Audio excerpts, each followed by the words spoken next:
Seattle Sports app. KIRO AM Seattle. KIRO FM HD2 Tacoma. Give me a freaking auto! From the Quantum Fiber Studio, this is Brock and Salk on Seattle Sports. Brock Heward and Matt Marcus. Sorry about just Mike. Heward, not exactly Joe Cap there in the pocket. Now here are your hosts, Brock Heward and Mike Salk.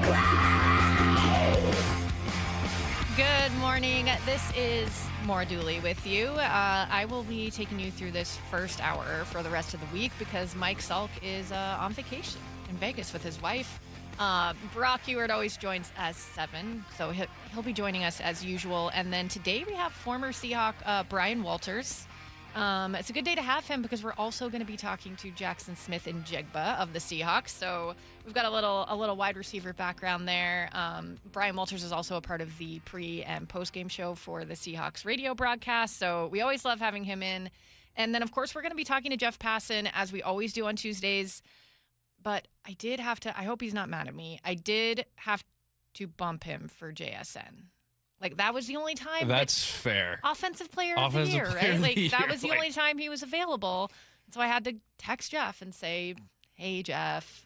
Jeff's, like, pretty aware of football. For, like, the guys who have their heads buried deep in baseball, I think he would understand better than most. He lives in Kansas City, so he's a Chiefs fan. Right. We'll let that go. But, yeah, no, he knows who Jackson Smith and Jigba is. He was okay with it. Did you see So he'll be joining us at 9:30. He posted about Ted Williams last night? No. Apparently, he has on his podcast some uncovered footage of Ted Williams' last conversation. Like, he's long retired and he's just sitting around a fishing hole, hitting with his buddies for like an hour. Hopefully, he brings something about that up today because super, super cool uncovered footage that no one's ever seen before. Awesome. One of the best hitters ever. So that would be really fun. I know his podcast has been a fun experience. He's done a lot of different things on there. So, yeah, we'll see what he's been up to. He graciously decided to move to 9:30. We have a ton to get to today. First, I just would like to thank all the morning people for being with us. I was thinking about it as I was getting ready today that I don't know how as long as I've worked on this show, since it was the Mike Salk Show and then Brock rejoined again, we have never had anyone that is a morning person. Like, I'm not. I don't believe you are. No, I'm not. I got lucky that I woke up this morning. Lyle was definitely not. He was a night owl for his content, so he was very sleepy in the morning. Justin wasn't, and Brock and Salk say they aren't. So I don't know if maybe back in the day when Kyle Brown, our now boss, was on it, and Howdy, maybe they were. But it's just like it's just a cruel reality that we all end up on this early show. I mean, once it gets going, we're fine. But it's when that alarm goes off. So if you're doing the same and heading to work right now at this early hour, I feel for you. And if you're listening on the podcast and you get to sleep in, I'm jealous of you. Welcome. All right, let's get into these Mariners. It's so funny. Brock was talking about this yesterday too. How we're all like a little scared to rile people up that are mad right now. Like, we get it. They already have fallen short of the expectations for this season. But the thing is, they're 2.5 games back in the wild card. There's still a chance. They're only 4 back in the division, and I don't think the Astros looked particularly, unbeatable when they played them last week. They obviously took 2 of 3. The Rangers, there's still just a lot of opportunity here. I'm intrigued. I'm intrigued by what we saw last week. I get that we're hesitant to buy that this is the turnaround for the Mariners. We've had too many moments in this season where we thought that was the case and it wasn't. So I'm just going to see that we're starting to see some building blocks where maybe we can get consistency. And that's all we really want at this point, right? I know that's not all we wanted to start the season, but we're going to have to meet this team where it is if we want to continue being fans, which I think we do. Yes, we have some trust issues, but we did start to see some changes in this series with the Astros, and I heard Ryan Divish on with Bump and Stacy yesterday. He's saying that for him, it even goes back to the last game of the Yankees series. Yeah, I thought, honestly, like that last day in New York, even a little bit, where they pull out the win and play better. I thought it was a better sign. Just more offense. Probably saw more offense in the New York series than we've seen in a while. They had 35 hits in the Astros series. They had another 5, even though it was only a 1-run game for them. They had 5 hits in that Yankees game that he was talking about. We've definitely seen, I heard Ryan Roland-Smith talking with Wyman and Bob yesterday. There was more pitches per plate appearance by far in that Astros series. You've got Brian Wu looking better on the road. You have Naylor and Julio doing pretty well in August. Big series from Victor Robles. You're starting to get contributions from Brendan Donovan. Brock Rodden was great. Like there's a lot of signs here that there's something to build on. And I know that Adam Jude did a piece yesterday that I thought that was really interesting, where he talked to Kevin Seisser, the hitting coach. And first of all, there was a couple things I really liked. One thing that we've discussed, that as great as Dan Wilson is at dealing with the players and having a level of consistency and grace with them, that the team seems to really like, the players seem to really like. We don't necessarily love that he doesn't want to acknowledge when things are going poorly to us, to the public. So I thought that it was refreshing that Kevin Seisser just straight up came out with it. He said, it's been probably the most frustrating year of my career as a coach. Just because of how hard these guys are working and how much they care and the way they're competing, their attitudes, it's everything you can ask for. I loved hearing that. I loved that acknowledgement that, like, you know what? I get that you guys are having a hard time with this season because I'm having a very hard time with this season. We're all struggling. Yes.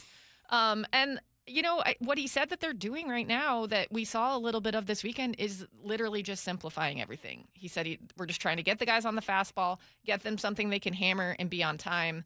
And I really like that, because the thing that I did not love so much about this article is that it seems like there was some confusion or a lack of buy-in in the identity that they wanted to have. Adam Jude says, in 2024 with Brant Brown and Jarrett DeHart, they were invested heavily in modern data-driven approach. Hitting home runs was above all else. Then he says, when Seitzer and Magallanes took over at the start of 2025 with Edgar Martinez also involved as hitting strategists, they took on like the other extreme, and that's not what they wanted to do. They wanted to be more about traffic on bases, not focus on the home run. And then Cal hit 60 homers. Yes. And then he says over the past 2 seasons, no team has relied more on homers than the Mariners. So I think this other approach, there's a quote from an anonymous player in here that says, all I know is we tend to win games when we hit home runs, and to hit homers, you need to pull that ball. So I mean, like it says then, I'm sorry, let me go on. It says it's fair, the player added, to say we are a group at a crossroads. I would say that's accurate. Yes, but that also, and I can't say that I disagree with that player. It does feel like for most of the season, the only times that they have had offensive explosions and won games that way, not with pitching, but with offense, is when they've hit, multiple guys have hit home runs. So the fact that it sounds like everyone was not on the same page, I think makes a lot of sense for what we've seen on the field. I'm hoping that him talking about the way that they're simplifying things right now, because they did also, I think, have a lot of guys that were pushing and yeah, it seems like maybe things were a little overcomplicated to start the year, and they're just trying to kind of dumb everything back down and take it back to basics. Like, yeah. I mean, when I was working the games for the first half of the season, all of these damn press conferences are about moving the line and getting guys on base and just keep taking good, long, hard at bats. But then that's not really what we were seeing from the players. So I think that was probably, I don't know if that was what the plan was. We're going to get guys on base, get guys on base, get guys on base. And the guys just wanted to do their own thing. Well, I think when they brought Brendan Donovan and Rob Refsnyder in the offseason, they thought that was what was going to make this a more complete team that could play that way. And then obviously Brendan Donovan was hurt for most of the season, and Rob Refsnyder, the poor guy, had one of the most awful seasons in his career, or in a lot of people's careers. So I think there needed to maybe be an overall adjustment to the approach a little bit sooner. but I'm glad to hear that that's happening. And I think we may have started to see some of that playing out in the last series. I just hope it's not too little too late. Yes. I mean, you're going to Milwaukee today. The Cubs just won a series against the White Sox last night.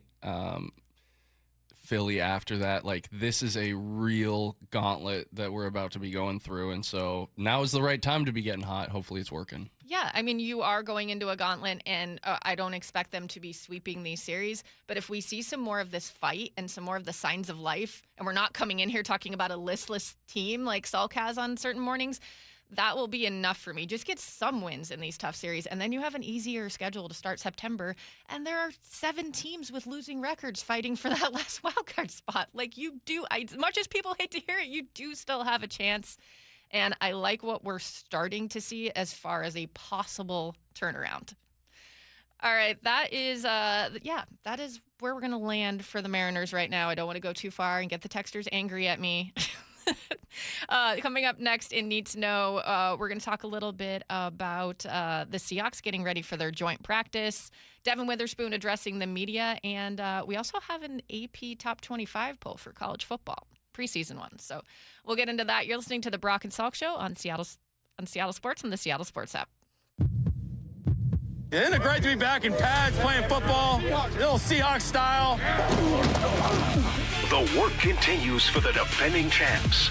Creating this vision of who we want to become all the time. With the first preseason game in the books.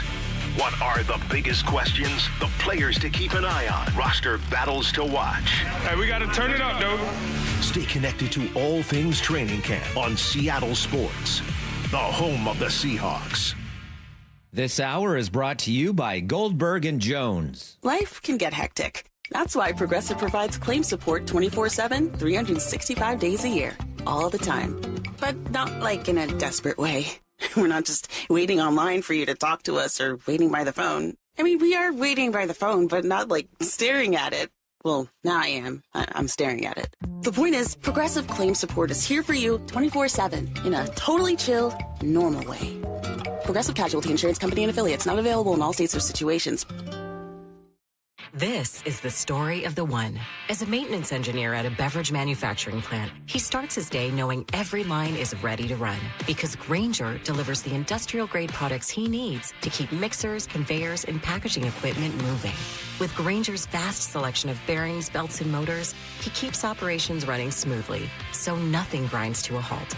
Call 1-800-GRAINGER, click Grainger.com, or just stop by. Grainger, for the ones who get it done. Toyota of Kirkland and Toyota of Renton are committed to giving drivers the best service experience in the region. With an open service drive, there's no appointment needed at either dealership. Summer travel plans? They offer complimentary battery health checks and brake inspections. Multi-point inspection videos done with any service. They price match tires from all local shops and match coupons from Toyota dealers. Excellent technicians, wonderful customer service teams, and one of the last Toyota dealers to offer loaner vehicles. Whether you're in the north or south, they got you covered. ToyotaofKirkland.com and ToyotaRenton.com. O'Brien. Paid political announcement. If you care about keeping groceries affordable, listen up. Seattle City Hall is considering an ordinance that could put grocery discounts, rewards, and coupons, otherwise known as your everyday savings, at risk. As the cost of living continues to climb, Seattleites rely on grocery store rewards programs to help stretch their household budgets. Now, City Hall wants to take these away. The mayor's proposed fair pricing ordinance could have the exact opposite outcome and make everyday living more expensive for those already struggling to get by. Protect Seattle Savings is a coalition dedicated to defending the everyday savings that Seattle families rely on. We're working with the mayor's office to improve the proposal and keep costs down, but we could use your help. If you care about keeping groceries affordable, visit ProtectSeattleSavings.com to learn more and join the cause. Again, visit ProtectSeattleSavings.com now to learn more. Paid for by Protect Seattle Savings. Chris Canty here. Football season is back, and Lids has you covered. Just in time for kickoff. Want the latest headwear to rep your team at the tailgate, at the barbecue, or at the game? Shop the 47-brand NFL collection, exclusively in-store at your local Lids. This collection puts a new spin on retro NFL gear. Lids has every fan covered with all 32 teams, featuring the big-time hits and alternate team logos. You'll find the perfect fit for every Sunday. Selection may vary by store. This is the story of the one. As a maintenance engineer at a beverage manufacturing plant, he starts his day knowing every line is ready to run because Grainger delivers the industrial-grade products he needs to keep mixers, conveyors, and packaging equipment moving.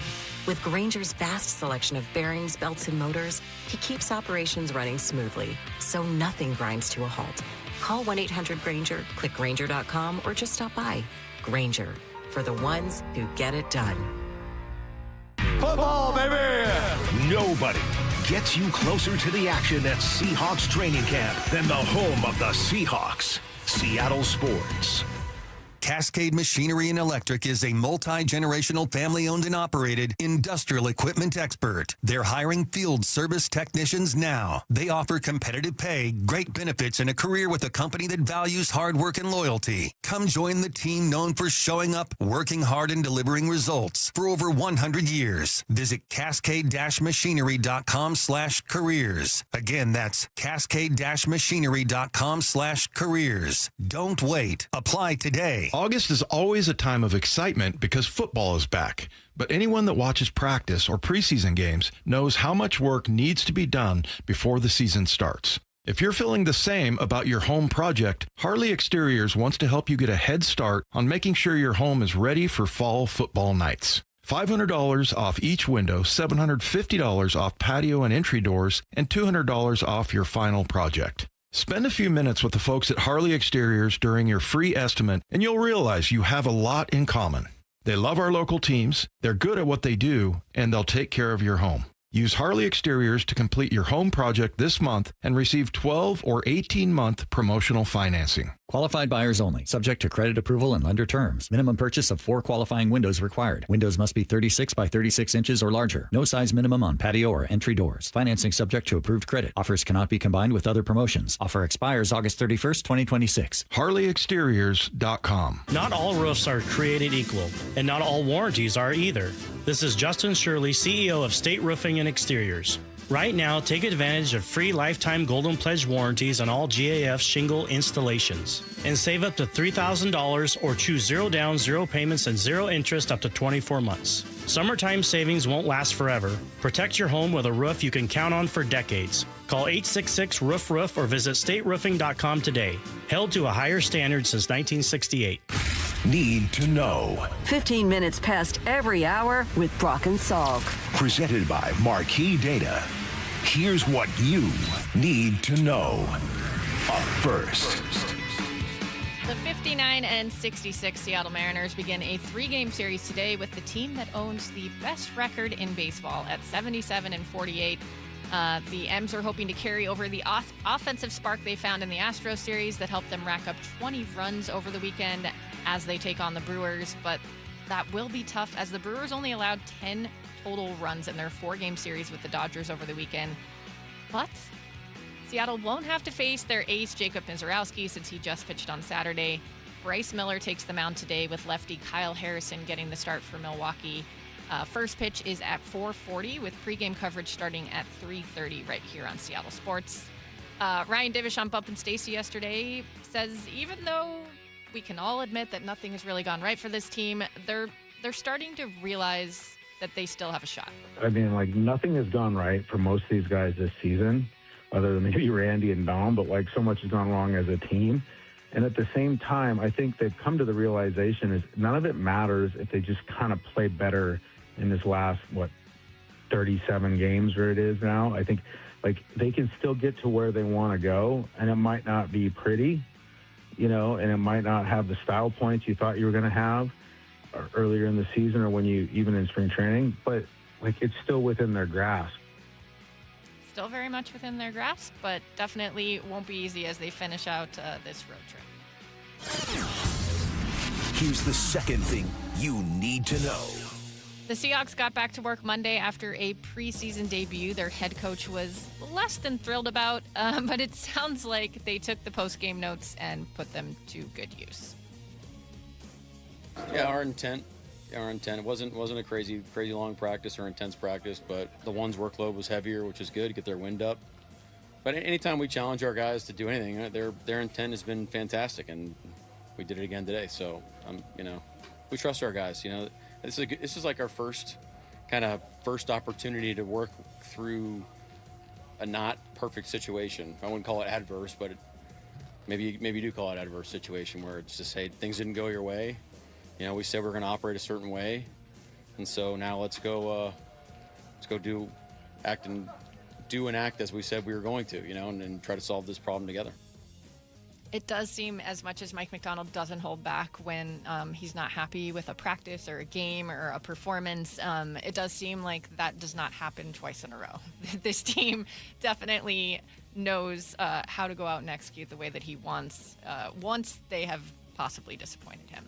Well, yeah, when the game was over, I was like, I wonder if he's actually a little happy about this, that we've got some really good teach tape to work on, lots of progress to be made still. I think that's not necessarily always a bad thing. Yeah, that's what preseason is for. And as much as it is mostly backups playing and it's not the starters, we saw last year with the ready squad how many guys might get those shots eventually. So you want them to have those lessons.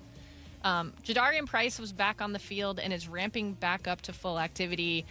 Third-round rookie cornerback Julian Neal is still not practicing with that leg injury, and newly acquired free agent cornerback Terrion Arnold is not with the team yet as they navigate his availability due to the legal issues he's dealing with. Mike Macdonald says he doesn't have a timeline on either of those guys. Torrey Horton was also absent, with Mike Macdonald saying that he's working through some things. Those leg things? Is that... It sounded more injury-related to me than anything off the field. Okay. Yeah. I hope that leg's coming back. Yeah. Here's the third thing you need to know. Devin Witherspoon spoke to the media after practice about signing his new deal. When he was asked how he stayed grounded and, focused on practice, he was out there practicing in pads without a deal. He had a really great answer. It was easy, my teammates, man. Like I said, when you come in and you come to work with guys like this, like D-Hog, EJ, and Leo and them, like Murph, you kind of guys, when you come to work with guys like that, it means everything. I mean, it's easy to take the pressure off because now I know what they're about and they know what I'm about, so it's just easy to come out here and just focus on football. I love that because I don't think that, I love Cam Chancellor. I don't think Cam Chancellor was a guy that didn't care about his teammates, but, he held out at one point during camp. I just think, and we're going to talk about this later, but there's a cut from teasing the Hard Knocks episode tonight with Richard Sherman talking to Mike Macdonald about how he kept his guys so hungry after the Super Bowl and how it's like a little bit different than the team he was on. Brock is really excited to dig into that with Brian Walters since he was around for that team. But, it's something really unique that Mike Macdonald has kind of cultivated here, where there's definitely a responsibility to the rest of the team. So somebody reposted back to Twitter the video that the Seahawks put out when we first drafted JSN and Spoon. They're taking a boat ride across Lake Washington to go to the VMAC for the first time.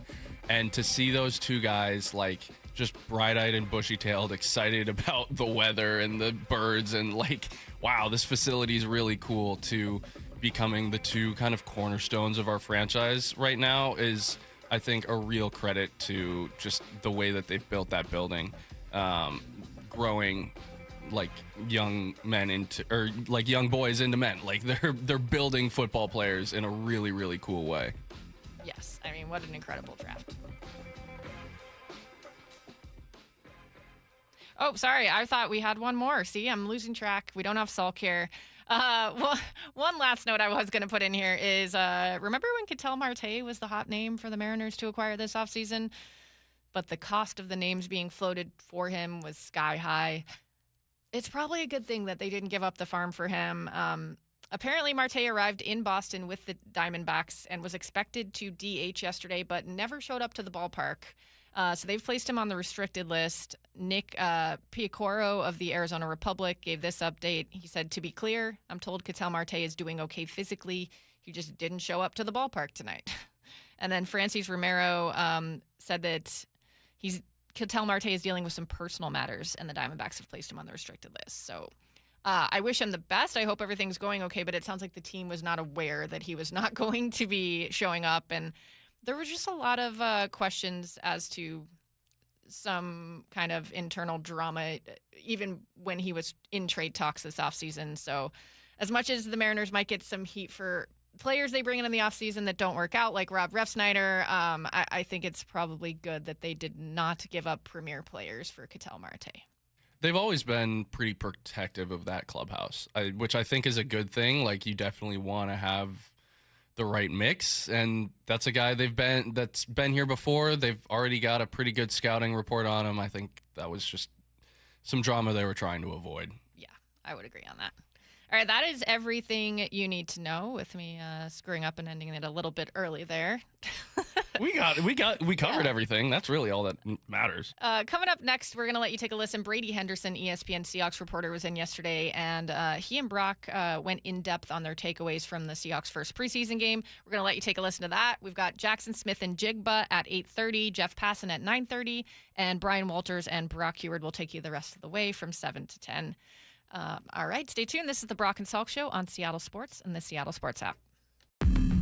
Outside of quarterback, for real, we got the hardest position on the field, man. The big-time players They can't beat us throwing the ball. make big-time plays. Ball picked up. Witherspoon comes near side. And a big-time Seahawk Witherspoon, 97 yards.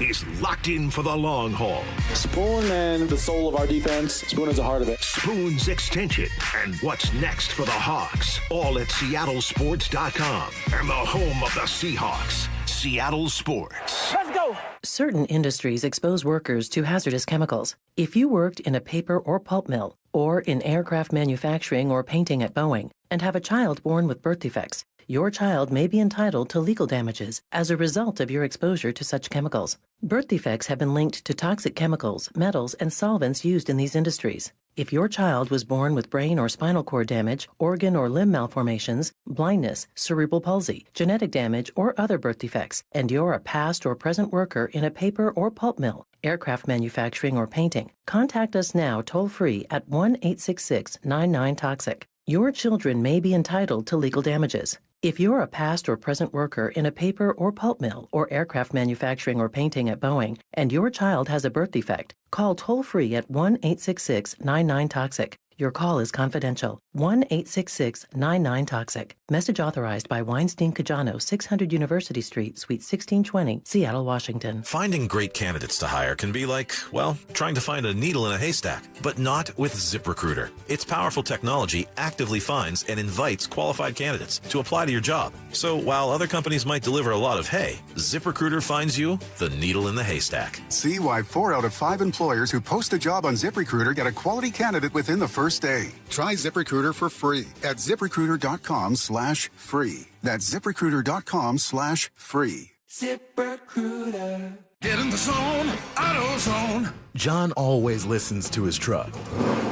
So when his brakes start talking, he goes to AutoZone, where a helpful AutoZoner gets him the right parts. If John has time to put them in, he borrows a kit with Loan-A-Tool. And if he doesn't, he gets a free shop referral. No hassles, just help. Everything you need, nothing you don't. Get in the zone, AutoZone. Deposit required for Loan-A-Tool. Restrictions apply. Empower. Ellie here is getting the sleeve she's always dreamed of. She worked with Empower and planned for her next move. So she got good at money. Now she can be a little bad. Oh, by the way, you spelled journey wrong. No worries. She can afford the cover-up, too. Ooh, check out my tat. It says, invest well, live a little. Start today at empower.com. Michelle here. Look, in sports, the best teams know when to make their move. Sherwin-Williams is making theirs with 30% off Duration, Super Deck, and Woodscapes products. August 14th through the 24th. You know, I'm looking at these studio walls and I'm thinking I wouldn't mind a little more red in here. Get that Cardinal spirit going. Yeah, I like that. Order online, get everything delivered right to your door, or swing by your neighborhood Sherwin-Williams store. Retail sales only. Some exclusions apply. See store for details. Delivery available on qualifying orders. Feeling lucky? Don't miss the Lucky Fall Classic Collector Car Truck and Boat Auction, Saturday, August 29th at Tacoma's LeMay Marymount Event Center. Up to 200 collector, vintage, and classic vehicles, many going to the highest lucky bidder with absolutely no reserve. Get lucky, get local, and get in line. Visit luckyoldcar.com for a list and pictures of auction vehicles. Or call 206-467-6531 for bidding and consignment details. Mariners and Brewers today in Milwaukee. 4:40 first pitch, 3:30 pregame. Get every pitch of every game for free on the Seattle Sports app. I'm not one to say I told you so, but I switched to Pure Talk over a year ago, and ever since, I've been telling people there's no better wireless company out there. Well, a few months ago, a massive survey was conducted. 123,000 people were asked to rate their wireless carrier in 4 categories: coverage, support, data, and overall value. Well, the results are in. Guess which wireless company was the only wireless company to get 5 stars in every category? Yeah, Pure Talk. 5 stars, every category. To celebrate, Pure Talk is offering the first 3 months of any plan for just $15 a month, including their top-tier unlimited plan. No contract, no commitment, just a very inexpensive way to test drive the only American wireless company with 5 stars in every category. Just dial pound 250, say micro, and Pure Talk's U.S. customer service will take it from there. Again, pound 250 micro. And yes, I told you so. No matter the time of year, working out at home is the best. Brock Ewart here, and allow Top Fitness to create your own home gym. Simply give them your room dimensions, and they'll do a complete fitness room design. And everyone, from personal trainers to pro athletes, love their stuff. Top Fitness represents the very best brands in fitness, like Precor, Inspire Fitness, along with many others. They also have flooring and weights that go right in your home gym. Locations in Tukwila, Linwood, and Bellevue, or simply visit topfitness.com. That's Top Fitness, your best place for home fitness equipment. Do you have stiff laundry or scale buildup on your sinks and showers? Those are classic signs of hard water. At Culligan, they deliver softer, cleaner water throughout your entire home. A Culligan water softener removes the hardness from your water and extends the life of your appliances. Plus, it can improve the quality of your skin and hair. Ask about 12-month, no payment, no interest financing too. Go to Culligan.com. That's Culligan.com.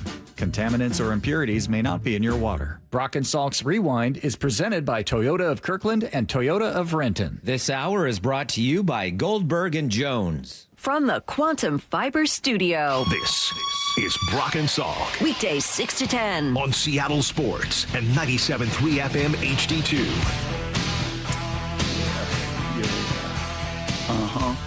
Yeah. Keep that going, Ian. Keep that going. Look at the hitman. Yeah. See, right now, Brady's in a weird stage of life, ladies and gentlemen. He hit 40. And like, you celebrate it. It's amazing. He's got this stash, his Tom Selleck stash going. But you also still got that hitman in you, Brady. Right? I think that's what you're walking today, this little tug, this little back and forth. Yeah. You know, you feeling that too? I thought when Kate Scott mentioned Hitman, I thought that was going to just, did that song hit you? Oh, yeah, the song always hits. Yeah, especially when that screeching guitar solo comes in. Yeah, I mean, I will listen to that song. Just sure you will. Sometimes you need a little pick-me-up. Today might be one of those days, Brock. Well, you just got that little pick-me-up. Yeah. And you know what? We're going to do a little takeaways. And guess what I'm going to let you do? I'm going to hand the ball right off to you, man, right from the jump. Here we go. Hit it. You get to start the whole segment, Brady. Yeah, well, you know, we talked a little bit about this, just sort of the sloppy play. And Mike McDonald talked about the operational issues. So the cut that we heard from him in Need to Know there was him specifically talking about the operation miscues. And what does he mean by that? He's talking about it's basically what happens between, you know, from the end of one snap to the beginning of the next snap. It's getting the play in on time, getting the play relayed, getting everybody lined up. And that was one of the things he just did not like. Yeah. And a little surprising considering that they, as you've said, Brock, they play a lot of football in practice, a lot of scrimmage. And that was one thing that really has stood out in comparing Pete Carroll run practices to Mike McDonald run practices is there's way, way more team periods. And so that was surprising that just, you know, that's one thing that you figured would be less of an issue. You know, the issues weren't fundamental, you know, catching the ball, handing it off, stuff like that. It was It was the operation stuff that you think that they would have more practice at, given how much 11 on 11 they We played the one cut at McDonald. Here's a little more of what you're alluding to, cut number 18, because I think either you or Greg, somebody followed up a little bit more detail of, okay, what does operation look like? What does all that mean? This is the detail Mike went into Saturday night from the podium. Some things off the top of my head that I know that we want to talk about and improve, but again, he's a great example of, hey, this is your first experience playing a game, in a loud environment where we have to communicate. The communication needs to improve on Dave. I think that's a wake-up call to our guys of, examples of. So shout out to the 12s for being loud and showing our guys that we got to be able to communicate better. But great first experience for him, and he's going to learn from it. Yeah, and that's, I think, a little Brian Fleury. I think that's a little and dirty. I think that's those guys on the field. I think that's communication that goes down. You could pump all that noise you want on a practice field, and they do it quite a bit. And they got walkie-talkies. You see that on Hard Knocks where they're calling in the signals, right? Like it isn't just, hey, and Dirty's sitting in the huddle with them and Fleury's sitting in the huddle. No, everything is walkie-talkie communication. But game day Rawls, game day noise, game day atmosphere, as Kate said, that was not a preseason atmosphere in Atlanta with a third of the stadium full. That place was juiced Saturday night and exposed some of the things that they will certainly work to clean up. Takeaways. That opening drive was awesome. That was a 13-play, 9-run, 4-pass opening drive. Baldinger did a nice little breakdown. For those of you that enjoy Baldy's breakdowns, Brian Baldinger did a nice job on the old Twitter machine of putting together a couple of those run plays. You heard Mike Robb say it multiple times, like, ooh, okay. That's not just outside zone. Now we're pulling some guys. Now we're running power. Now we're pulling the tackle. 1 back power, 2 back power, full back in there. And it was a really definitive drive. Drew did a nice job on 3rd and 5, right, of being super decisive, right? He didn't have the speed that Jalen has or the athleticism, but on 3rd and 5, put his pads down and got that first down and drove him down. And took a bit of a hit there, too. He took a little bit of a shot. And I love the word sequencing in play calling. And you saw, and that's what Brian was alluding to, and even Mike Robb in real time alluded to, like, okay, here's the power play. Oh, here's the polar. And when you do that, do you know how hard you make it on the linebackers? They don't know, run or pass. Right? The NFL is different. An RPO in college and an RPO in the NFL, very different. Because in college, you get the liberty of 3.5 yards for the lineman downfield. In the NFL, you get 1 yard. So what you see a lot of teams do to try to get that same influence is do what Brian Fleury had them do. Pull your tackle. He's pulling behind the line of scrimmage. It looks like a run play. It looks like what you just did 2 times. And then, boom, Drew Lock pulls the ball out. Here comes Arroyo right behind that second level for a nice little red zone completion. So I thought a really cool mix of zone and gap schemes, a really cool mix of some sequencing there. And if the game could have only ended after that 8-minute drive, we had to crown these Seahawks world champs again. Takeaways. I like when I get you nodding, by the way. Yeah, there's a lot of because your nodding. mind's like racing right there, like, ooh, RPO. College pro. How do you do it? How do they? Yeah, I like when you're nodding, Brady. Well, I mean, that's good stuff. It's not every day you get a chance to learn. Actually, it is every day because you do a show every day. I was going to say it's not every day you get a chance to learn from a former NFL But sometimes I do Hero Jeopardy where you learn nothing. Yeah. You learn nothing. Well, you can redeem your, as someone once told me, it's all about how you respond, Brock. So we'll see how you respond on Wednesday. But for now, my second takeaway is you saw Jalen Milroe's legs. And oddly enough, haven't really seen that this summer. For whatever reason, he has not taken off and run a whole lot in practice. And it was to the point where I wondered, and I think I even assumed that this has to be something where the coaching staff is telling him, like, hey, man, don't use your legs as a crutch. Play from the pocket and then use them when you have to. And it turns out it's sort of the opposite of that. It's they've had to encourage him. We heard that from, John Schneider made a comment with Rabel on the pregame. Mm-hmm. I followed up with McDonald about it afterwards. And, yeah, they're trying to encourage him to use his legs because that is, as McDonald would say, that is his superpower. And you really felt it. 5 carries for, I think, 36 yards. There was the 20-yard run that he had where you feel his speed there. And, man, if he is going to be a player for them this season, it's not going to be because he overtakes Drew Lock and because, he is the number 2 guy who comes in if Sam Darnold were to go down. Yep. It's because his legs can be a difference maker in those specialty packages. Now, it's hard if you're not the number 2 guy. We saw that last season. Hard to keep 3 quarterbacks active. So I don't know if we're going to see that, but if they do, you got a little taste of what that could look like. Well, let's dig into this a little bit. A little good, bad, and ugly, because he's one of my takeaways as well. Here was Jalen, cut number 15, just talking about being back in the building, playing football. Do you realize that they only had 8 possessions? Drew had 4, Jalen had 4, but here was Jalen, cut number 15, talking about, just playing in a game setting once again.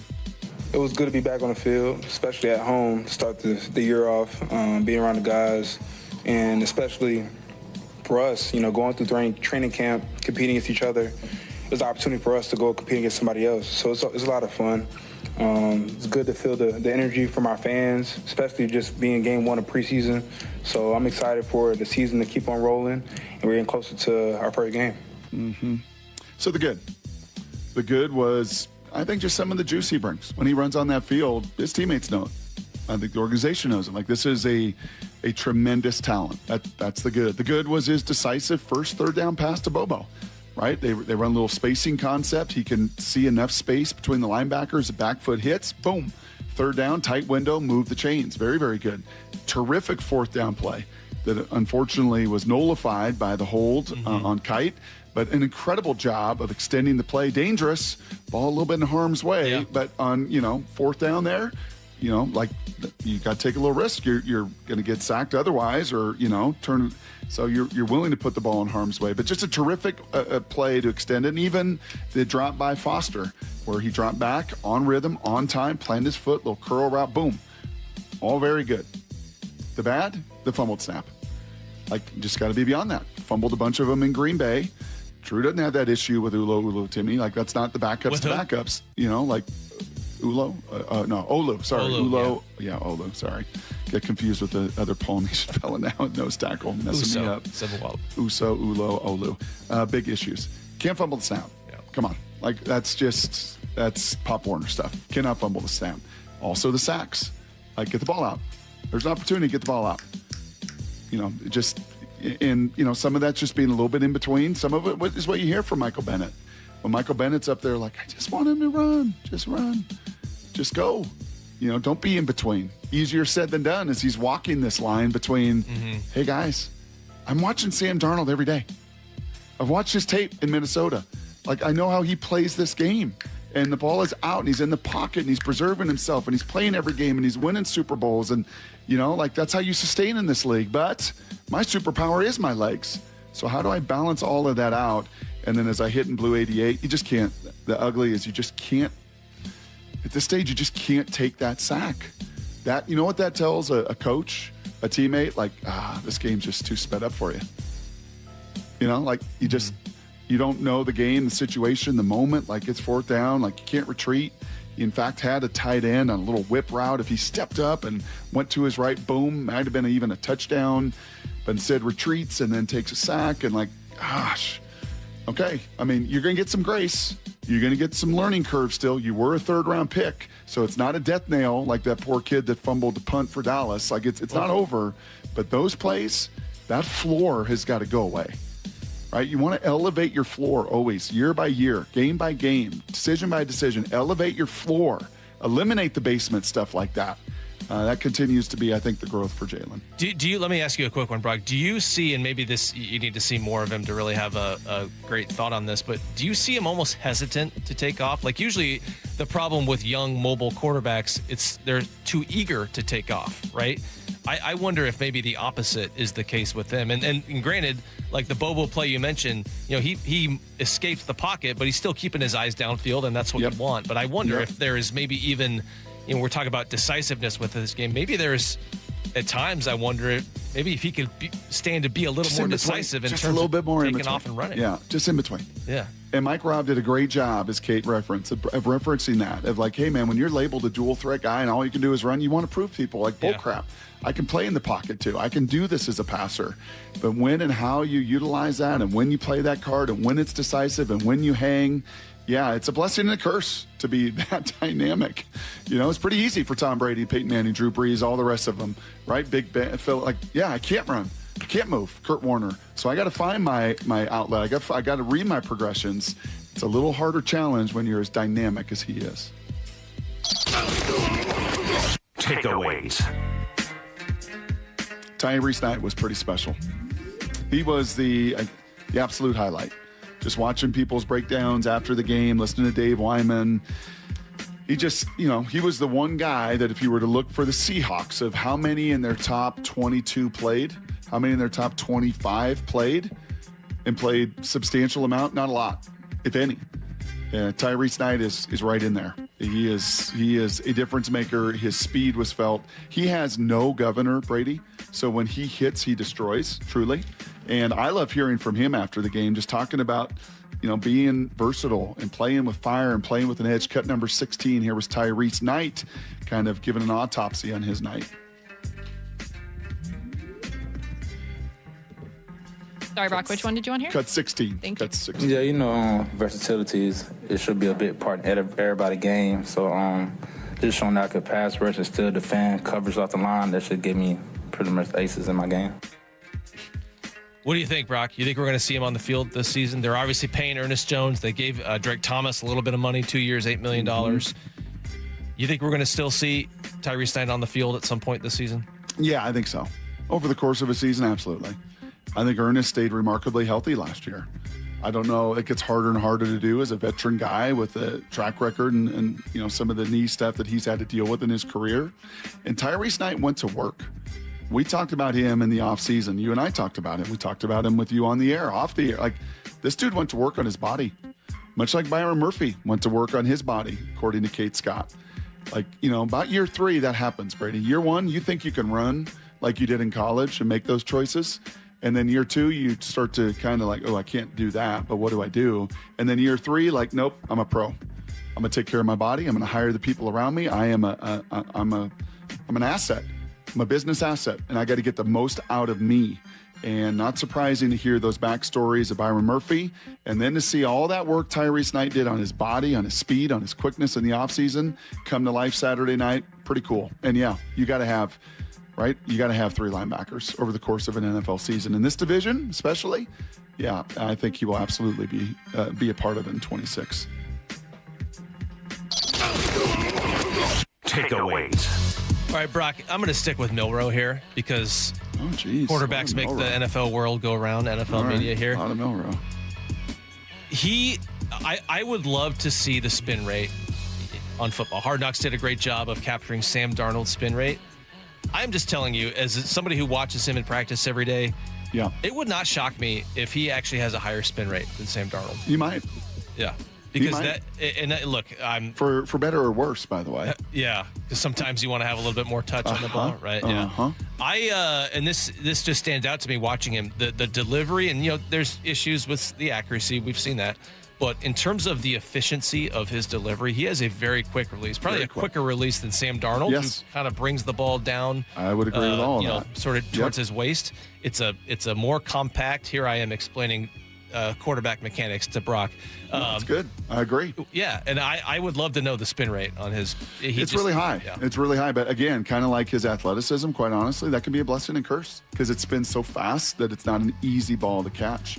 You heard Jake Pete say there is a middle ground there, right? You don't want to be in the 500s, don't have enough arm strength. You probably don't want to be in the 700s because that ball spins so fast that it's a hard catch. The ball comes in hard, like a 102-mile-an-hour four-seamer. You kind of want that 95-mile-an-hour, just catcher can receive it on the other end of it. Jalen's intriguing, and I don't know what you read into this, if anything, Brady. Did you read into, instead of last year, Drew first half, Jalen second half, that nope, you're going to get to go with some of the twos as well, and we're going to mix you in 2 series. You're going to get 2 series. Frankly, I think it messed with both of their rhythm a little bit. I don't think Mike McDonald minded that. I think he wanted to see and get those data points, but I don't think either of them were as sharp as they wanted to be. And I wonder if alternating 2 and 2 and 2 and 2 played a little bit of a role in that. Yeah, I did not get, I think we asked both quarterbacks about it afterwards, and I did not get the sense from their answers that they loved it. Now, you can see why McDonald would want to do it, right? Because you're mixing guys with different, maybe people they don't get a chance to throw to and catch passes from in practice. And also, guess what? When you're a backup quarterback, you don't really get to decide when you come in. You don't get to dictate. What happens with the quarterback. So there is something to be said, I think, about being ready to come in at the drop of a hat and not, your rhythm is not what really matters there. It's you got to be ready to go when your number is called. And so I think there was probably something to that. But yeah, I sort of got the sense that neither of those guys really loved that format. Takeaways. Okay, so if you think, and I think, and Kate Scott thinks, that Tuesday night's episode, by the way, you're not really in the target audience for Hard Knocks, so I don't even know if you're going to watch it. Oh, I'll watch it. Don't worry. I took a little shot at you on Twitter. I saw that you saw that, too. Oh, yeah. Yeah. If in the vein of just being critical, in the vein of coaching 101, in the vein of, all right, like, you get your opportunity and didn't maybe make the most of it, here's a list of some guys for me that didn't make the most of their opportunity Saturday night. Milrose on that list for everything that we talked about, good, bad, and ugly. There's just a mix of it. And unfortunately, as I said, the decision to take the sack is just catastrophic. You just can't do that. Shamar Jean-Charles, tough night. Yeah. Tough night. And you know what? Dallas, tough matchup. I went and looked at Dallas's roster. Every guy he was going up against was 6'2" or bigger. So he's given up 4, 5, 6 inches, and guys bodying him up. He couldn't get around him. He just could not defend on third down. Obviously, the big touchdown pass. He's right in position. He's fighting his stinking tail off. Yeah, that's he's a great play by clawing the and receiver. ripping. It's a great play. Yeah. But Shamar had a really difficult night. Had the penalty as well. I would put the Ivy, O'Toole, Peely D-line group. Tough night. Pads high. Ivy looked a little bit gassed, not surprisingly. So did Peely. Peely's puking in the first episode of Hard Knocks. He's missing some time. Ivy's missed some time. He's playing one-handed. And give some credit to him as he's got a club on one hand. It makes it difficult. But just, from the whole offseason, like, who's going to emerge? Ivy, O'Toole, Jamie Sheriff. Who's going to emerge? None of them popped Saturday night. And if you heard Michael Bennett say one time, you heard him say 10 times. This 4-man rush ain't good enough. Like, nobody's impacting and denting the pocket, whether it was Sam Howell or the big gunslinger. Hey, man, they went 11 of 15 on third down. That can't happen at home with actual crowd noise and false starts too. Like that group just did not do it for me. And then, something I got a little kind of watch on is Arroyo is a run blocker. He's never going to be the other guys. That's just not Saubert. He's not Callerup. He's not, even Barner. AJ. Yeah. Not any of those guys. So he's got a different skill set. But the run blocking for a OC that's demanded a lot of his guys in San Francisco, there were a lot of not even satisfactory. Like, there were some satisfactory, and that's what you want from him. I'm not asking you to be a plus blocker. But as far as, like, not getting on guys, not sticking to guys, not being sticky, there's got to be a little bit more out of Mr. Arroyo. So there's going to be some, and Pritchett too. Nehemiah didn't make many plays. So I think you kind of see why the old Terrion Arnold was one move they were willing to make, and maybe another one will be coming in the preseason, because that third and fourth and fifth corner, those are real things in the NFL. Yeah. Like real things. The That's Rams. a starter in the NFL. The Rams and what they're going to do personnel-wise, right, and what they're going to throw at you in the division a couple times. I know it'll be really late in the year, but, yeah, some guys that it's going to be kind of tough tape to watch when they get in the building today. Yeah, and you said something there that I totally agree with, that, that third cornerback situation, the current options they have, that is a big reason why they, are going to bring in Terrion Arnold. But remember, Terrion Arnold might not be available until the second half of the season. No one really knows when he's going to be able to play for them. And so it would not surprise me. By the way, does not look like an outside corner. He looks like a nickel, physical, come up and hit you. He made a really nice play on a go route. On the sideline, yeah. Really, really nice play where he leveraged and knows that he's not a 4-4 guy anymore. So he really use his experience, but that dude looks very, very physical. He's going to probably be on this team. All right, that was Brock Heward and Brady Henderson taking you through their Seahawks-Cowboys takeaways yesterday. We have Brian Walters, former Seahawks wide receiver and current pre- and post Seahawks radio host right now, coming in with Brock Heward. And apparently Brock just sent us a text. There was something going on at his son's school. He may be a few minutes late to his own show, Brian, so we'll get to that here at the top of the hour. We have Jackson Smith and Jigba coming up at 8:30 today. Jeff Passan at 9:30. Make sure you stay with us. You're listening to the Brock and Salk Show on Seattle Sports and the Seattle Sports app. Isn't it great to be back in pads playing football? Little Seahawks style. The work continues for the defending champs. Creating this vision of who we want to become all the time. With the first preseason game in the books. What are the biggest questions? The players to keep an eye on. Roster battles to watch. Hey, we got to turn it up, dude. Stay connected to all things training camp on Seattle Sports, the home of the Seahawks. Hey, Seattle. Jake Bobo from Techline Roofing. Are you in the market for a new roof? With the strongest workmanship warranty in the business, Techline Roofing has you covered. Take advantage of our easy financing and our summer special. Trust Techline. Start having fun. Caesar Sportsbook at Muckleshoot Casino Resort is your #1 place to eat, drink, watch, and have fun. Keep up with your favorite sports anywhere and everywhere on property with the mobile app. Visit MuckleshootCasino.com today. Scan the QR code and let the play begin. Muckleshoot. Klein Jewelers is all about celebrating big anniversaries. What's a big anniversary? Year 1, year 5, year 25. If you forgot about it, you'll find out just how big it is. No matter the year, Klein Jewelers is here to help you celebrate with something beautiful. Maybe it's a 3-stone ring that honors your past, present, and future. Maybe it's a new band to stack or the diamond upgrade you've been dreaming about. And while we love anniversaries, we're here for all life's special moments too. Klein Jewelers by the Fountain in downtown Edmonds. Your jeweler for life. What is that sound? Ugh, that sounds like a plumbing sound. Luckily, there's a company that fixes all the plumbing sounds across Puget Sound. That's All Sound Plumbing. Puget Sound's plumbing experts. Have a sound? Visit allsoundplumbing.com. One of my favorite scenes from training camp was a coach telling a player he should be happy for another teammate who just signed a contract extension. He earned it. Dave Wyman here, and I'll be happy for you if you earn $30 each month with a Harborstone Credit Union PNW Cashback free checking account. No fees or minimums. Sign up for a membership at Harborstone Credit Union/cash and get the PNW Cashback free checking account. Or visit one of their 29 branches across the Northwest. Insured by NCUA, terms and conditions apply. Toyota of Kirkland and Toyota of Renton are committed to giving drivers the best service experience in the region. With an open service drive, there's no appointment needed at either dealership. Summer travel plans? They offer complimentary battery health checks and brake inspections. Multi-point inspection video is done with any service. They price match tires from all local shops and match coupons from Toyota dealers. Excellent technicians, wonderful customer service teams, and one of the last Toyota dealers to offer loaner vehicles. Whether you're in the north or south, they got you covered. ToyotaofKirkland.com and ToyotaRenton.com. O'Brien. Ooh, that face. Quantum Fiber Internet loves that face. That's Jamila. Hey, Jamila. She's thinking outside the box from inside the box. Quantum Fiber Wi-Fi keeps her meeting game strong. From the back door to the front lawn. Rushing all of the video calls. Back to back to back video calls. Quantum Fiber Internet blowing the soxies up all those people in all those boxes. Yay to you.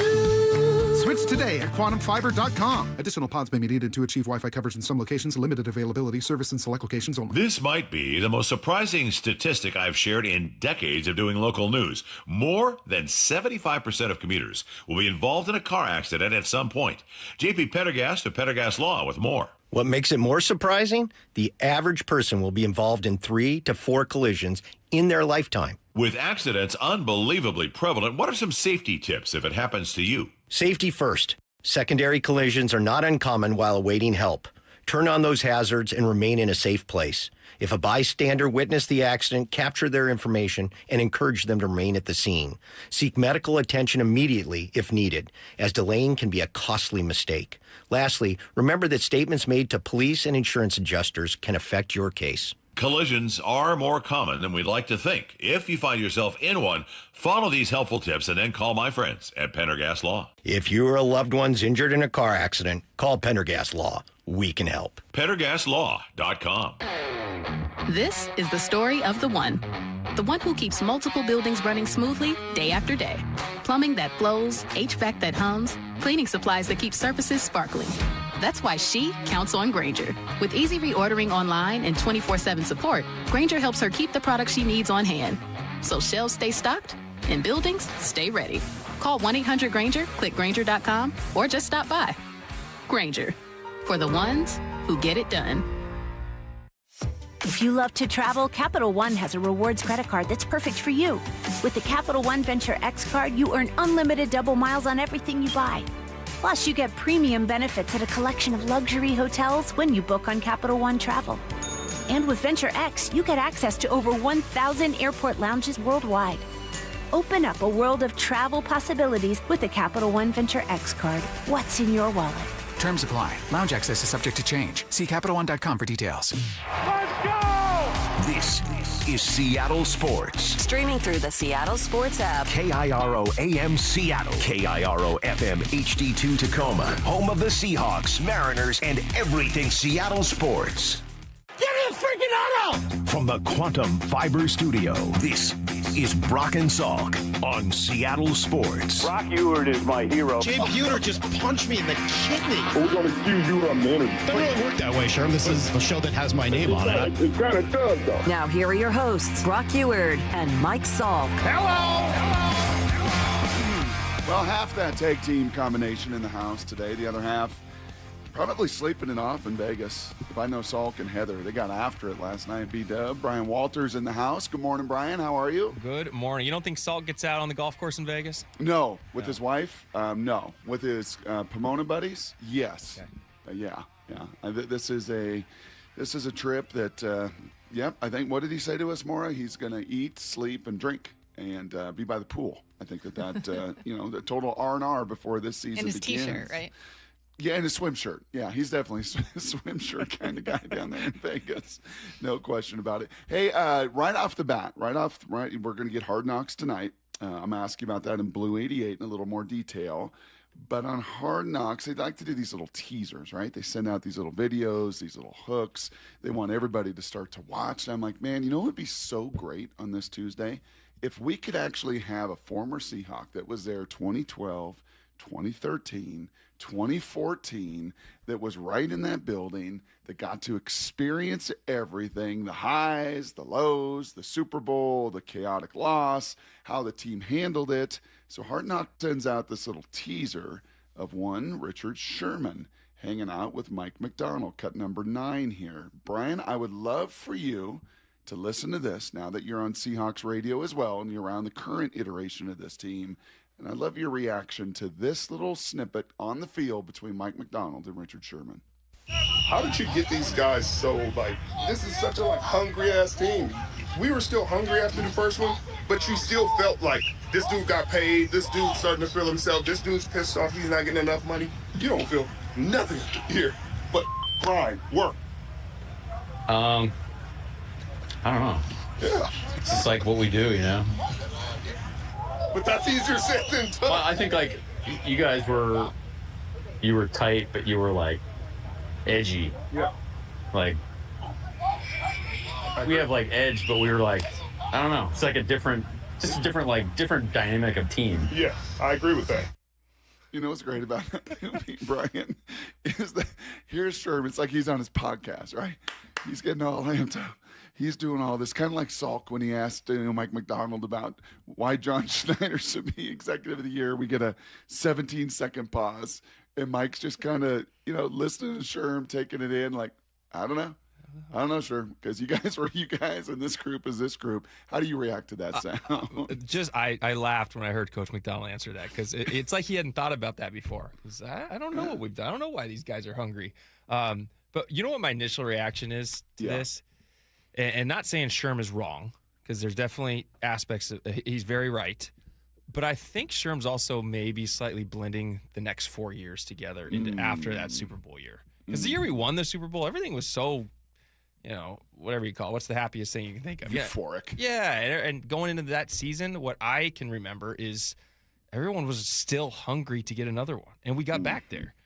Now, after you lose, things change. Yeah. and that's where I remember things kind of just falling apart. Guys are like, all right, well, this is falling apart. Let me, pay me. I'm going to hold out here. And then it kind of started falling apart a little bit. But what I do remember is the team after that first Super Bowl was still very, very hungry for another one. What was do you remember the messaging? Because Mike's messaging been so clear about running it forward, right? Do you remember you remember the first team meeting when you all got back in phase 1 or whatever it was? Or did Pete have a very clear vision and messaging over that offseason? Well, Pete's message never changed no matter what. No matter if you were on a little losing streak or if you had won so many games in a row and it was just what's next, right? It was go 1-0. It was week to week was Pete Carroll. That never changed throughout it. And so I know Pete was very consistent with that going into the offseason and what we did, just like how I love Coach McDonald's messaging. Yeah. Not run it back. You're not running it back. You're running it forward. This is you're going to your next goal, your next accomplishment. Here we are. And so I think both coaches have done a fantastic job of just kind of maintaining what they preach. I think it's easy for a coach to, I don't want to say to just kind of get comfortable, right? Yes. It's after you win a Super Bowl, Pete Carroll go, hey guys, how about that? And just relive all those moments. Like that's not what Pete did when we came in. And that's not what Coach McDonald did. So you're saying may have just misremembered a little bit. Like if Salk was on here with you and it wasn't me. Well, actually, you think Salk's questioning might be a little different than Let me also say this. The wideouts, we were a little different spot than he was in the DB room every single day. Yes. Right, the DB, they were the guys on our team. The LOB. Yeah. That was it. Now our wideouts, yeah, we were Well, just if I trying remember to right, prove Lord have mercy, we got Percy. Didn't Percy come into the fold that summer before 14 as well, or was No, he was there for the Super Bowl year. Yes, he was just injured most of the season. He was injured, and he came back pretty much for the Super Bowl and took that opening kickoff, or the second half to the house. That's right. And then had a good game, right? In the season opener was who did you guys open with that 2014 year? Because I remember very vividly that was Russell afterwards. Who did we open with? Was that the Green Bay? Maybe was it the Packers? No, maybe. I just remember he had one. Maybe it was San Diego. We played second week. We lost this game. It was so hot. But I just remember he was out of the backfield. They gave him like a pitch or something, and he was just off to the races. I was like, oh my goodness, this guy is fast. So compare and contrast for me, just a little bit. If, like Sherm said or Mike said, hey, you guys had your edge. You guys had, did it the way you did it. You're now doing Seahawk Radio. You're around this team. You do the pre and the post and other work. What do you see? How would you quantify the edge of this group? Well, I when you're out there and you see these guys. The one thing I was worried about, and I'll be real honest with this, going into this team, you have a lot of veterans who are here, and they'd kind of done a lot in this league. Guys like DeMarcus Lawrence, guys like Leonard Williams, they've had fantastic careers, but they've never reached that pinnacle. They've never won that Super Bowl. And so me going into this season, something I was watching was, well, where do these guys get their fire? Like where do they get motivated here to go to practice now and do this again? They got what they want. They're on the back end probably of their careers. Obviously, DeMarcus Lawrence, we've heard this is probably his last season. And what are they going to do that gives them that edge? Mm-hmm. And, I'm thinking like, what would I don't know if I'm in their shoes. That would be so tough, right? Yeah. And, man, you go out there and, you feel like this is a group of just Leonard Williams, DeMarcus Lawrence, 25-year-olds. They're there. Nothing has changed with their demeanor, with the way they attack practice, the way they're mentoring these young guys. And I think that's what was refreshing to see. We had I totally agree with that. Kind of cool moment yesterday, and Maura's got this little buzzer every time I talk about coaching. Here I got my sweatshirt on and everything else. But our head coach did a really cool thing yesterday. So we open this Friday. It's regular season. Yep, thank you, Maura. And coaches decided this year to just bring, like every week, there's going to be a message about a championship team. Studying like the DNA of championship level teams, kind of take that step. Our school hasn't won in 8 years and everything else. And the last guy that won was actually Luke McCaffrey, Christian's brother. So we were on a Zoom yesterday and Zoomed in Luke to our team meeting to begin the week and everything else. And it just so resonated with me, as I'm sure it will with you, and to your answer there about this team and their edge. And he was so crystal clear, Luke was. He said, listen, guys, it's really nothing fancy, right? You guys have been on talented teams. You have, Brian. I have. It's not always the most talented team. It's the closest team. It's the team that truly cares about your brothers, that has that bond and that love. And everybody will talk about it, but can you really live it and do it? And as he was reflecting back 8 years ago, that resonated there. As I think about last year's Seahawk team, that resonated. As Richard's on the field with Mike talking about the difference and comparing and contrasting, that just to me is just the bond. Yeah. Like, do you really love the guy and play your butt off and sacrifice for the guy next to you? They did it a season ago, and this is a new season. This is a new chapter, and they're going to have to do it again, and it'll be that much harder the second time around. And I'd say this, Brock, like, what was the best team you were ever on? The Indianapolis Colts. We got the AFC title. How many of those guys you still talk to today? A bunch, and it's absolutely the same thing. Exactly. And that's how, I mean, I go to all my stops through the NFL. The guys I talk to the most are from the Seattle Seahawks Super Bowl championship team. Right. Yeah, those are the guys you bonded with. And it's incredible how that is how that's relevant. I mean, you'd think you'd bond if you lose 13 games. Isn't that kind of bonding a moment too? Or you just can't wait to get out of there? I think that's a trauma bond. It's a trauma bond. Yeah, exactly. But yeah, it's just crazy. Yep. Fun to have you in today. We'll discuss a little bit of Mariners because, as you all know, when Brian fills in, it's not just all Seahawks, not just all ball. He's got a passion and maybe a fandom for this baseball team in town, and I know he's been paying attention to them. Pretty significant article by Adam Jude coming out in the paper yesterday. That will be a point of conversation over the course of this morning, as will a little bit of Hard Knocks, as will JSN joining the show, and Jeff Passan too. Going to be quite a Tuesday. Brian Walters in for Salk, Brock Salk on Seattle Sports. Outside of quarterback, for real, we got the hardest position on the field, man. The big-time players. They can't beat us throwing the ball. Make big-time plays. Ball picked up. Witherspoon comes near side. And a big-time Seahawk. Witherspoon, 97 yards. Is locked in for the long haul. Spoon and the soul of our defense. Spoon is the heart of it. Spoon's extension and what's next for the Hawks. All at seattlesports.com and the home of the Seahawks. Seattle Sports. Let's go. Guys, if your energy is down, your workouts feel harder, and your drive isn't what it used to be, it may not be aging. It could be low testosterone. At Revive Health here in Seattle, the first step is simple: a free testosterone exam and consultation with an experienced medical provider. We'll review your labs, symptoms, and overall health to determine if testosterone therapy could help improve your energy, strength, and performance. And for a limited time, qualified patients can get started with a free month of TRT. Revive has helped over 120,000 men since 2011 improve energy, sleep, mood, and confidence. If something feels off, don't ignore it. Get answers and take control of your health. Call 206-529-1111. That's 206-529-1111. Or visit revivehealth.com. Revive Health. Elevate your vibe. Must medically qualify. Terms apply. Contact Revive for full details. Someone had a birthday. Yep, 50. Can't believe it. 50 years of wisdom. Great segue. We have a health reminder from the CDC.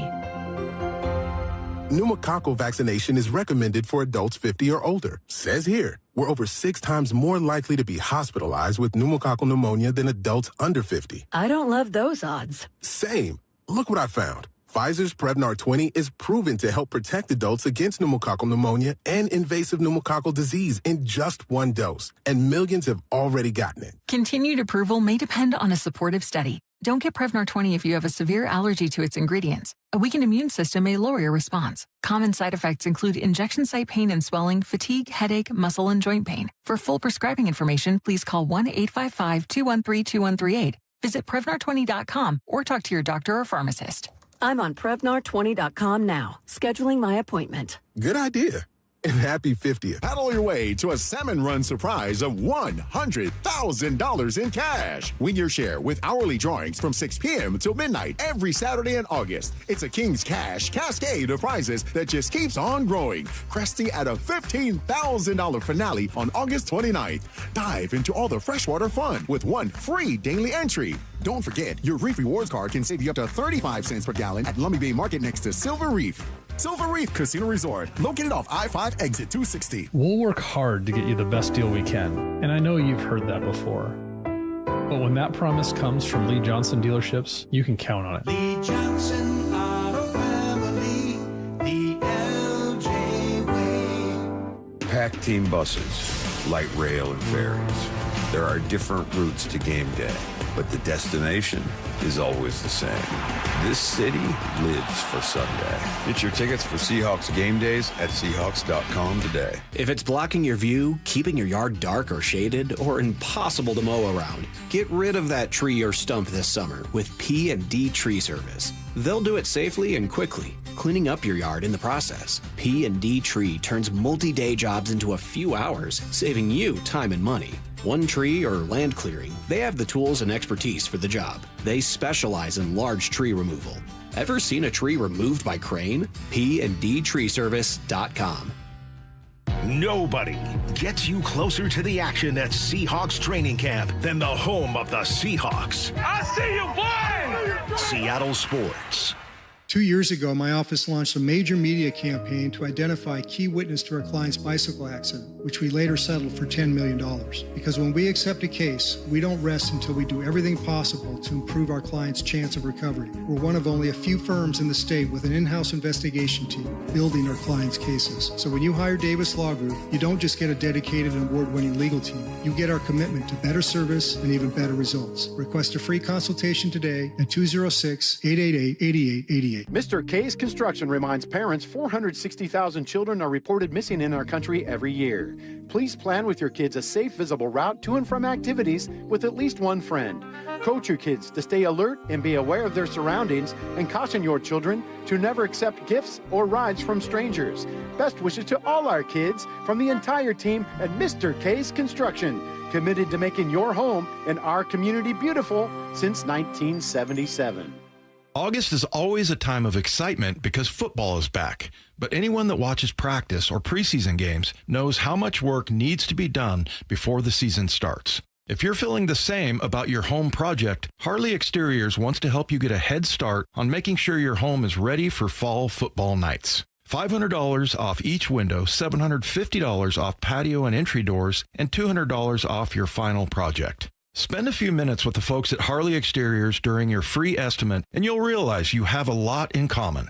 They love our local teams, they're good at what they do, and they'll take care of your home. Use Harley Exteriors to complete your home project this month and receive 12 or 18-month promotional financing. Qualified buyers only. Subject to credit approval and lender terms. Minimum purchase of 4 qualifying windows required. Windows must be 36 by 36 inches or larger. No size minimum on patio or entry doors. Financing subject to approved credit. Offers cannot be combined with other promotions. Offer expires August 31st, 2026. HarleyExteriors.com. Need to know. 15 minutes past every hour with Brock and Salk. Presented by Marquee Data. Here's what you need to know. First thing you need to know on this Tuesday, August 18th, I don't think anybody envisioned the Mariners with the win-loss record they've got right now, nor I don't think anybody on the other side envisioned that the Milwaukee Brewers would be the best team in baseball when it comes to their record. But the two of them will tangle in Milwaukee and Brew City today. It will be Bryce Miller getting the ball. It'll be a 4:40 pregame, 3:30 pregame, 4:40 first pitch. A lefty on the other side, Ryan Divish. He joined Bump and Stacy yesterday and kind of said, well, what we've all watched, maybe save for that Astros series last weekend. I mean, like, nothing has gone right for most of these guys this season, other than maybe Randy and Dom, but, like, so much has gone wrong as a team. And at the same time, I think they've come to the realization is none of it matters if they just kind of play better in this last, 37 games where it is now. I think, like, they can still get to where they want to go, and it might not be pretty, and it might not have the style points you thought you were going to have earlier in the season or when you, even in spring training, but, like, it's still within their grasp. 59-66. Versus 77-48. I don't know if anybody would have thought the Brewers would be 59-66 and the Mariners could be quite to that level. But with the American League, Ryan is right. You get hot now. You heard that messaging certainly Sunday. So I don't know about you, Brian, but when I'm watching broadcasts, when I'm talking to people, when I'm listening, when I hear something repeated multiple times, and you heard Benetti and that crew, Ryan Roland Smith, talk about that, like, yeah, man, it's been brutal. It's been a really, really hard 5 months. But we do have a home stretch here to try to get it done, and they'll face baseball's best this afternoon. And the thing is, it's if you're a Mariner or you're in that organization, just everything, you have to take advantage of the situation you're in right now, because it's just almost trying to be handed to you, just how bad everything has been in the division and everything, and you can look back, and I think you just mentioned it. It's just the fact that once you get there, once you get to those playoffs, no one cares. It doesn't matter what your season looked like. It's about getting there. That is the main thing. So that's where this team's at, and they just have to figure out a way to get, because any other year, think about all those years the Astros were good, you'd be out of it by now. We'd be talking about next season. But they're still in it. Here's the second thing you need to know. And Mariner fans across Puget Sound and all over the country that are listening to this are kind of nodding along, and they're kind of shaking their head because they've kind of heard that messaging for the last month, the last 2 months. And the challenge, as we know it, as Ryan said, offensively, all these guys are underwater. Naylor's underwater. Cal is at the bottom. The worst he's ever been in his career, right? They have been struggling. And finally, Adam Jude, I don't know if you perused the article yesterday and this morning, Brian, but I thought Adam Jude did a pretty good job of laying it out. And for me, just as an athlete, I hear very, very clearly through Kevin Seitzer's quotes, through an anonymous source, through a player, like they're in between. The messaging is in between. I think some of the coaching may be in between. I think past messaging and what they're asking them to do now. And I don't know, did you ever play in a situation collegiately, professionally, where you were asked to do things and you're like, yeah, but that's not me. That's not my skill set. I know, Coach, you want me to do it this way, and you're asking me to do it this way, but I got to do it my way to survive and thrive in this league. You ever live in that kind of situation? A lot, almost too much. And I think that's what, if I'm gonna judge a coach or say what makes a good coach, say it's the ability to get the best out of the players no matter who you are, right? And if some coach is trying to, I had a receivers coach, I won't name which one, I had a lot of those. I had a receivers coach that would want to make me run. I prided myself in route running, and he'd try to make me run routes certain ways that I never had done in my entire career, and it was disaster. It was awful. I said, I don't run like this. This isn't what I do with that route. Now, I didn't say that to his face. I still tried and still to do it, but it didn't make me a better player. So I respect coaches that say, hey, what's going to make these guys better players? This is your skill set. This is your skill set. You don't have to be like that guy, and you don't have to be like that guy. And I think that's what makes coaches so good. And in this situation, you're talking about maybe arguably the hardest thing to do in sport today. Yes. Where you can't even hit 3 out of 10 times. I think there's 4 or 5 guys in the whole Major League Baseball, Brian, that are hitting above 300. So you're talking about the most challenging thing to do, and maybe some of that messaging hopefully clears up here over the final 30-something games. Here's the third thing you need to know. Speaking of messaging, Mr. McDonald yesterday at the podium reviewing the game film. I think we'll hear a lot of this in Hard Knocks, maybe in a little further detail and clarity. But yeah, looked at that game tape, and it kind of matched up to what he felt on the sideline Saturday night. Wasn't good enough. That's not the product they play with. That's not the intent they play with. And talking yesterday to the press just about that word, intent. Yeah, our intent. It wasn't a crazy long practice or intense practice, but the one's workload was heavier, which is good to get their wind up. But anytime we challenge our guys to do anything, their intent has been fantastic, and we did it again today. So we trust our guys. This is like our first opportunity to work through a not perfect situation. I wouldn't call it adverse, but maybe you do call it adverse situation where it's just, hey, things didn't go your way. We said we're going to operate a certain way, and so now let's go act as we said we were going to, and try to solve this problem together. Fair. I think it's fair. I think he has to kind of say that. I really do. If I'm there, and I think that I'm not shocked with how the game went. I'm really not. That was not unexpected to me. First preseason game, And I mean, it wasn't all that pretty for the Cowboys either. You know, I did a game on, when was it? Friday? Saturday? Whatever. I did the Atlanta Falcons-Broncos game. It wasn't pretty. It was awful. It was a terrible game. I mean, so what you're seeing is just a lot of guys that, think about it. When you're in practice in the NFL, you get 2 reps. Boom, go in, get your 2 reps, go out. Substitutions. Everyone else is in for now 2 or 3 or 4 plays. And you have this rhythm you get through in practice.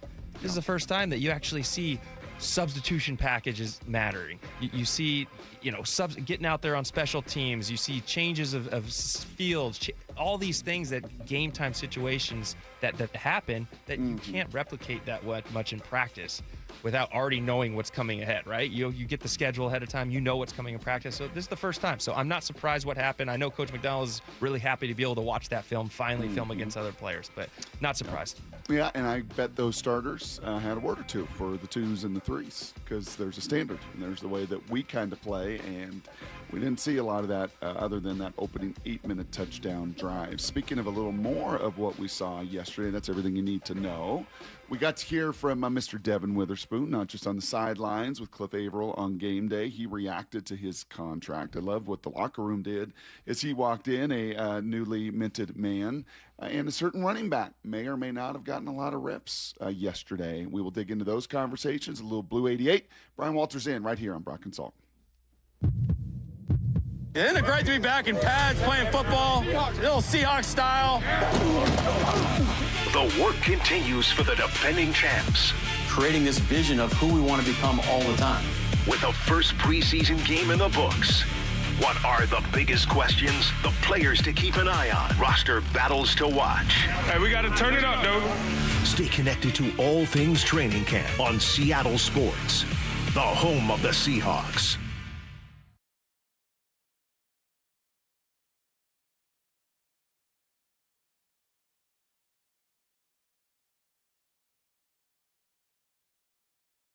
Gaming and entertainment make the perfect escape. Also, check out upcoming shows. You got 80s pop sensation Taylor Dane on September 6th or local rock legends Queensryche on October 10th. Tickets at snocasino.com. You can elevate your next getaway. That's 4 Diamond and Seattle's closest Snoqualmie Casino and Hotel. Please game responsibly. You're in charge of ordering boxes. Small boxes, really big boxes. You're in charge of tape, labels, mailers, bubble wrap, extra bubble wrap, just for fun. You're in charge of warehouse cleaning and safety supplies. Good thing there's Uline. Thousands of quality products for your business and warehouse needs, always in stock, ready to ship same day, and backed by Uline's legendary 24/7 customer service. Uline makes it easy because you already do enough. Uline, we warehouse for you. Hey Seattle, Jake Bobo from Techline Roofing. Are you in the market for a new roof? With the strongest workmanship warranty in the business, Techline Roofing has you covered. Take advantage of our easy financing and our summer special. Trust Techline. Dealing with divorce and custody issues can be terrifying and very lonely, but you don't need to face it alone. Goldberg Jones has been helping Northwest husbands and fathers for more than 30 years. Thousands of men have put their trust in us. You can too. Learn more at goldbergjones.com. At Farmers, our honesty is contagious. Wait, am I going to catch honesty? Well, when you're with Farmers, it's kind of inevitable. Well, how long does it take to... I lied to you when you asked if I knew what a deductible was. I don't know my dad's birthday, and I thought umbrella policies were for rainstorms. Actual rainstorms. I have it, don't I? You don't just have honesty. You have Farmers. Bum, ba, bum, bum, bum, bum. Learn more at farmers.com. Underwritten by Farmers Truck or Fire Insurance Exchanges or Affiliate. Products not available in every state. This is a special alert to all Americans who own a vehicle with less than 200,000 miles with an auto warranty about to expire or with no warranty coverage at all. Due to a decline in the economy, CarShield is announcing a low-cost month-to-month vehicle protection plan that is now available to the public to save any driver out-of-pocket expenses on future auto repairs. Call now to find out how you can pay almost nothing for covered auto repairs. Yes, you heard that correctly. Pay almost nothing for covered auto repairs. An open phone line has been established for all drivers to call for a free quick quote. Call 800-330-8323 now. Drivers who are covered will not have to pay for covered repairs again. This protection plan is at an all-time low. Additionally, drivers who activate this vehicle protection today will also receive free roadside assistance, free towing, and car rental options at no additional cost. Call us for your free quick quote today. 800-330-8323. That's 800-330-8323. What do you have to lose? Call 800-330-8323. Again, 800-330-8323. Experience the thrill of the Kitsap Fair and Stampede with classic fair fun and food. Delight in the ultimate Pacific Northwest summer tradition. Bring the whole family to enjoy exhilarating carnival rides, midway games, and all your favorite deep-fried, sweet, and savory fair food staples. Kitsap Fair and Stampede runs August 26th through the 30th. Don't miss out on all the fun and excitement. Tickets and info at kitsapfair.org. That's kitsapfair.org. Football, baby! Nobody gets you closer to the action at Seahawks training camp than the home of the Seahawks, Seattle Sports. Dave Wyman joined by the mayor of the city of Lacey, Andy Ryder. Andy recently underwent successful treatment for prostate cancer. His treatment method? Swedish CyberKnife. I'm feeling very confident about my treatment with CyberKnife. I absolutely recommend it for anyone who has been diagnosed with prostate cancer. Reach out to Swedish CyberKnife directly at swedish.org/CyberKnifeProstate. Treat prostate cancer with Swedish CyberKnife. CyberKnife is a registered trademark of Accuray Incorporated and is used with permission. Hey, baseball fans, Rick Riz here. I'm excited to introduce you to my good friend Keith Dashafy, owner of Pella Windows and Doors of Western Washington. Keith? Thanks, Rick. At Pella Windows and Doors, we pride ourselves on delivering top quality windows and doors that enhance the beauty and energy efficiency of your home. Our products are built to last with innovative designs and exceptional craftsmanship. Whether you're looking to upgrade your windows or install new doors, Pella has you covered. That's fantastic, Keith. Don't wait. Schedule your free appointment today at PellaPNW.com. What if you could have the most reliable fiber-powered Wi-Fi? And get this, what if you could keep it at the same price for 5 years guaranteed? Now through August 24th, new Xfinity customers can get our best price on gig Wi-Fi this summer before it disappears. Just $50 a month for 5 years. No annual contracts, no hidden fees, and our best equipment included. Plus, get online in minutes with same-day Wi-Fi. It's Wi-Fi that finds and fixes problems before you even notice them. Like super intelligent Wi-Fi with a sixth sense. Plus, it keeps you protected from online threats. And get Peacock Premium included for 2 years. Lock in your price and unlock the possibilities. Get it now at Xfinity.com. Xfinity. Imagine that. Restrictions apply. Requires paperless billing and auto pay with stored bank account. Taxes and fees extra. Speeds vary. Use of fiber coaxial cable. Learn more at Xfinity.com/same-day Wi-Fi. This hour of the Brock and Salk Show is powered by Star Rentals, preferred supplier to the West's best contractors. From the Quantum Fiber Studio. This is Brock and Salk. Weekdays 6 to 10. On Seattle Sports and 97.3 FM HD2. Well, good Tuesday morning. Mr. Walters in. I got a good Blue 88 for you, B-Dub. Kate Scott was with us yesterday, and she shared a little nugget from the production meeting. And now that you're doing games, are you enjoying that, by the way? You having a little fun? It is fun. You know, I need to pick your brain a little bit. The thing is, what do you prep for? That's what I always go into these games. And you ever just have a ton of information over there, and then you just never use it? Yes, actually, like, yeah. I think I got 19 years of boards. You're like, actually, Molly made me throw out like 10 or 12 years of them. So I was like, what? You never no. These players are like dead. Okay, like just throw your stupid boards away. It's never coming back. But yeah. My only piece of advice, I think I did tell you this at one point, and I tell all the young guys, just answer why. Yeah. Just tell me why, what went down. Don't repeat the play-by-play. Just tell me a little why. So I got a great little in-depth, Cooper Cup provided it in that production meeting. I'll be very curious from your years in the NFL and playing receiver and all that. So we'll do that here in about 10 minutes or so. 2 or 3 little tidbits here I want to get to with some of the news yesterday. Devin Witherspoon signs his deal. We knew that. That was a need to know yesterday. We heard from him Saturday night on the field. Cut 6 and 7 here, Ian and Maura. I want to play some of these, and I'm very curious where your mind goes, Brian. Having been around the Earl Thomases, having been around the Richard Shermans, having been around many of the other guys in the league that played at a very high level, ultimately became the highest paid player at their position as well. Kind of curious what you see in Mr. Spoon. I got a couple thoughts as I was sitting on the news yesterday and just reacting to the sound. Here was Devin Witherspoon, cut number 6. on just the whole process, this whole negotiation. We saw it in the first episode of Hard Knocks, him driving home in his car talking about it. But Devin Witherspoon, a little bit more in-depth on what this process has been like. Yeah, this one is on what kept him grounded through it. Yep, because he cut names 6. them. These are my teammates, man. Like I said, when you come in and you come to work with guys like this, like D-Hall, EJ, and Leo and them, like Murph, I mean, you come to guys, when you come to work with guys like that, it means everything. I mean, it's easy to take the pressure off you because now I know what they're about and they know what I'm about, so it's just easy to come out here and just focus on football.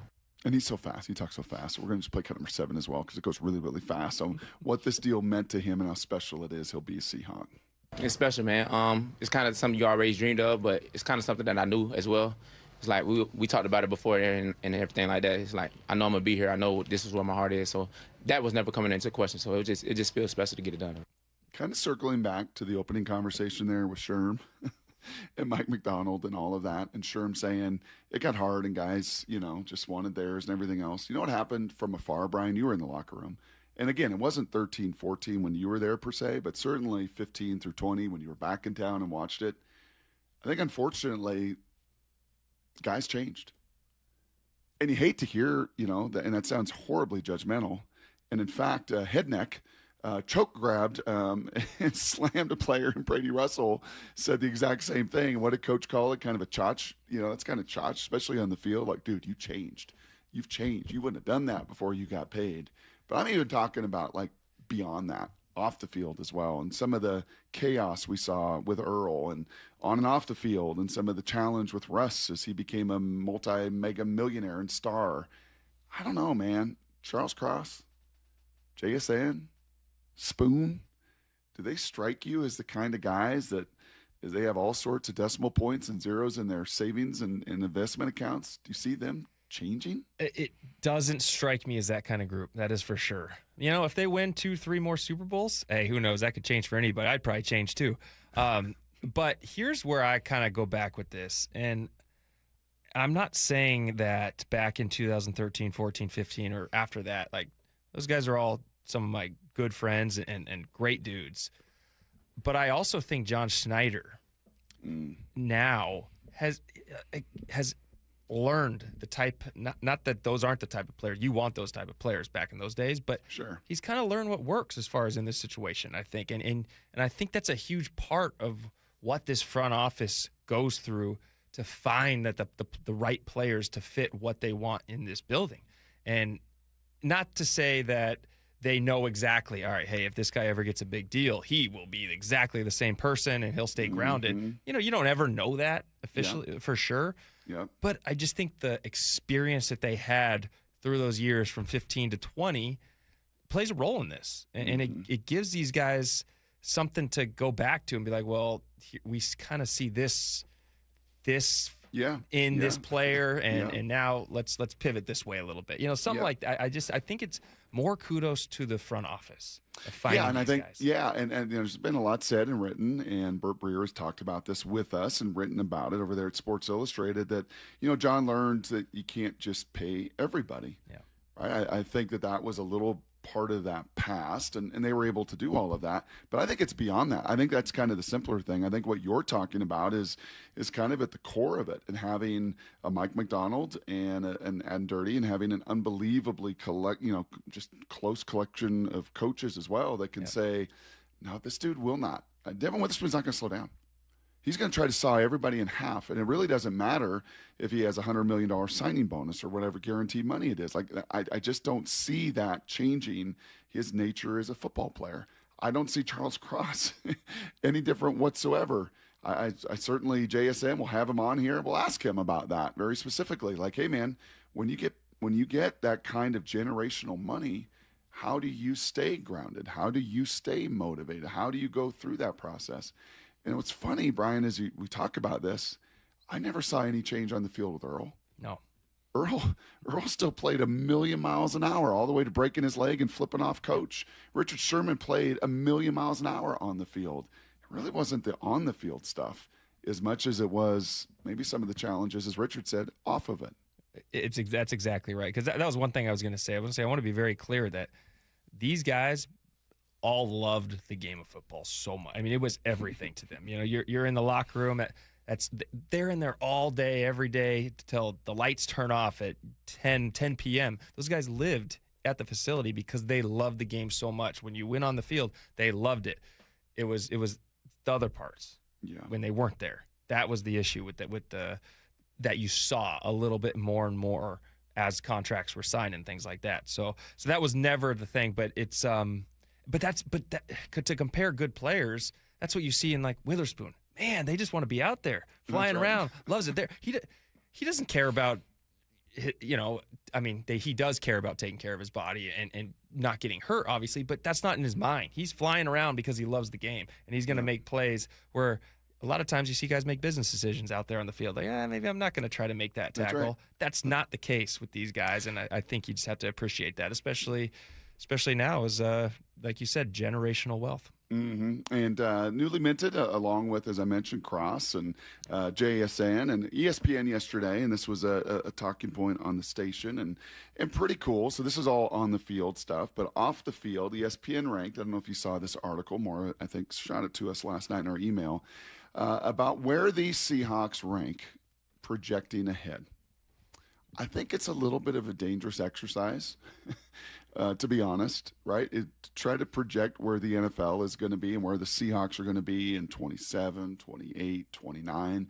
The reality in 2029, how much of this current team is going to be a Seattle Seahawk 4 or 5 years from now. But it's a cool exercise, and everybody falls under that umbrella, all 32 teams. Did it surprise you at all, B-Dub, that when ESPN did the work, when they talked to their analysts, when they crunched the numbers, that as far as projecting ahead, who's got, and this was in a number of areas, this was in coaching, this was in quarterbacking, this was in roster, this was in front office, trying to take all of those things into consideration, the age of some of their young stars. Would it surprise you at all that the Seattle Seahawks are number one in those projection rankings? No, it doesn't surprise me at all. What does surprise me is that the Rams were number 5 in future. Don't they have all these older guys that they're trying to win? Like that, that's what just that surprised me the most out of any of this. But the Seahawks being where they're at now and all these young guys, no, it doesn't surprise me.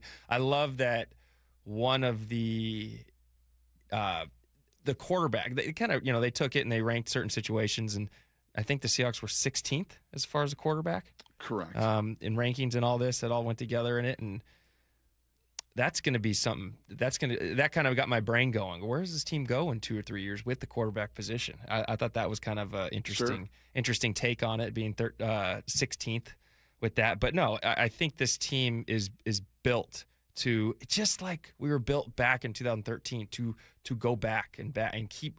Every year now, you have that expectation. I think this young nucleus of guys. I mean, you can just read the articles. I mean, it names it yourself. JSN, obviously. You got Witherspoon, Eamon Warry. I mean, that guy's 22 years old. So no, you got a lot of fun years ahead for this the Seahawks team. But no, not shocking. 2 cool little nuggets in that article. One cool little nugget, one bold prediction. If you are if you're Mike Salk and you're down in Vegas right now and you're thinking of putting a few shekels on a few teams, maybe win-loss, this is a good little nugget to know from the article, including the postseason. The 2025 Seattle Seahawks finished with the highest DVOA of any team since the 2007 Patriots.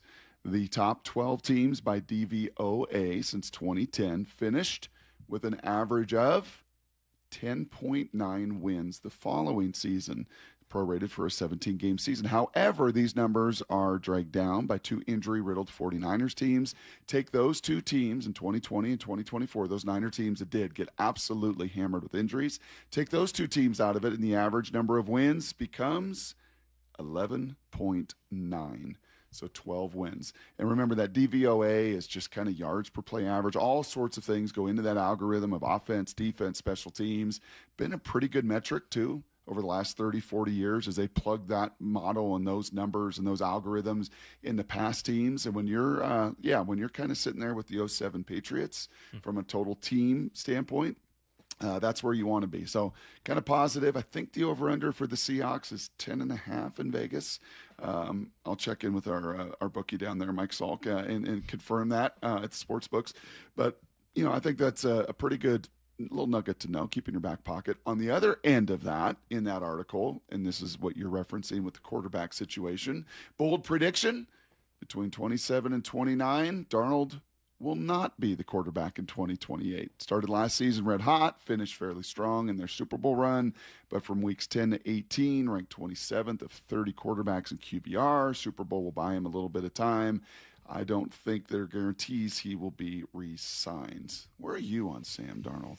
I absolutely love Sam Darnold. I do. And here's I would change that. I would say Hot take? Is this Brian Walters? Hot take here.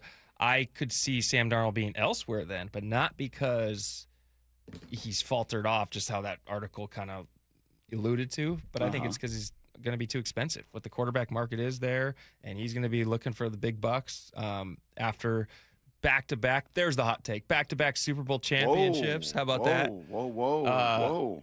Maura, cut that. Maura, cut that. Here we go. And I think that's the tough. I mean, I think that's the thing is now you're getting to where you're starting to have to pay these guys, and we talked about it earlier. You got to pay all the guys that you win with, and that's where I'm at. I'm saying Sam Darnold will probably be a hot commodity here, trying to in the next couple years because look, I think that piece on Hard Knocks on him and his spin rate. You could probably get into the spin rate a little more than I can, but I think that's incredible. I loved what they did with Sam Darnold there and just how the kind of the feel he has for the ball and how he can throw that thing around. So he's one of the most talented quarterbacks, I think, in this league. So. He likes to say about JSN, he's QB friendly. Cooper Kupp is QB friendly.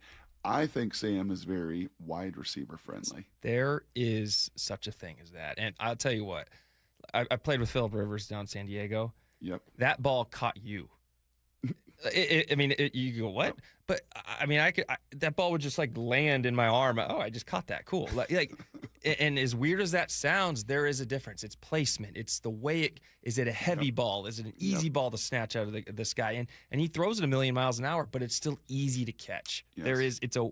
It's such an odd thing. And then there's other guys I've played with. I won't name them. Tough ball to catch, especially when thrown over the middle. The NFL, the no fun league, catching that guy. Blue 80, I've been waiting for this for 45 minutes. Can't wait to get your insight on one question in particular. Here's a little Blue 88. This is Brock and Salk's Blue 88, brought to you by Culligan Seattle. We're going to go red, right, tight, close, sprint left, G, U corner, halfback, flat, on one. Ready? Brock Ewart tackles 3 football questions as only he can. Blue 88. Now here's your hosts, Brock Ewart and Mike Salk. Brock Ewart, Brian Walters, 3 football questions. I'll toss 2 of them your way. And let's start with this one. Cooper Kupp. This comes from Kate Scott. And I'll play her sound in just a second. Kind of laying this out in a production meeting. All the little nuggets that you learn. Some of my favorite stuff in broadcasting happens in those meetings. Here was Kate with us yesterday, referencing a little nugget from Cooper Kupp and JSN. He was just so effusive about Jax. I loved, he said, one of the things about Jax is playing receiver it's an art form. And each of us paint in a different way. And maybe I'll be able to get this into a game, but I don't know if either of those guys are going to play. So I'm breaking the news here. And he was like, and Jax often goes against certain things that we're taught to do as receivers, but it works for him. It works for him. And he's like, and that's making me think outside the box a little bit more, even though I've been doing this for, a decade plus now. What's that mean? Oh, man, I love this. Well, first off, did I not talk about this earlier with coaching, with coaches? How, every receiver is different. Every receiver runs different, catches different. And I love how Cooper Kupp painted that picture as far as, it's an art and everyone paints their own piece of art. I love that part of it. But here's where I think what it means. And this is what I got from it, from my experience in the NFL. Percy Harvin was the example of this to me. He was so much better than everybody as far as fast, quick, how he ran, that he could get away with things that others can't get away with, especially myself. Right? Like I had to be pretty textbook. I had to have perfect footwork, go the right way, great hand placement. But there's guys out there that, hey, they're just going to use their God-given athleticism or instincts, and they're going to be able to get it done. And it doesn't matter how you do it. And that's kind of how I took it.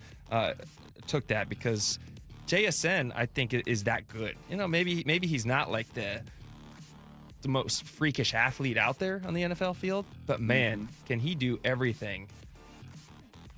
What do you think one of those? Give me one example of that. Of JSN? Yeah. I think instincts for JSN. I think instincts is number one for me. And what you saw mostly last year is yak, right? How a lot of receivers, when they catch the ball, it's like there's process where they say, okay, catch, I got it. Okay, here we go. Now what's next? JSN, you look like he didn't even think about catching the ball. He was on to his next thing. He was turning upfield. He was making a defender miss. And I think that comes with instincts. You can't teach that kind of thing. A lot of guys will just take cover, but I think that's an interesting tidbit. You could also go on about how Cooper Kupp talked about how JSN helped him, or how Cooper Kupp's helping JSN kind of get through the accolades yet. But anyway, that's an interesting piece. I love it, and I'm going to throw one at you here, Brock. Washington Huskies, it's almost that time.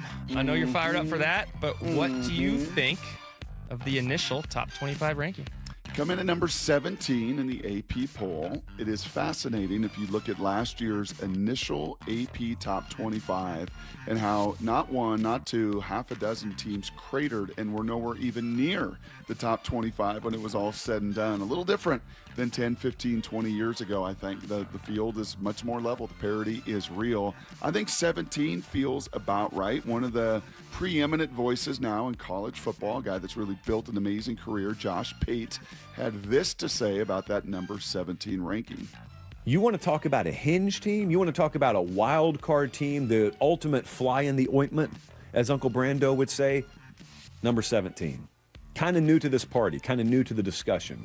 Well, they played for a national title 3 years ago, but you get what I mean. Under Jed Fish, Washington is now inserting themselves or reinserting themselves into this conversation. Dude, Washington could wreck this whole thing because Washington's just floating in there at number 17, got a really good quarterback, and you know what else they have? They got a schedule where they play a lot of the other big boys. They go to USC, they play Iowa, but you know what they do in November? They got Penn State coming to Seattle, they got Indiana coming to Seattle, and they play Oregon. So there is a world where Washington uses that to thrust themselves into the playoff. I've said over the last couple weeks as they're getting going over there, as I'm doing a little work, as I'm talking to my folks, I think they're going to be relevant in the playoff discussion this year. I think they will be a relevant team in that conversation. As Josh talks about, you do get Iowa at home. You do get Penn State at home. You do get Indiana at home. All those teams come all the way to Seattle, two of them in that month of November in particular. And one commonality between the Huskies and Seahawks, Brian, is that playing in these home stadiums is a nightmare. Even when the Seahawks were not particularly good or talented, it was really hard to win in Lumen Field. It was hard to play there. The Huskies have gone years without losing games in Kalen DeBoer's tenure, even Jed's tenure. Like, the team has played incredibly well, been very hard to beat in Husky Stadium. Schedule is favorable at Oregon, at SC. Those will be the two. You get one of those two, you will be a playoff team. Going to be very relevant over the course of the year. Question number 3. All right, we get a little Hard Knocks tonight. Not only some preseason football to react to over the weekend, we'll have some Hard Knocks. Brady Henderson and I will have a full set of reactions to that tomorrow. 2 things, Brian. Number 1, what do you expect to see tonight? And number 2, what have you learned through the first 2 Hard Knocks? What do I expect to see tonight? Well, one thing I will say is the first 2 episodes of Hard Knocks I've ever watched. But what Come they again? have, I had never watched it before this. Come again? And do you not love football? You know, are you not a it's sports just fan? something that maybe I had like PTSD about it. You know, Okay. just reliving them going behind You're the not the roster target cuts audience. and You're not all the that. target Yeah, audience. maybe not. Okay, yeah. But I think one thing they've done so well is really set the stage, set the tone for what the Seahawks team is all about, and really represented Coach McDonald. Like, that's what I've heard from all my people across the country that have watched it. Is just that coach seems really awesome. Man, that coach is cool. And I think they've really painted Coach McDonald in that kind of light. So I love that. Here's where I want to go with it. Here's what I want to see more of, though. Okay, enough of that. Enough of setting the tone. I want to see what are some of the – and it's the Seattle Seahawks. There aren't a lot of roster battles. I'm not going to lie to you. But I want to see kind of – give me what's going through some of these young guys, some of these guys fighting for a roster spot. Can we get to know some of these guys a little bit? Interesting. Because I want to see that because that's where I was. That was kind of my what did I experience? The bubble guys? During camp? The bubble Some guys. of the bubble guys. And what were you going through during camp? What is every day like for you when you don't know if you're going to have a job the next day, and the kind of pressure that presents, and how Coach McDonald helps those guys? How does a position coach help those guys? I would love to see a little more in that. And now that games have started, little Montori Foster, a perfect example of that. And God, we can get into that a little bit later, but I loved what we saw with him, how he kept it going from the practice field to the game field. Cool. But I would say I want to go that. I want to dig into some of these guys fighting to make this team. That is a little blue 88 today. I would say that I have been an avid watcher of that, and I would say in many years, Brian, that has been the theme. Well, there we go. I think you go through and you look through a thread line, and we had the director of Hard Knocks on with us last week. I think you would say, oh, yeah, there's always some drama and some theater there. But this team, not many times do they get a Super Bowl champ, right? Not many times do they get a team of this level, of this magnitude, of this buttoned-up culture, of this beauty with bald eagles flying around Lake Washington and all of the other tape and all the other. Usually they're searching for stories. I don't think that's the case with this one. It's really trying to find the best messaging, the best stories. And now we'll have that game Saturday night, and I'm sure a ton of that to react to in and throughout Hard Knocks. JSN, 30 minutes from now. Sometimes questions that, I'll write a few of them down ahead of time that I know I want to get to and get with these players. But my gosh, JSN, I think I've got about 1,000 of them. I don't think we've talked to them, or it's been years since we have. So we'll have JSN. Brian Walters will be alongside. I love that. We'll have Jeff Passan at 9:30. He's usually 8:30. He's very nice to bump to 9:30 today so we can get the greatest in the world 30 minutes from now. Everything you need to know, plus what's going on with this Mariners, and a really good Adam Jude article I want to dig into next. It's Brock and Salk. Brian in for Salky right here on Seattle Sports and the Seattle Sports app. Outside of quarterback, for real, we got the hardest position on the field, man. The big-time players They can't beat us throwing the ball. make big-time plays. Ball picked up. Witherspoon comes near side. And a big-time Seahawk Witherspoon, 97 yards. is locked in for the long haul. Spoon and the soul of our defense. Spoon is the heart of it. Spoon's extension and what's next for the Hawks. All at seattlesports.com and the home of the Seahawks. Seattle Sports. Let's go.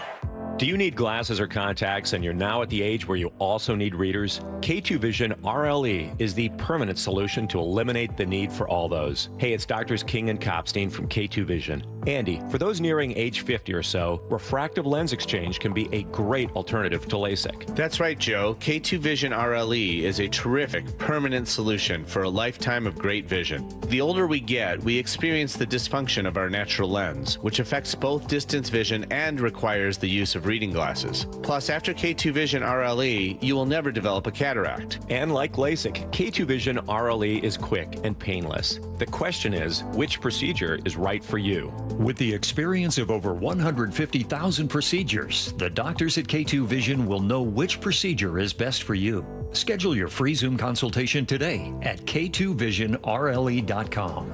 K2 Vision RLE. No readers, glasses, contacts, or cataracts. I want a woman. I want a big girl. See the hysterical Gabriel Fluffy Iglesias when he takes the stage at Muckleshoot Casino Resort, Saturday, August 29th at 5:30 and 9:30 p.m. This way, we both can agree on the temperature of the thermostat. He's sold out stadiums around the world, and now he's coming to Muckleshoot Casino Resort on August 29th. Get tickets before they're gone to laugh out loud with Gabriel Iglesias at muckleshootcasino.com. Keep summer outside where it belongs. Save $588 on every window and $1,088 on every door, plus free heat deflecting glass. Claim your free quote today, plus 12 months no payments. Visit LakeWashingtonWindows.com. Hey, Chuck here at Frank Lumber the Door Store in Marysville. We are back and open here Tuesday through Saturdays. If you're looking for doors, you need to come and see us. We have an incredible selection of doors to choose from, and currently you can take advantage of our quick turnaround time for pre-hungs and matchups. Please visit us here in Marysville at 1046 Cedar Avenue, or Monday through Friday in Shoreline on 15th Avenue Northeast. And as always, don't forget to check us out online at franklumber.com. What is that sound? Ugh, that sounds like a plumbing sound. Luckily, there's a company that fixes all the plumbing sounds across Puget Sound. That's All Sound Plumbing. Puget Sound's plumbing experts. Have a sound? Visit allsoundplumbing.com. It's been really cool to see what the cameras and microphones capture during training camp. One of my favorite scenes was a coach telling a player he should be happy for another teammate who just signed a contract extension. He earned it.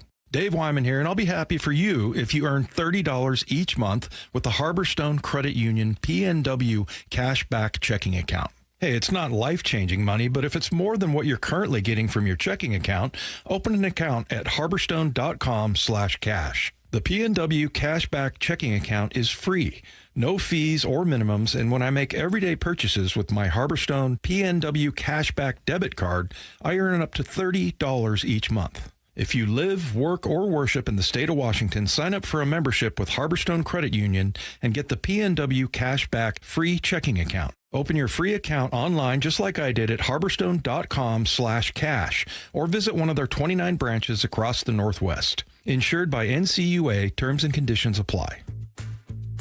Keep summer going during the Toyota National Sales Event at Toyota of Kirkland and Toyota of Renton, with additional inventory at both stores on 2026 Camrys, Corollas, and Prius. Through August 31st, see your North and South Toyota dealers for exceptional offers on cars in the Corolla and Camry families, along with the Prius. Visit either store and test drive one and take that car home the same day. Whether you're in the North or the South, they've got you covered. Visit ToyotaofKirkland.com and ToyotaofRenton.com.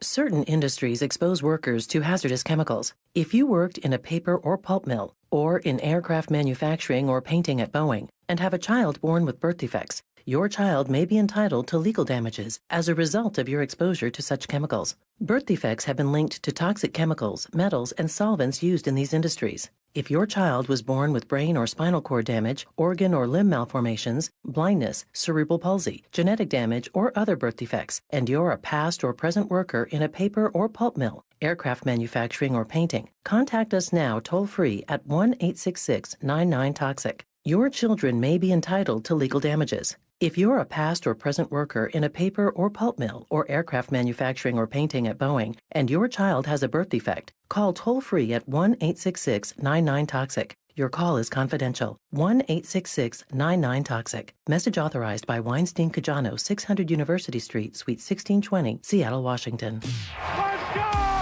This is Seattle Sports. Streaming through the Seattle Sports app. KIRO AM Seattle. KIRO FM HD2 Tacoma. Home of the Seahawks, Mariners, and everything Seattle sports. Get the freaking out! From the Quantum Fiber Studio, this is Brock and Salk on Seattle Sports. I don't read the internet, guys. Take the bull by the hands. And Brooke, you are. And Brooke, you are. Now here are your hosts, Brock Eward and Mike Salk. A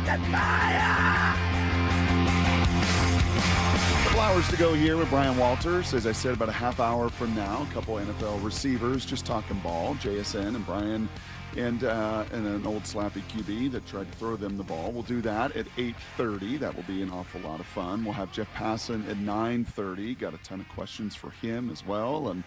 And projecting the next week with the Brewers and Cubs. Doesn't get any easier with the schedule, but the Mariners playing some great baseball over the weekend. So Jeff will be on with us at 9:30. I do want to slide in a little baseball conversation here, Brian. And Adam Jude, our buddy from the Seattle Times. We're very fortunate in this market to have a Ryan Divish and an Adam Jude, both covering a World Series expectation baseball team that's been through a rough patch and had a really hard time, especially offensively. One of the worst in the league hitting, one of the worst in the league scoring, one of the worst in the league doing all of those things. And Adam finally put together a piece that I think many of us have been waiting for. Can we find some answers? Dan, one of his strengths, honestly, and I know it infuriates many, Dan Wilson, the skipper, is Brian, he will never, ever, ever throw any shade at a player. He's taken a page right out of Pete Carroll's playbook that publicly he is going to take every arrow. He's going to be their shield. He's going to defend them tooth and nail. And it's left, I think, a lot of us wondering, okay, but give me more. help me understand where this thing is going. And Adam had a really good sit down, it sounds like, with some players, with Kevin Seitzer in particular. I'll quote directly from Adam's article. We're working to get him on the show tomorrow. Hopefully he can do that.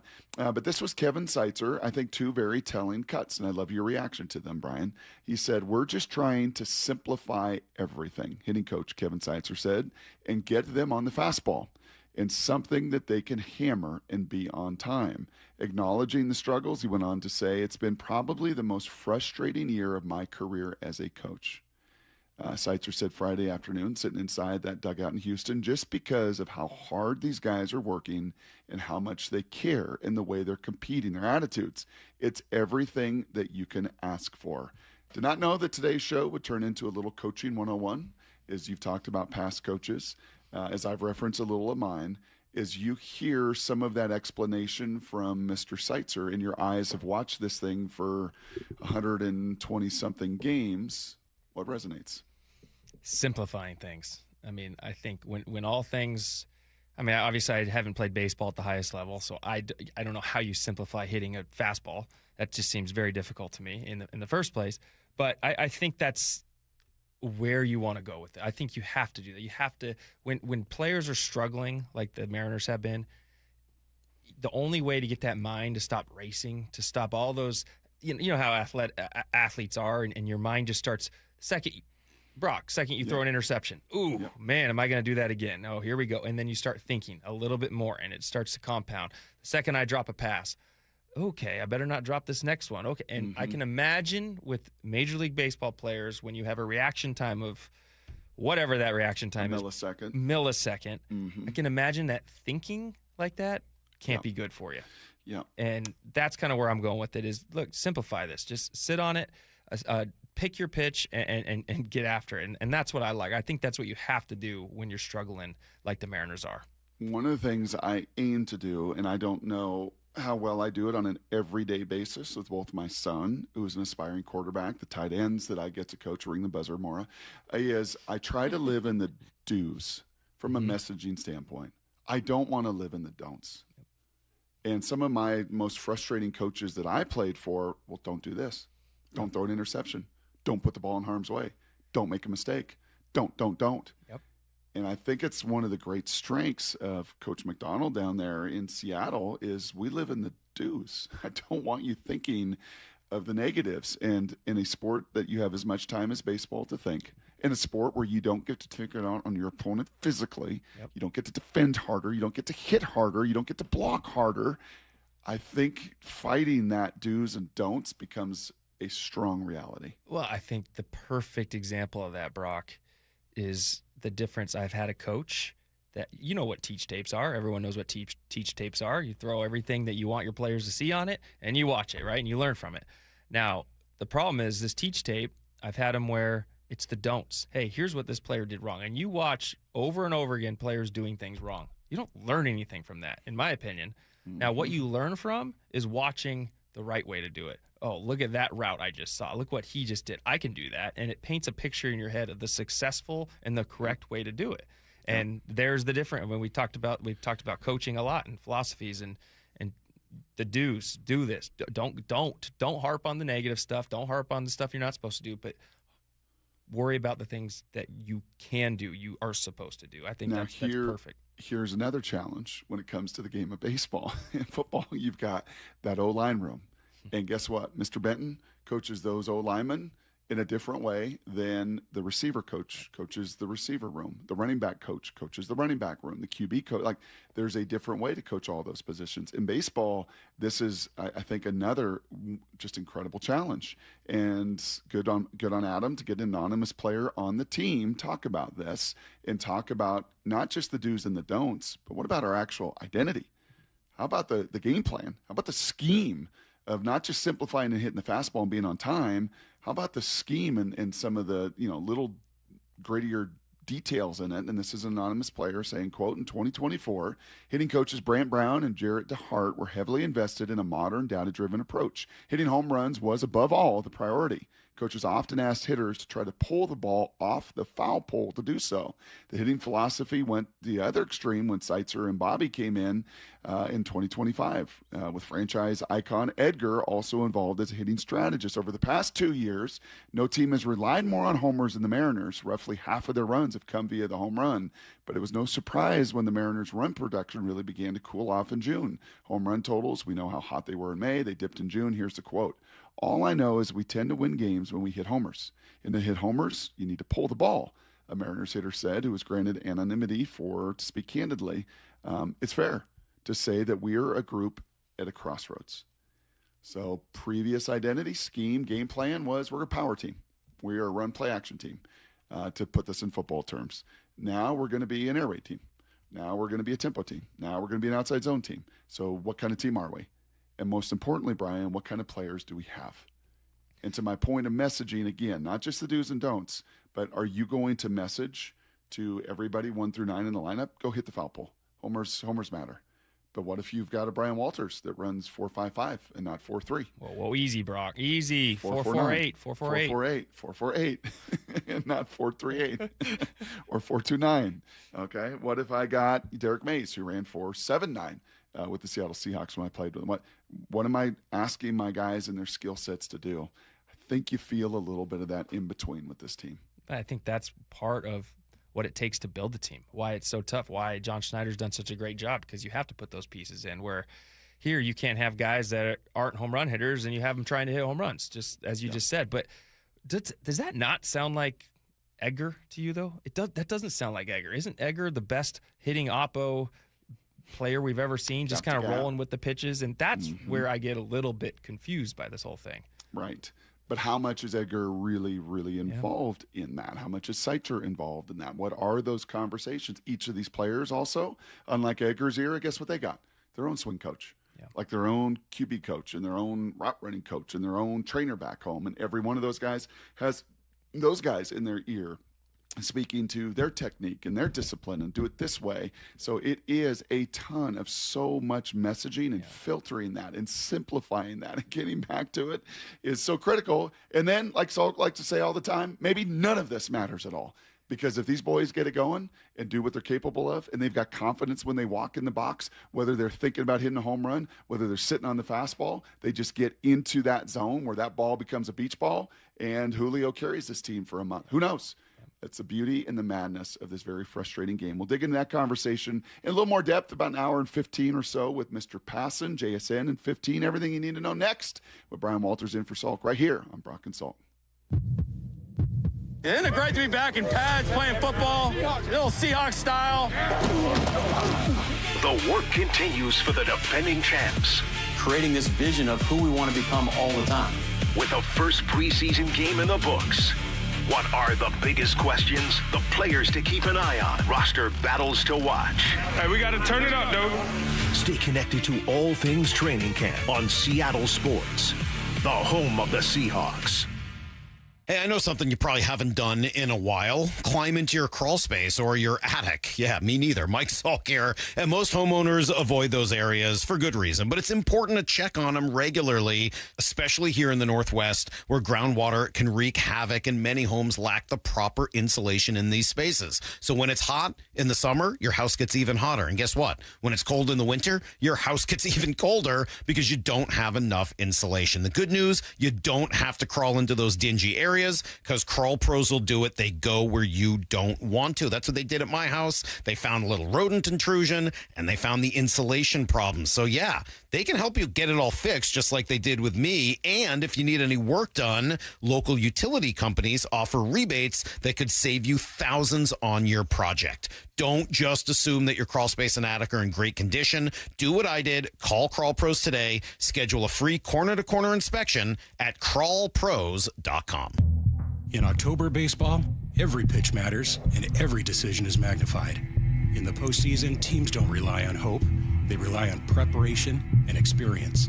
Divorce works much the same way, but the consequences of a bad call don't last a game, they last a lifetime. At Goldberg Jones Divorce for Men, we provide the preparation and experience to protect your finances, your children, and your future. Go to goldbergjones.com to get your questions answered at no charge. goldbergjones.com.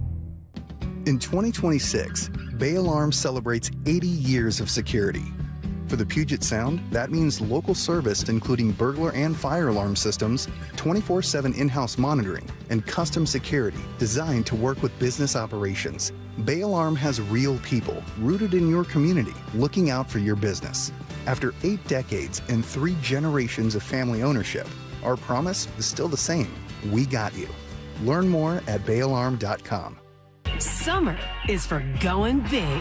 Julio! Dead center field, solo home run, 4-0 Mariners. Summer is for showing out. Crawford, out of the glove, Emerson to first. What a play! Summer is for Mariners baseball. Cal Raleigh with an RBI double. The big dumper comes through in the clutch. Where else do you get 9 innings of eye-popping swings and snags? Plus fireworks that make your feet dance and your jaw drop.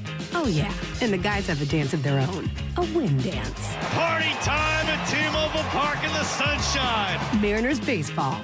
Tridents up. The action continues at T-Mobile Park all summer long. Don't miss out on 2 great matchups later this month. Julio and the Mariners are squaring off in back-to-back interleague series against the Chicago Cubs, August 21st to 23rd, and the Philadelphia Phillies, August 24th to 26th. Get your tickets at mariners.com. When it comes to my policy, Farmers gives it to me straight, so there's no surprises. It's your coverage. You should never be confused. You hear that? An insurance provider with a conscience. We're a choir, but yes, we have that too. Straightforward coverage you can literally understand. That's what you get when you have Farmers. Bum, bum, bum, bum, bum, bum. Learn more at farmers.com. Underwritten by Farmers Truck or Fire Insurance Exchanges or Affiliate. Products not available in every state. Mariners and Brewers today in Milwaukee. 4:40 first pitch, 3:30 pregame. Get every pitch of every game for free on the Seattle Sports app. This is the story of the one who keeps multiple buildings running smoothly day after day. Plumbing that flows, HVAC that hums, cleaning supplies that keep surfaces sparkling. That's why she counts on Grainger. With easy reordering online and 24/7 support, Grainger helps her keep the products she needs on hand. So shelves stay stocked and buildings stay ready. Call 1-800-GRAINGER, click Grainger.com, or just stop by. Grainger, for the ones who get it done. T-Mobile is launching something no other wireless network offers. Introducing Nothing. Pay nothing today and walk out of the store with a new phone. What did he say? Nothing. You definitely said something about nothing. Exactly. Go to T-Mobile, pay nothing up front, and leave with a new phone. Wait, nothing rules. She gets it. Hey, thanks for nothing. For the first time ever, switch to T-Mobile, pay nothing. No taxes, no fees, no money down. And walk out with a new phone. There are 250 reasons to choose T-Mobile, and now nothing is holding you back. On eligible devices with qualifying credit plan and 36-month finance agreement. Michael is in his 70s, and he was dealing with an injury. I had tears in my rotator cuff. Just the discomfort of going about everyday life. Day-to-day things were not comfortable or almost impossible, but just being inactive was troubling. He was in a great deal of pain. I started trying to learn how to brush my teeth with my left hand, and you can't do it. It was ridiculous. Searching for answers, Michael found Dr. Mark Wagner, MD, at Seattle Sports and Regenerative Medicine, where he underwent stem cell therapy. You know, I play basketball Monday, Wednesday, and Friday, and so I'm getting my shot back. It's not back to where it was, but hey, before I couldn't even do anything. So 100% improvement of what it was. Wow, that's great to hear. Would you recommend stem cell therapy to others? I can share without a doubt that it helped me, and I'm grateful for that. Whether it's a shoulder, hip, or knee, before you choose surgery, consider stem cell therapy with Dr. Mark Wagner, MD, at Seattle Sports and Regenerative Medicine. Schedule your consultation at drmarkwagnermd.com. Need to know. 15 minutes past every hour with Brock Salk. Presented by Marquee Data. Here's what you need to know. Up first. First things first. Seattle Mariners in Milwaukee this afternoon. You can hear first pitch right here at 4:40. Pre-game at 3:30. It'll be Bryce Miller. We get to avoid Miz. Have you watched this guy pitch in Milwaukee, Brian? Jacob Mizlorowski and his 104-mile-an-hour fastball. It's crazy, isn't it? Yeah, it is absolutely insane. Thankfully, the Mariners will avoid him. Not thankfully, they will face 2 lefties out of 3 over this 3-game set in Milwaukee. Remember, this has been an extended road trip, 3-3 on it so far through New York and Houston. Man, would I love for them to find a way to win this one, to continue to claw in that AL West and the wild card, and to do so, as Ryan Divish told Bump and Stacy yesterday, kind of have to shift that mindset just a little bit. I mean, like, nothing has gone right for most of these guys this season, other than maybe Randy and Dom, but, like, so much has gone wrong as a team.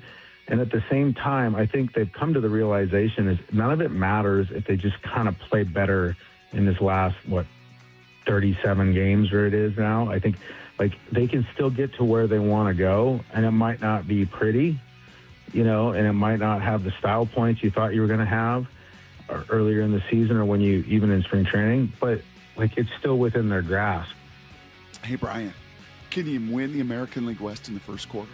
No. Can you win in the second quarter? No. Can you win in the third quarter? No. Can you win it in the fourth quarter? Yes.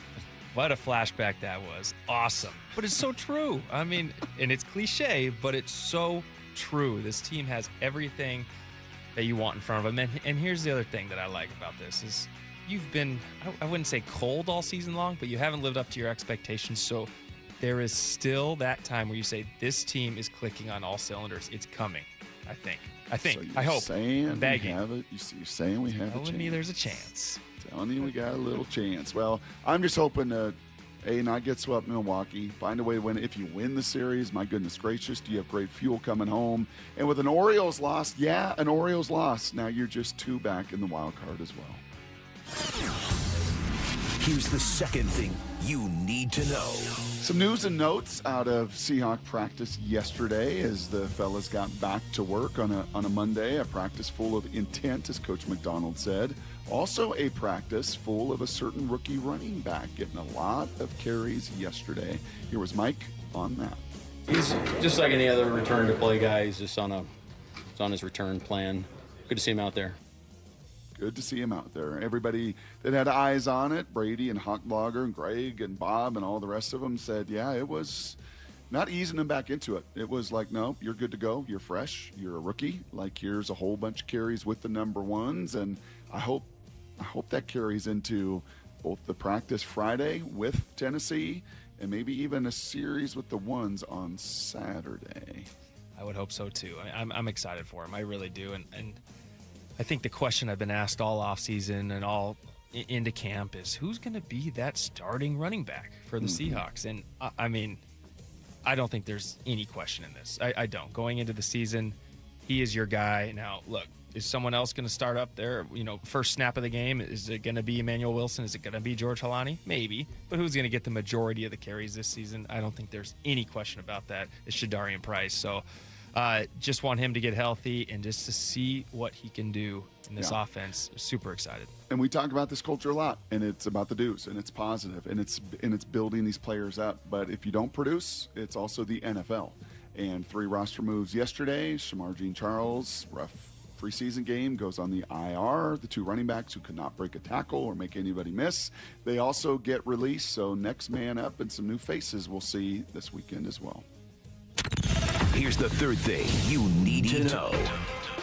I got a hunch, Brian. Just a hunch. The Devin Witherspoon will be featured tonight on Hard Knocks. I got just a little, I don't know, I mean, call it my wisdom of doing this show for all these. Yeah, I mean, just that little hunch that they're going to have a little coverage of Spoon. We already saw a snippet of it released by Hard Knocks with him getting the reaction, the appropriate one in the locker room. Is a very rich man now, Devin Witherspoon, yesterday talking with the press on this new deal and what it means. It's special, man. It's kind of something you always dreamed of, but it's kind of something that I knew as well. It's like we talked about it before and everything like that. It's like, I know I'm going to be here. I know this is where my heart is. So that was never coming into question. So it just feels special to get it done. Let me ask you, Brock. I thought this was so funny. This kind of broke before the preseason game, right? Kind of when it all came out. Saturday. And it was agreed to terms.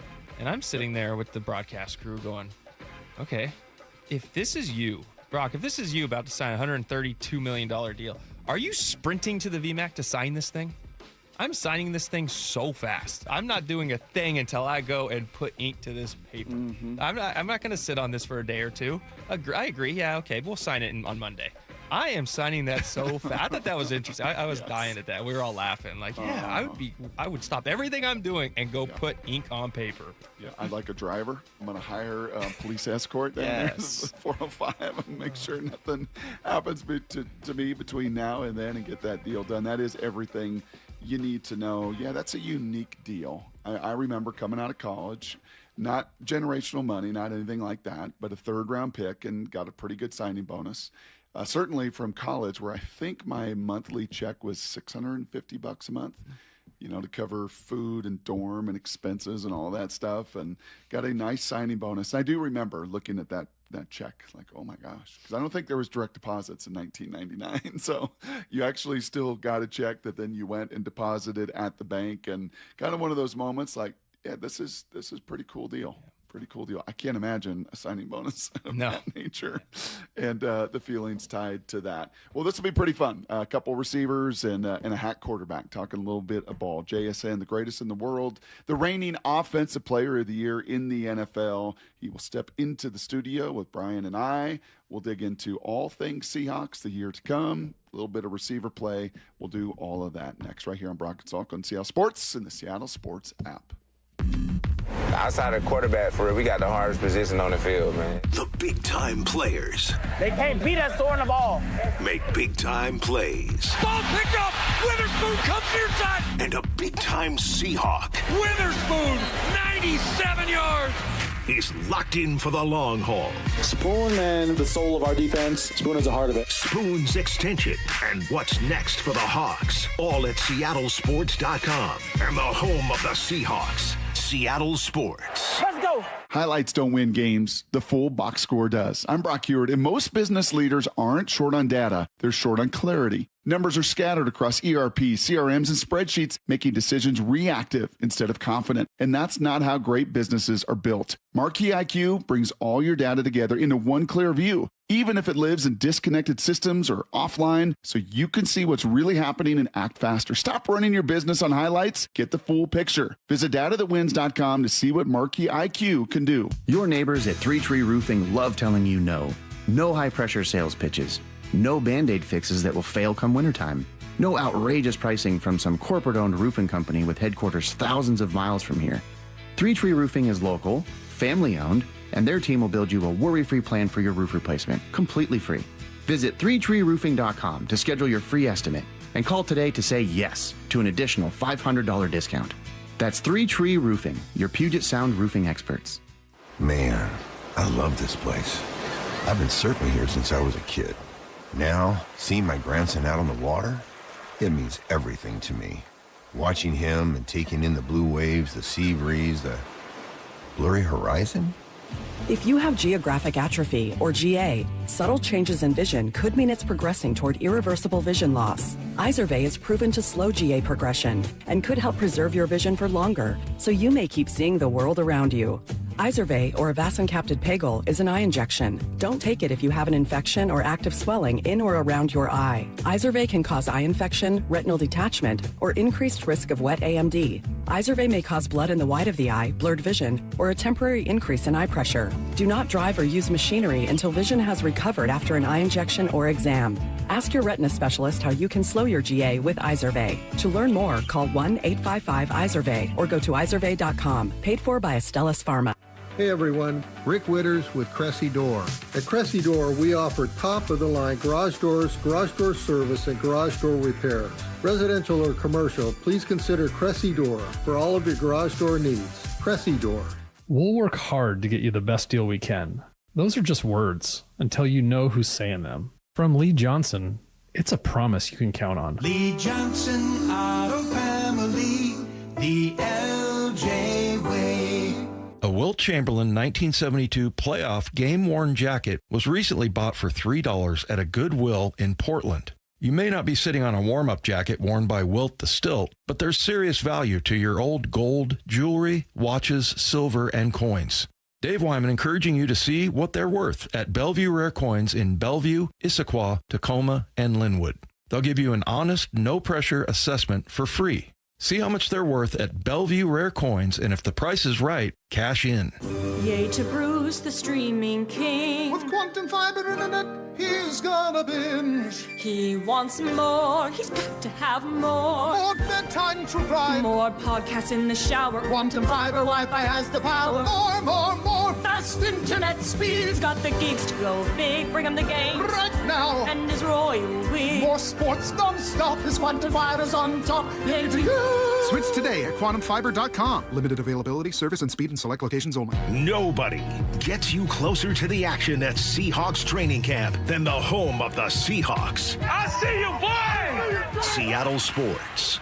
When you order a ride from a rideshare company, do you know what you're getting? Big rideshare companies have been caught failing to protect passengers from dangerous drivers and not supporting drivers and passengers after an accident, all to protect their profits. That's why if you've been injured in a rideshare vehicle, you need Davis Law Group to protect you. Their in-house team of investigators and legal staff has a successful track record of taking on rideshare companies, and they've won millions. Visit DavisLawGroupSeattle.com.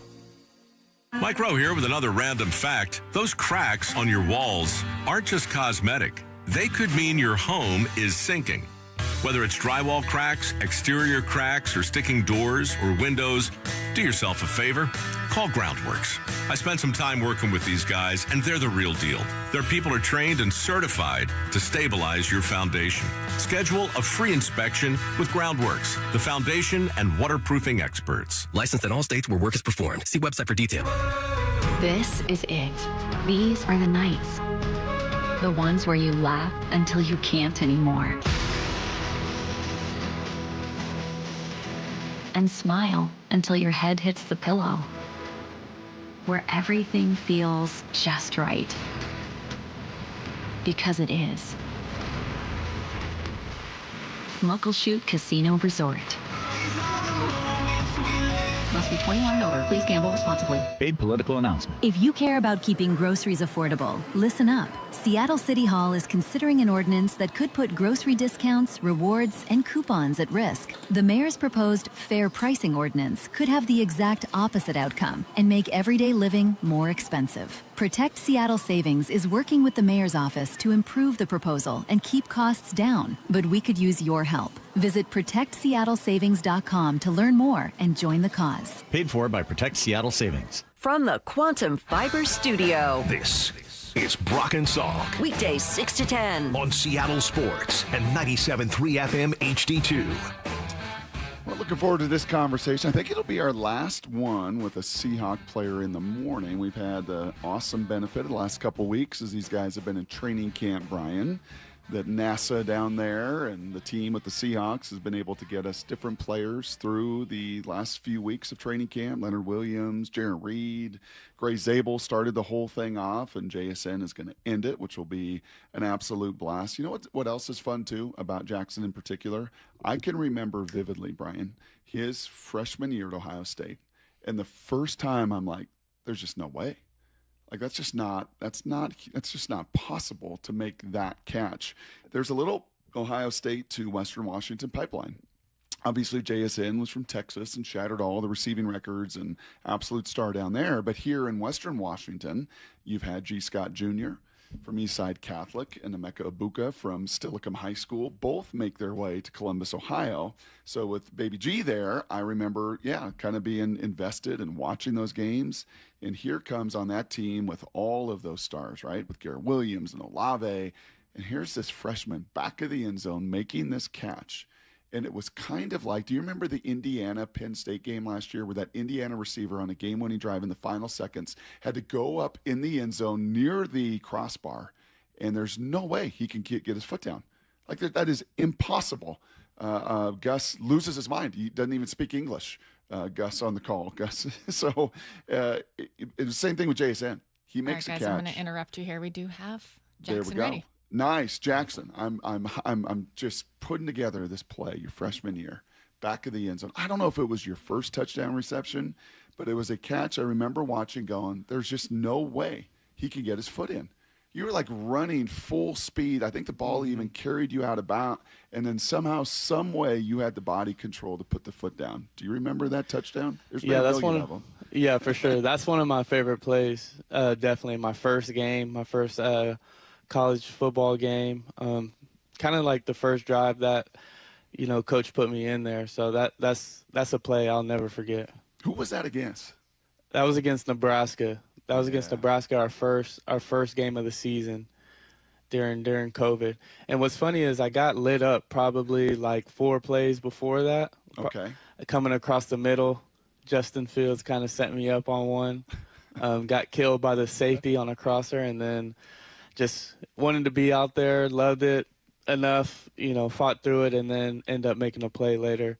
So, that's a unforgettable moment for me. Isn't it funny how things just stick out to you in your career, college? You remember little plays like that. I think that's fascinating to hear where people go when they think of certain plays. But hey, JSN, thanks for joining us here, Jackson. I have a question for you. 3 offenses in 3 years. What's that like? What's that like learning? It is a challenge. It is a challenge every year. Just coming in the off season, meeting new people, meeting another offensive coordinator, and trying to understand where he comes from and what his vision is. Just picking up that and really just starting from ground up. Again, it's not my favorite thing to do, but it does challenge me, and it does I feel like expand my game from a mental and physical aspect. So at the end of the day, I appreciate it, and I mean, it's pretty cool. We've had some great offensive coordinators come through here, so it's been an honor to just collab with them and really just get the job done. I don't know how many times you've been asked about that first touchdown against Nebraska, but I'm going to guess in the last week you've been asked 1 million times about Hard Knocks. So I'm just going to be 1,000,001 on that one. I gave you one you haven't been asked about or memory, but you probably have had a few folks ping you about Hard Knocks. How have you felt that A, the show has been, and B, the fun little back and forth a week ago? Yeah. I think it's super cool, honestly. I love watching Hard Knocks growing up and just seeing all the fun clips and pretty cool clips of kind of the backstory of teams and just learning what they do, what the fans don't see. I think is awesome. For me, being actually in it this year, I do love my privacy, and I love, having conversations and growing without the camera. The camera's always in your face and stuff. I don't love that, but I know, that's kind of what it comes with. But yeah, I think it's cool for y'all to see, what's actually going on and the conversations we have to grow. And that little bit last episode, I believe, just Coach Frizz and I just have a special relationship. I honestly feel good that I can express myself and talk to him, and he kind of understands my viewpoint and where I stand on things, and we can talk through things. So we have an amazing staff, and I think everybody has been taking it well, and I think it's cool for us to put in in episodes. Did he just want you to say crack to the safety? Is that all he wanted from you, Jay? Just say it the way he wants you to say it. So we have rules in the run game, and we have them. Some rules we have written down, and we had it written down that, hey, if you get this call, it's structural rules, and if it's too high, you go get the safety. That's right. So it's written down on the board. It's on the board. Right. So it's right there. I see it. There's no hiding. And then I don't know. Coaches do weird things to where, like, oh, I wasn't wrong. I'm gonna get on you, but I wasn't wrong. I don't know. We have to bring Frizz on the show. I would love to hear his explanation under camera as we give him heat. Perfect. But I did it right, but somehow I got in trouble. I don't know how it works. For some reason, wideouts are always wrong what they pit on the run game rules. I don't know why. I don't know why, but we always choose wrong. Hey, Jackson, are you kind of numb to the cameras at this point around the facility everywhere? I am. The first couple of days, it took me a little bit, and just to watch what I say and like cameras. Oh, who's, where the camera's at. But now I don't care, and I think it's good for us and the team, just at the status that we are now, being Super Bowl champs, and that's kind of what it comes with. So I think that numbness is good for us, and also just having fans in training camp, we kind of just don't care, anymore. We're just going to be ourselves and live truly. And I think Mike, set a good message in the beginning of camp of that. And now we're kind of getting the flow of things. Reigning Offense Player of the Year, you know the voice, Jackson Smith and Jigba. Jax, I want to play this sound for you. Kate Scott, who called the game over the weekend and was in the facility in production meeting, sat down with Cooper Kupp in their production meeting. I thought this was pretty cool, and I would love your perspective on it. So here was Kate with us yesterday sharing this little story. He was just so effusive about Jax. He said, one of the things about Jax is playing receiver it's an art form, and each of us paint in a different way. And maybe I'll be able to get this into a game, but I don't know if either of those guys are going to play. So I'm breaking the news here. And he was like, and Jax often goes against certain things that we're taught to do as receivers, but it works for him. It works for him. And he's like, and that's making me think outside the box a little bit more, even though I've been doing this for, a decade plus now. So Jackson's an artist that paints a canvas, maybe a little different than the textbook artist. Can you give me a couple ways you think you do that? Honestly, for me, I love to play free and creative.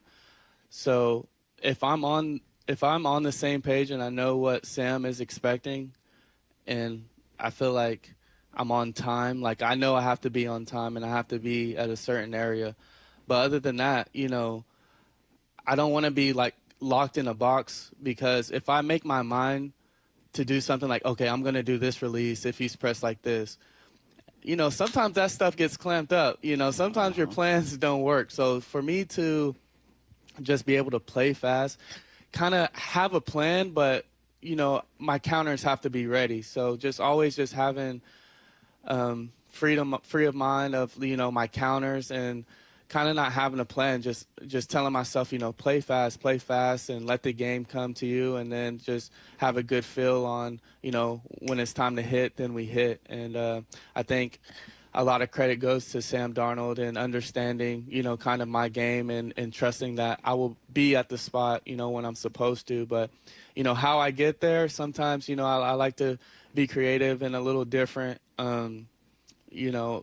because, I don't want to be kind of in a standard form. I want to give the DB different looks, and I want them all kind of to align, kind of look the same. So kind of just play with that free mind of just get the job done, play fast, and kind of really just do my thing, honestly. Hey, Jackson, I know, a big story is, Cooper Kupp coming in and teaching you and some of the wideouts, what it takes. And I'm going to flip this a little bit. Is there anything that you think you've taught Cooper Kupp since he's been into the facility?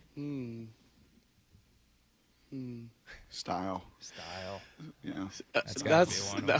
That's a tough one. He's definitely the teacher and I'm the student. But if I always tell my teammates, I want my teammates to come in and when we're on the practice field, we're on the game field, I want them to feel like, we're back in Pee Wee. Like I want them to feel that joy, we're going to go out here and we're going to have fun and let it loose. And, that's kind of what I feel like I want to bring to the team each and every day, when we put that helmet on, like, hey, we're about to go out here, we're about to, have fun and do our thing. So that's something, I take great pride in and try to pass along to my teammates. Like, this is fun. And, like with Sam, I want, when we connect, I want him to feel like we connected, like how you caught a big pass in a Pee Wee game back in the day, like stuff like that, I think is very important and it means so much to me. So, just playing with that joy, I want to pass it, to others. So, I know Coop loves this game, but,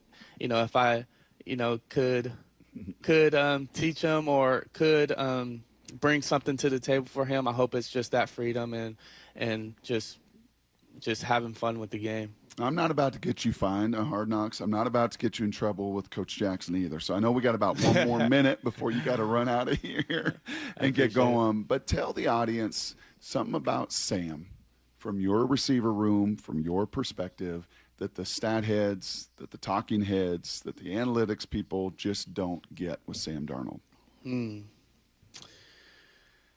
That is, Sam's just a strong-willed, strong-minded person, a perfectionist, and and the way he just takes accountability. I mean, y'all might know these things, but just to see it every single day, his leadership is incredible and something that the team can fall behind and something the team trusts. I mean, you've seen it even with the defensive players. I'm telling you, like, the whole building is definitely behind him. Just the way he approaches the game and approaches every single day. It's truly just awesome to see. The way he can just pull each other in, and he knows that we have his back just because of, you know, how he approaches every single day. And super talented. I mean, I did see a little special on the spin rate and stuff like that, and he's a gunslinger. He can spin it, and very accurate, and, you know, kind of sees the plays before it happens. So I mean, we're lucky to have Sam. I'm very lucky to go into year 2 with him. I'm excited to see the progress from year 1 to year 2 with him. Very cool, very funny, a very funny guy. He tells a lot of jokes. Some dad jokes, some boy jokes. So it's super cool. All right, headset off. Get running, man. I'm not getting you in trouble. Not Hard Knocks. Our show didn't do it. Appreciate the time, JSA. Have a great year, Thanks, man. Jackson. Really looking forward to watching. You bet. Appreciate y'all having me. Thanks. There he goes, the reigning offensive player of the year right there. All right, wide receiver. What we hear? Man, we could have been here forever. It's been so fun to keep going. But, man, I love his demeanor. I do. It's so relaxed. It's just so – you would never – You play with anyone like him? Man. Because I could see your brain kind of spinning as he was talking through, and that was some good little football too, and joy and all the rest of it. Yeah, you ever have a teammate through your years like him? I'm actually, like, I think he's very unique. I think he's one of a kind, a guy that good. I mean, the best at what he does in the entire league, but yet so just chill, so nonchalant about it. You would never, ever guess that that's him. And I would.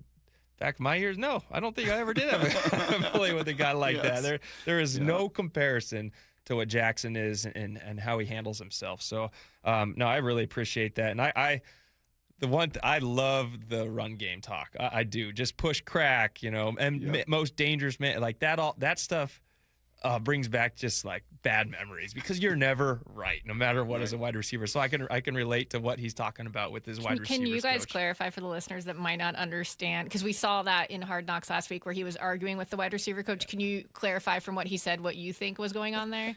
Yes. Go ahead, Brian. You can go first. I'm confused by it, honestly, because when we saw too high, we'd always stay on the corner.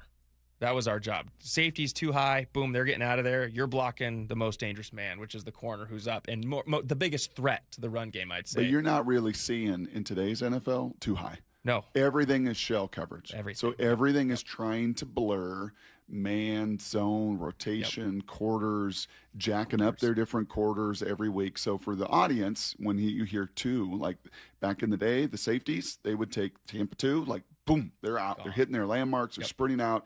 They got half the field. Those two guys got half the field. They're out of the run game completely. Very little today, honestly, as you watch all the preseason football and everything else, do you see, unless it's like third and passing, but on early downs, it's all of this like shell coverage. Almost every team plays to try to disguise and try to make it hard. And that's why it is, to your point, even more gray and even more nuanced than maybe your era. Like, well, I don't know if he was rotating down to cover 3 or cover 6. I don't know if he was in quarters. I don't know. It isn't that crystal clear. And oh, by the way, like a hitter in baseball, I got to make this decision in a millisecond. Because if I'm in between, I'm wrong. I'm dead. The play is dead. I would say when in doubt, go to the safety. That was always the thing because the safeties are the better tacklers. If you're going to leave a safety to a running back or a corner to the running back, you're always going to pick a corner to try to tackle the running back. So when in doubt, go to the safety, and that's probably a little bit of what his coach was harping on a little bit. Come on, JSN, like get to the safety. So that's right. And he's like, I did get to the safety. Yep. But did you push to the safety? Did you push crack to the safety? Did you do it the way that I wanted you to do it? Maybe he's right. Maybe we put Frisman, Coach Jackson, right under the heat lamp next time and ask him exactly what he's talking about. But it's a little gray. Right, there is a little nuance to it. I loved even more his answer to the whole Cooper Cup, like how I go about my job. So when you say, like, hey, man, I didn't have those skills, I couldn't do it that way, how is he able to do it his way? Because he's not lightning fast. I bet on an old laser. He didn't want to run a 40, come off the hamstring at Ohio State. He didn't really want to run a 40. Pete finally said, hey, kid, just run a 40 so we can have it. Just go compete for us. We don't really care. We don't care if you're a 4.5 guy or a 4.3 guy, because your tape is your tape. Your play speed, your dynamic, right? Everything else. How is he able to do what he does, painting the canvas the way you heard him do it? Why didn't other people do it? Well, there's two things that I got from that, from what he had to say, and I'm just going to go with 40 time right now because you brought it up. Look, JSN, what did he run coming out? He didn't really run it. I don't think he did, but he didn't run at the combine. He probably runs a 4.5, somewhere in there is my guess. I bet you he's a 4.5 flat. So here is what I always talk about when it comes to a 40-yard dash. I really don't care if you run a 4.2 or 4.6, but if you can run a route at the speed you run your 40 in, that's what I care about. It's just there's such different. It's two different styles of running a route versus running the 40. It's one's a track thing and one is football. One is how do you play football? How do you do it when a receiver is tugging at your arm, when a receiver is grabbing your jersey, when your head is turned to the side, you're looking back for the ball, stuff like that. Are you still maintaining that 4.6 speed, or now are you going to a 5 flat speed?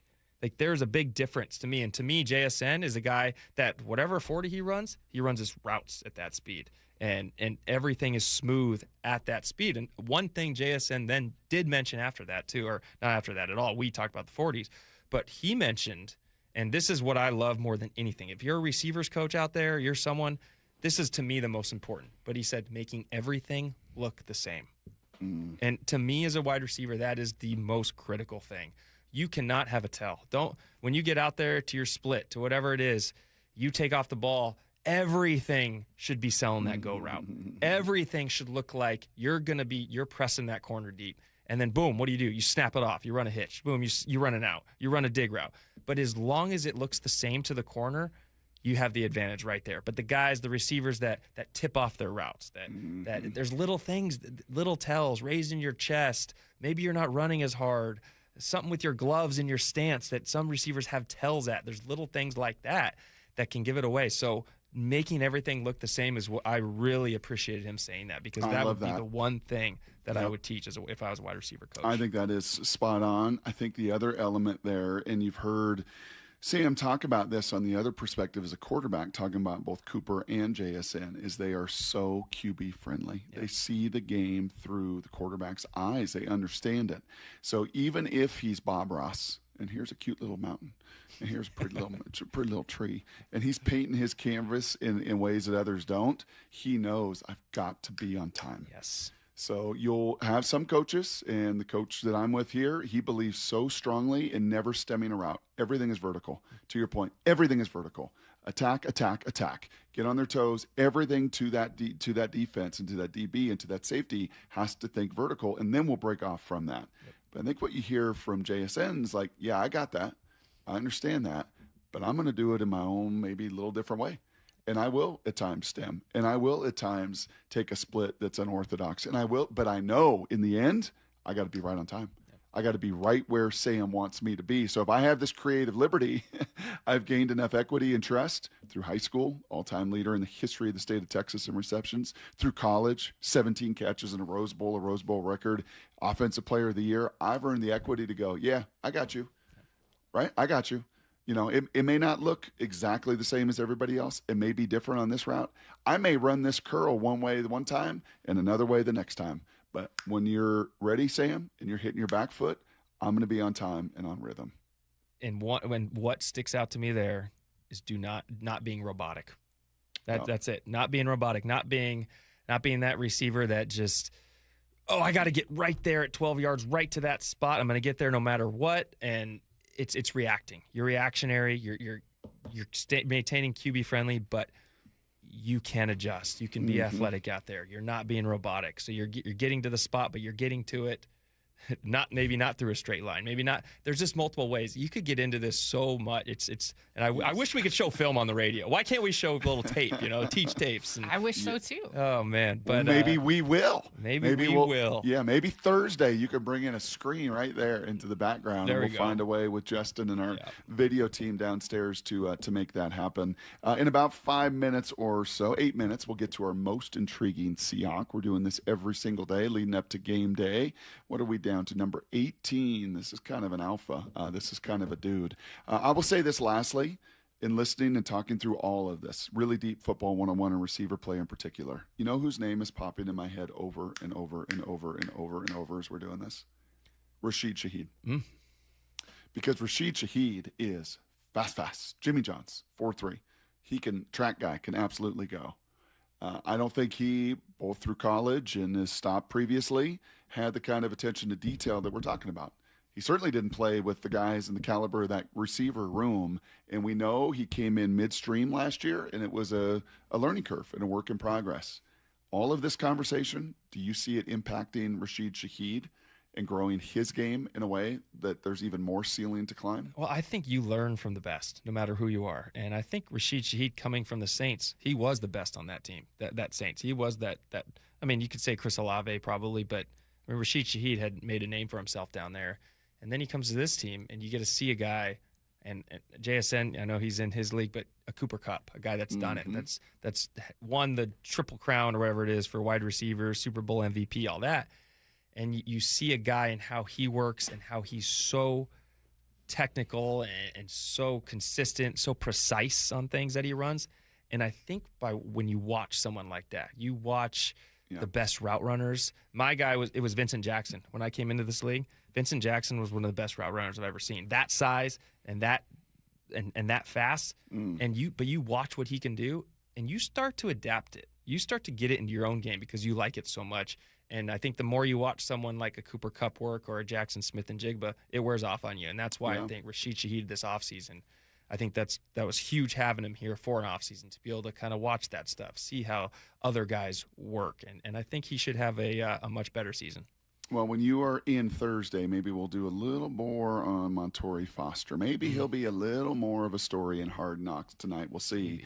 But I would imagine a Montori Foster, and oh, by the way, Torrey Horton, non-participant yesterday in practice, and not a tremendous amount of detail. So if something is nagging or what's going on health-wise or what have you, be careful, Mr. Horton, because Montori is running and he's playing, and I think he's taking some pretty good notes from all those stars in that room as well. That will be worth watching. That might be a little bit intriguing, but not as intriguing as our number 18 Seahawk that we will dig into next. Jeff Passan, 30 minutes away as well. Had to bump him for JSN. That was so much fun, and you're right. We could talk ball all day long. Right here on Brock and Salk. Isn't it great to be back in pads playing football? Little Seahawks style. The work continues for the defending champs. Creating this vision of who we want to become all the time. With the first preseason game in the books. What are the biggest questions? The players to keep an eye on. Roster battles to watch. Hey, we got to turn it up, dude. Stay connected to all things training camp on Seattle Sports, the home of the Seahawks. Keep your summer fun going during Toyota's national sales event with Tacoma. Now through August 31st, lease a new 26 Tacoma SR5 for $309 a month for 36 months with $39.99 due at signing for a contract cost of $14,814. Excludes all applicable taxes and government fees. A negotiable dock fee of $200 is included with approved credit through TFS. Price will vary based on accessories. Call 1-888-48-TOYOTA for details or go to Toyota.com. Toyota, let's go places. Need a lift? Levitt Machinery is now your authorized JCB dealer in Washington and Oregon. From telehandlers to track and wheel loaders to excavators. JCB equipment is built to work as hard as you do. Whether you buy, rent, or lease, Levitt Machinery is here to support you. With expert service and local parts in stock, LevittMachinery.com. Talk to Levitt Machinery today. Stack it, reach it, lift it, Levitt. What is that sound? Ugh, that sounds like a plumbing sound. Luckily, there's a company that fixes all the plumbing sounds across Puget Sound. That's All Sound Plumbing. Puget Sound's plumbing experts. Have a sound? Visit allsoundplumbing.com. In 2026, Bay Alarm celebrates 80 years of security. With burglar and fire alarm systems, 24/7 in-house monitoring, and local service, our promise to the Puget Sound remains the same. We got you. Learn more at bayalarm.com. Start having fun. Caesar Sportsbook at Muckleshoot Casino Resort is your #1 place to eat, drink, watch, and have fun. Keep up with your favorite sports anywhere and everywhere on property with the mobile app. Visit MuckleshootCasino.com today. Scan the QR code and let the play begin. Muckleshoot. At Farmers, our honesty is contagious. Wait, am I going to catch honesty? Well, when you're with Farmers, it's kind of inevitable. Well, how long does it take to... I lied to you when you asked if I knew what a deductible was. I don't know my dad's birthday, and I thought umbrella policies were for rainstorms. Actual rainstorms. I have it, don't I? You don't just have honesty. You have Farmers. Bum, bum, bum, bum, bum, bum. Learn more at farmers.com. Underwritten by Farmers Truck or Fire Insurance Exchanges or Affiliate. Products not available in every state. When it comes to your home's water, Culligan makes it better. Say goodbye to hard water, odors, and rusty iron stains. Plus, a Culligan Whole House PFAS system is the only system certified to reduce 99.99% of forever chemicals and over 70 other harmful contaminants. Start with a free water test and let Culligan recommend the right solution for you and your water. Ask about 12-month, no payment, no interest financing too. Visit Culligan.com. Impurities may not be in your water. What if you could have the most reliable fiber-powered Wi-Fi? And get this, what if you could keep it at the same price for 5 years guaranteed? Now through August 24th, new Xfinity customers can get our best price on gig Wi-Fi this summer before it disappears. Just $50 a month for 5 years. No annual contracts, no hidden fees, and our best equipment included. Plus, get online in minutes with same-day Wi-Fi. It's Wi-Fi that finds and fixes problems before you even notice them. Like super intelligent Wi-Fi with a sixth sense. Plus, it keeps you protected from online threats. And get Peacock Premium included for 2 years. Lock in your price and unlock the possibilities. Get it now at Xfinity.com. Xfinity. Imagine that. Restrictions apply. Requires paperless billing and auto pay with stored bank account. Taxes and fees extra. Speeds vary. Use of fiber coaxial cable. Learn more at Xfinity.com/same-day Wi-Fi. Pros, find the right flooring for the job in Lowe's newly redesigned flooring showroom. Shop our expanded assortment of trusted brands and get up to 35% off style selections, Stainmaster, and Stainmaster Pet Protect Special Order Carpet. And while you're here, save $100 on the DeWalt 20-volt max 6-amp-hour 2-pack of batteries. Now just $179. Get more of what you need faster and save more where it counts from the ground up. Our best lineup is here at Lowe's. Valid through 8/26 while supplies last. Selection varies by location. Your ambition just met its match with Robinhood. You push yourself in everything you do, scanning headlines for insights, keeping an eye on the market. Robinhood puts you in control of your money, all on one platform. You expect more from yourself. Expect more from your money. Get started today at Robinhood.com/yourmoney. Again, that's Robinhood.com/yourmoney. Your money, your move.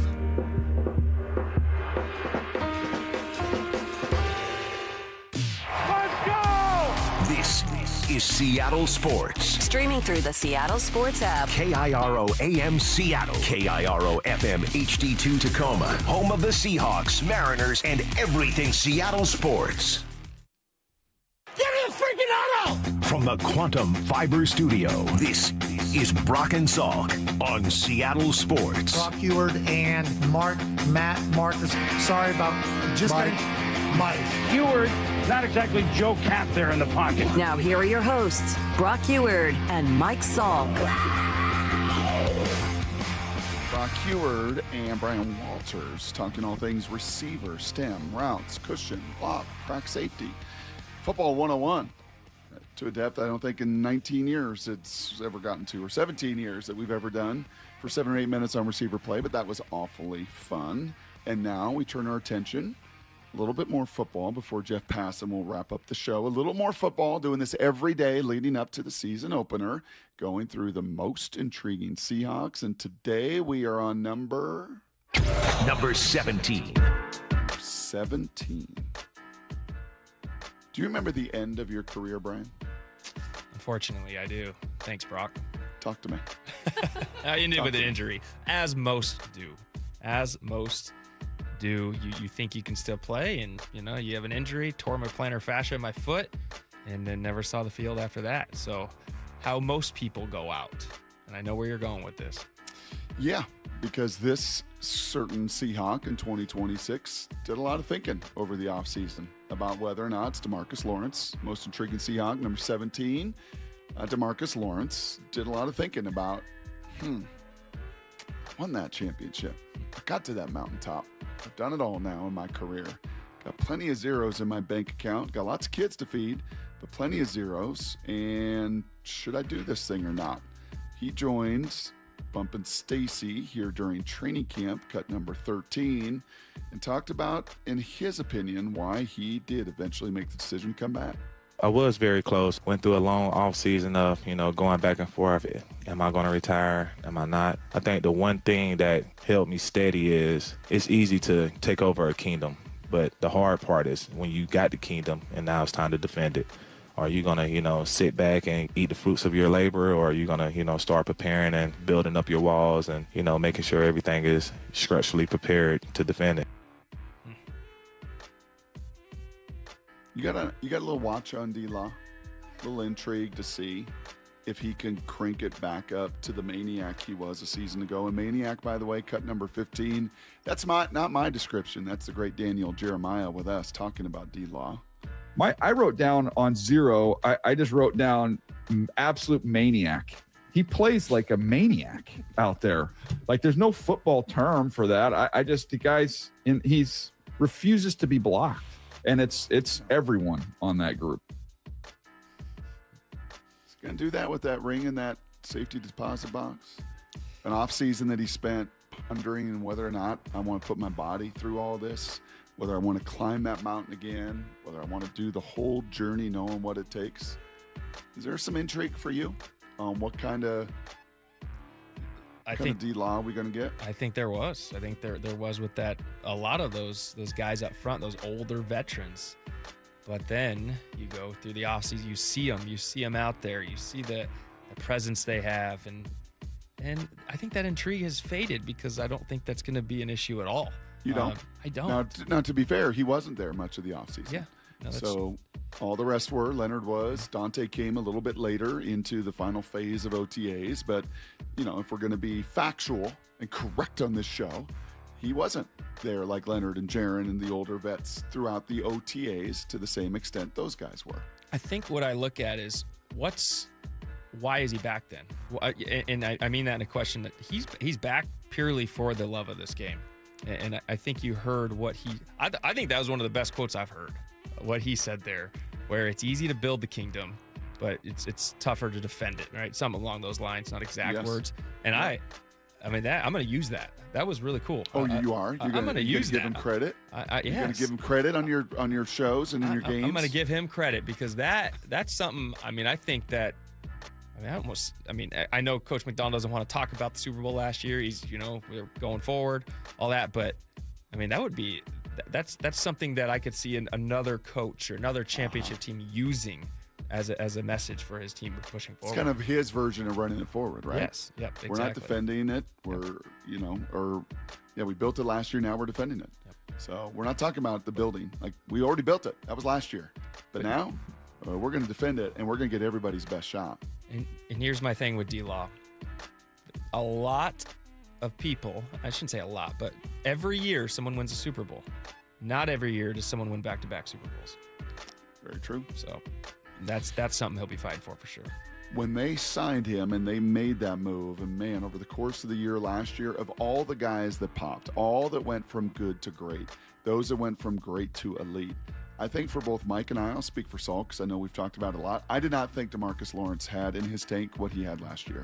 As Daniel said, it was maniacal. It was every single week. It was maniacal. Coach McDonald, cut number 14 here, he seemed to know what exactly they were going to get from DeMarcus last year. It was a no-brainer. Just from AD being with us the whole season, understanding how we operated, what type of people we want in our building, and really our play style, we really felt like that could help take our defense to the next level. And, man, it's paid incredible dividends. And I feel like DeMarcus would tell you this, but I feel like we're getting his best version of himself and the best version of his game as well. So it's been a win-win. Here's where my intrigue is in that defense of the kingdom. Here's where my intrigue is watching the tape of D-Law this year. There is no question, and you just saw Von Miller sign with the Cowboys this week. You saw Jadeveon Clowney sign a week and a half ago with Houston. the hired gun pass rusher, there's a place for that. Joey Bosa, in the last few years, different spots in Buffalo, and you see the hired gun, like that skill set, that home run hitter. Yeah, he's a DH. Can't do everything else, but man, that guy, he can hit bombs. And that's kind of the corollary to me between these older pass rushing guys. That wasn't D-Law last year. DeMarcus Lawrence was one of the most relentless edge-setting, run-stuffing, chase-down screens, forced fumbles, just, again, maniac. That's where my intrigue is for 2026. Is that all still there? There's no question he's going to have a good win rate. There's no question he's going to puncture a pocket. There's no question he's going to get a handful or maybe a double-digit capable of getting sacks. I get that. But is he going to be just that dog? That, oh my gosh, how is he still doing it at this age and stage with that ferocity? That's the only intrigue I have. I think the answer to that, if I had to bet, would still be yes. Because there's too much pride. Too much pride in that room. Too much pride with being a brother to his teammates. Because Leonard Williams and Jaron Reed and those guys just as old ain't slowing down at all. And I think that's ultimately why he said, yeah, I'll come back. Because I got to, in that pack of that D-line room, I got a bunch of dudes that just empty the tank each and every week, and I would expect them to. But there is some just psychological, I think, intrigue to that whole conversation. If you had 1 year, you knew you had 1 year. That was it. 1 year left to play. Would your motivation be higher than just a typical year where, hey, hopefully I get 5-6 more years after this? I would think so. You would think so? I would sure think so. I think that's where he's at this year. He said this will probably be his last year. And I can imagine if I had 1 year to leave it on the field, it would be that plantar fascia just would have just, if it could have just been right. Coulda, woulda, shoulda. If that physical for me in Tampa, when I was throwing that rock to all these old broken guys like Curtis Conway, and the doctor looked at me and said, do you realize that this one leg measures from the calf to the thigh, like so much, like you're kind of broken. Like, thanks, doc. I know. And I know there's no chance you're signing me, and nobody else ever as well. That is our most intriguing Seahawk. Some sad stories for Brian Walters and myself at the end when the league said, you're done, you're broken, you're old, you're beat up, and you can't play anymore. And for me, it was, fooling them for 6 years at least until I got that last little piece of notice. Jeff Paston in 20 minutes, everything you need to know, including an enormous series starting in Milwaukee, Wisconsin this afternoon. We'll give you the notes and the details on all of that. Brian in for Salk for the rest of today, right here on Brock and Salk. Outside of quarterback, for real, we got the hardest position on the field, man. The big-time players. They can't beat us throwing the ball. Make big-time plays. Ball picked up. Witherspoon comes near side. And a big-time Seahawk. Witherspoon, 97 yards. He's locked in for the long haul. Spoon and the soul of our defense. Spoon is the heart of it. Spoon's extension and what's next for the Hawks. All at SeattleSports.com and the home of the Seahawks. Seattle Sports. Let's go. Hey, Mike Salk here for Snoqualmie Casino and Hotel, and not all getaways are going to earn 4 diamonds, but you can experience the 4 Diamond Snoqualmie Casino and Hotel, where the breathtaking views, elevated dining, and world-class gaming and entertainment make the perfect escape. Also, check out upcoming shows. You got 80s pop sensation Taylor Dane on September 6th, or local rock legends Queensryche on October 10th. Tickets at snocasino.com. You can elevate your next getaway. That's 4 Diamond and Seattle's closest Snoqualmie Casino and Hotel. Please game responsibly. Others doubted us. Others didn't believe. But for us, we did not care. We showed the world what this city is all about. Congratulations, your Seahawks, Super Bowl 60 champion. This city lives for Sunday. Get your tickets for Seahawks game days at Seahawks.com today. We'll work hard to get you the best deal we can. For Lee Johnson, it's a promise, backed by more than 90 years of earning people's trust. Lee Johnson Auto Family, the LJ way. At Lake Washington Windows and Doors, we provide top quality windows that are 25% more energy efficient, reduce noise by 50%, and stay clear with low maintenance glass. With Leak Armor installation and lifetime warranties, you're protected for life. Visit LakeWashingtonWindows.com. This is the story of the one. As a maintenance engineer at a beverage manufacturing plant, he starts his day knowing every line is ready to run because Grainger delivers the industrial-grade products he needs to keep mixers, conveyors, and packaging equipment moving. With Grainger's vast selection of bearings, belts, and motors, he keeps operations running smoothly, so nothing grinds to a halt. Call 1-800-GRAINGER, click Grainger.com, or just stop by. Grainger, for the ones who get it done. Pump up the volume. Business moves fast. Orders roll in, deadlines close in. When you ship with USPS Ground Advantage, you can keep up with confidence. Every package stays in our secure network from dock to door. And with nationwide reach, dependable tracking, and upfront affordable pricing, you get built-in peace of mind. You run the business. We run the routes. Visit USPS.com/Ground Advantage to learn more. Summer is for letting it rip. Swung on and missed, ripped it right by it. 7 scoreless innings. Marvelous Miller again. Summer is for showing out. Swing and a miss. Woo, 6 up and 6 down. Summer is for Mariners baseball. Logan Gilbert, he's knocked down a dozen in a row. So call your favorite Walter and head to T-Mobile Park because our pitchers are rolling. From George Kirby to Senor Smoke. Up in the attic at 101. Nothing but the Express tonight for Andres Munoz. Matilda would be proud. Mariners baseball. Tridents up. The Mariners are back in town at the end of the week. Don't miss out on 2 great interleague series at T-Mobile Park as the team squares off against the Chicago Cubs Friday through Sunday and the Philadelphia Phillies next week, August 24th to 26th. Get your tickets for these 2 marquee matchups today at Mariners.com. Football, baby! Nobody gets you closer to the action at Seahawks training camp than the home of the Seahawks, Seattle Sports. This is the story of the one. As a maintenance engineer at a beverage manufacturing plant, he starts his day knowing every line is ready to run because Grainger delivers the industrial-grade products he needs to keep mixers, conveyors, and packaging equipment moving. With Grainger's vast selection of bearings, belts, and motors, he keeps operations running smoothly, so nothing grinds to a halt. Call 1-800-GRAINGER, click Grainger.com, or just stop by.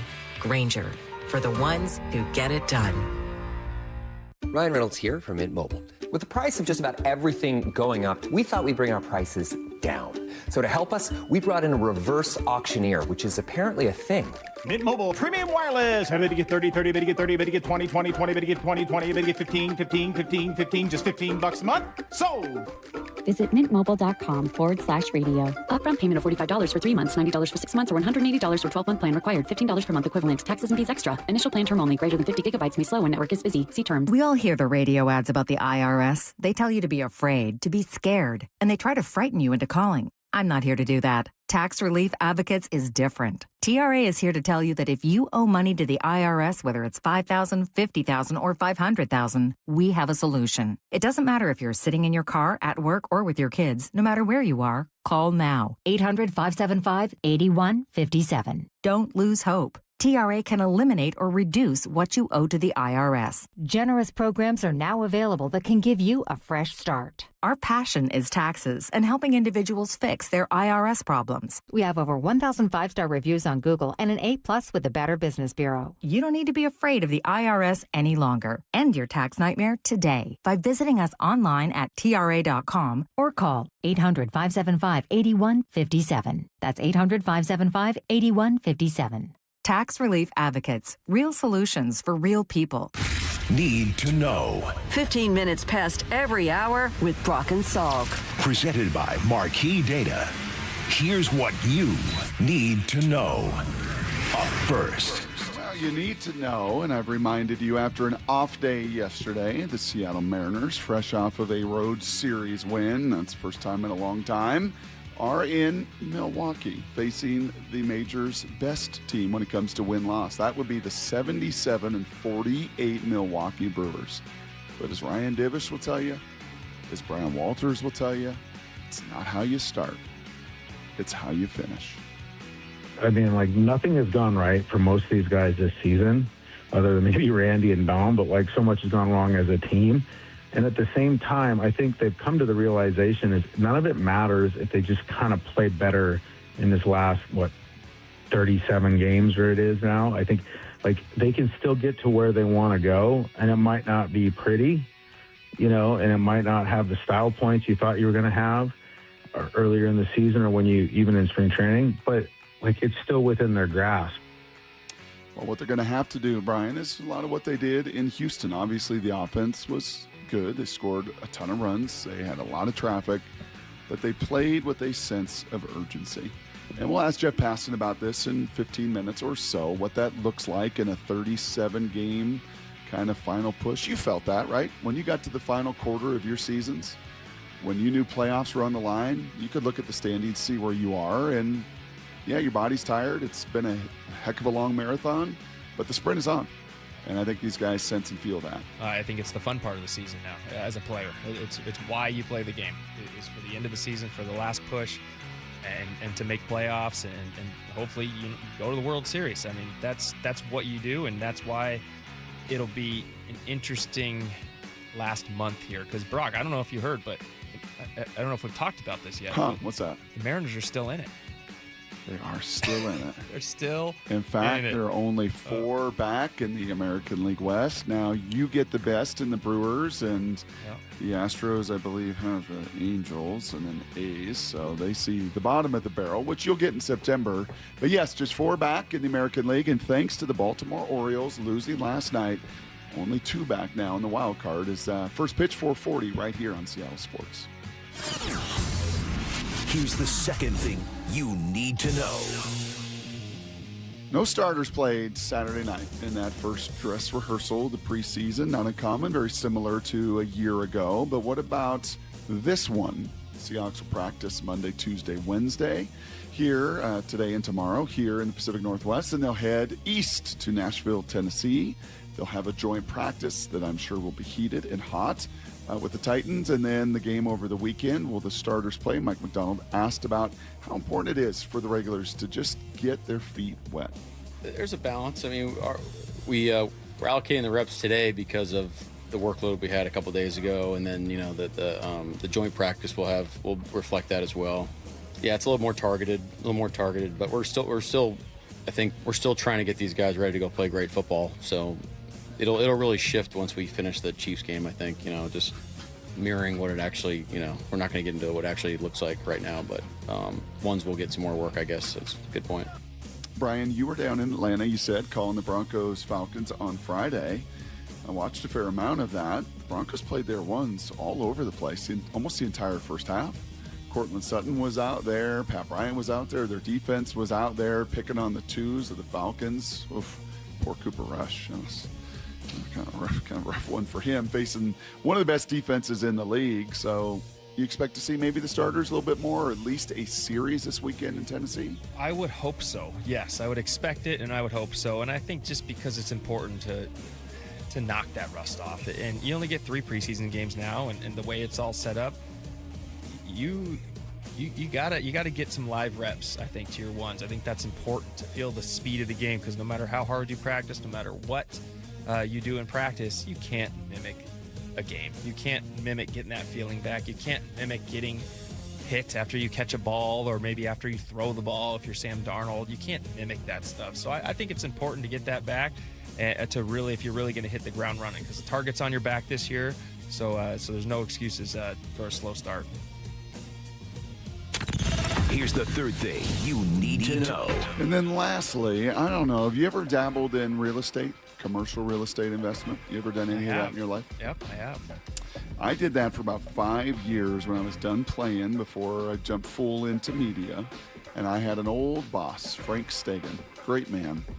He said, Brock, and he would, this is on repeat with a lot of realtors and real estate and business and investment, but he would say, Brock, sometimes the best deal is the deal you don't do. And this last offseason, the Seattle Mariners, by all accounts, involved in the Ketel Marte conversation.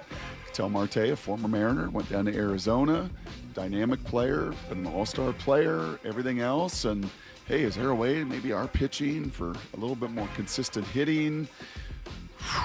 Take a little sigh of relief, because not only was last year a bit of a struggle with Ketel Marte and some of the challenges on and off the field, well, it's now hit a new level as he's just decided not to show up.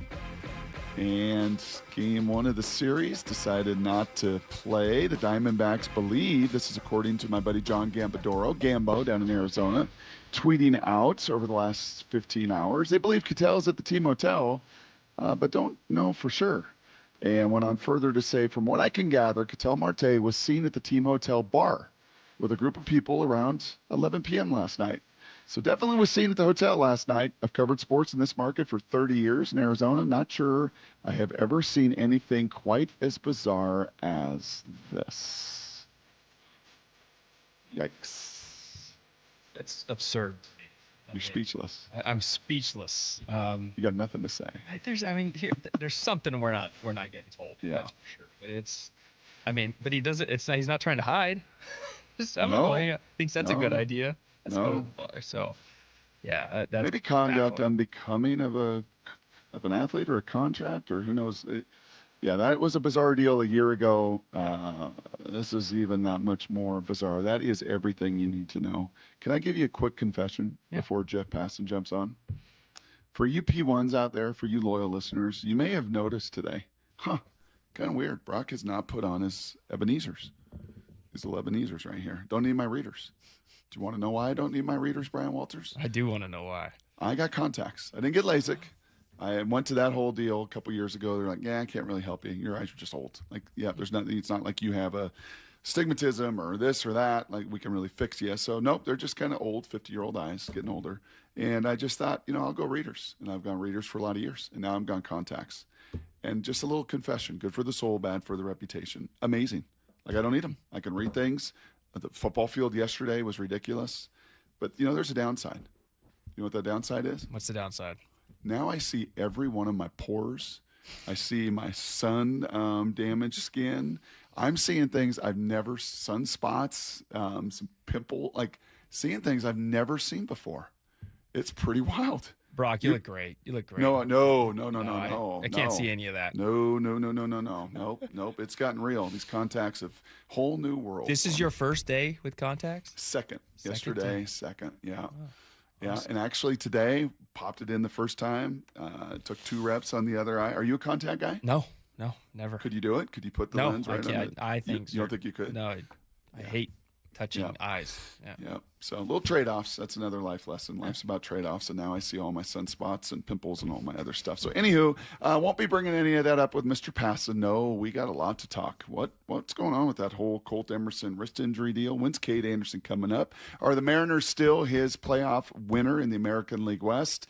And, oh, by the way, down in Dodgerville, some kind of crazy stuff going down economically. So we will chat with the preeminent voice in baseball. That is Jeff Passan next, right here on Brock and Salk. Stick around for Bump and Stacy. Trademark pending. That's right. Coming up next at 10. I feel like I've solved a crime. You did. Wow. Your defense, slaying like trash, allowed the Seahawks to claw their way back into the game. When I read about it and I start to break it down, it's about your overall team. And I think that's the way people have to look at it, because there was nothing offensively that felt dominant. Bump and Stacy next at 10 on Seattle Sports. Feeling lucky? Don't miss the Lucky Fall Classic Collector Car Truck and Boat Auction, Saturday, August 29th at Tacoma's LeMay Marymount Event Center. Up to 200 collector, vintage, and classic vehicles, many going to the highest lucky bidder with absolutely no reserve. Get lucky, get local, and get in line. Visit luckyoldcar.com for a list and pictures of auction vehicles, or call 206-467-6531 for bidding and consignment details. Hey, Chuck here at Frank Lumber the Door Store in Marysville. We are back and open here Tuesday through Saturdays. If you're looking for doors, you need to come and see us. We have an incredible selection of doors to choose from, and currently you can take advantage of our quick turnaround time for pre-hungs and matchups. Please visit us here in Marysville at 1046 Cedar Avenue, or Monday through Friday in Shoreline on 15th Avenue Northeast. And as always, don't forget to check us out online at franklumber.com. Do you need a new roof? Visit 3treeroofing.com to schedule your free estimate and secure $500 off your project this summer. Our technicians build a custom plan to ensure a high-quality roof installation every time. 3 Tree Roofing, your Puget Sound roofing experts. Hey everyone, Rick Witters with Cressy Door. At Cressy Door, we offer top-of-the-line garage doors, garage door service, and garage door repairs. Residential or commercial, please consider Cressy Door for all of your garage door needs. Cressy Door. Hey, it's John Curley with my friend Bob Stelton. Hey, Bob, you had a hip issue just like me. You went to see Dr. Mark Wagner at Seattle Sports Regenerative Medicine. What did he tell you? You got a torn labrum, you got a frayed ligament, you've got arthritis developing. He said, this isn't going to fix everything, but it will go a long way. I was walking around at about an 8 pain level. I couldn't walk that far before the pain would kick in, and it was impacting my workouts and just really impacting my day-to-day stuff beyond jiu-jitsu. So, just like me, Dr. Wagner does stem cell on your hip. How you feeling now? I feel like I've gotten back to being who I was prior to the injuries, which was somebody who's very active, loves being out there outside when the weather's great, being on the motorcycle, sparring in jiu-jitsu, working out. I can do all of those things now. So whether it's a shoulder, a hip, a wrist, knee, or elbow, before you choose surgery, see our friend, Dr. Wagner first. He'll tell you if stem cell is right for you. drmarkwagnermd.com. Make an appointment at drmarkwagnermd.com. Experience the thrill of the Kitsap Fair and Stampede with heart-pounding PRCA rodeo action. Wednesday through Friday at 6:30 p.m. Saturday at 5. Watch top-tier cowboys and cowgirls compete under the lights in bareback riding, barrel racing, steer wrestling, bull riding, team roping, saddle bronc, breakaway, and tie down. And on Sunday, August 30th, finish it off with the adrenaline-pumping Extreme Bulls at noon. Kitsap Fair and Stampede runs August 26th through the 30th. Tickets and info at kitsapfair.org. When it comes to my policy, Farmers gives it to me straight, so there's no surprises. It's your coverage. You should never be confused. You hear that? An insurance provider with a conscience. We're a choir, but yes, we have that too. Straightforward coverage you can literally understand. That's what you get when you have Farmers. Bum, bum, bum, bum, bum, bum. Learn more at farmers.com. Underwritten by Farmers Truck or Fire Insurance Exchanges or Affiliate. Products not available in every state. Mariners and Brewers today in Milwaukee. 4:40 first pitch, 3:30 pregame. Get every pitch of every game for free on the Seattle Sports app. And Doug. Limu and I created a trick to help you remember that you can customize your car insurance and save with Liberty Mutual. You see, the shirts Limu and I wear are yellow, and yellow is the color of lemons, and lemons grow on trees, and trees provide oxygen, and oxygen helps us breathe, and breathing is how you live, and you can live more life when you save money by customizing your car insurance. I agree, Limu. It's really quite simple. Only pay for what you need at libertymutual.com.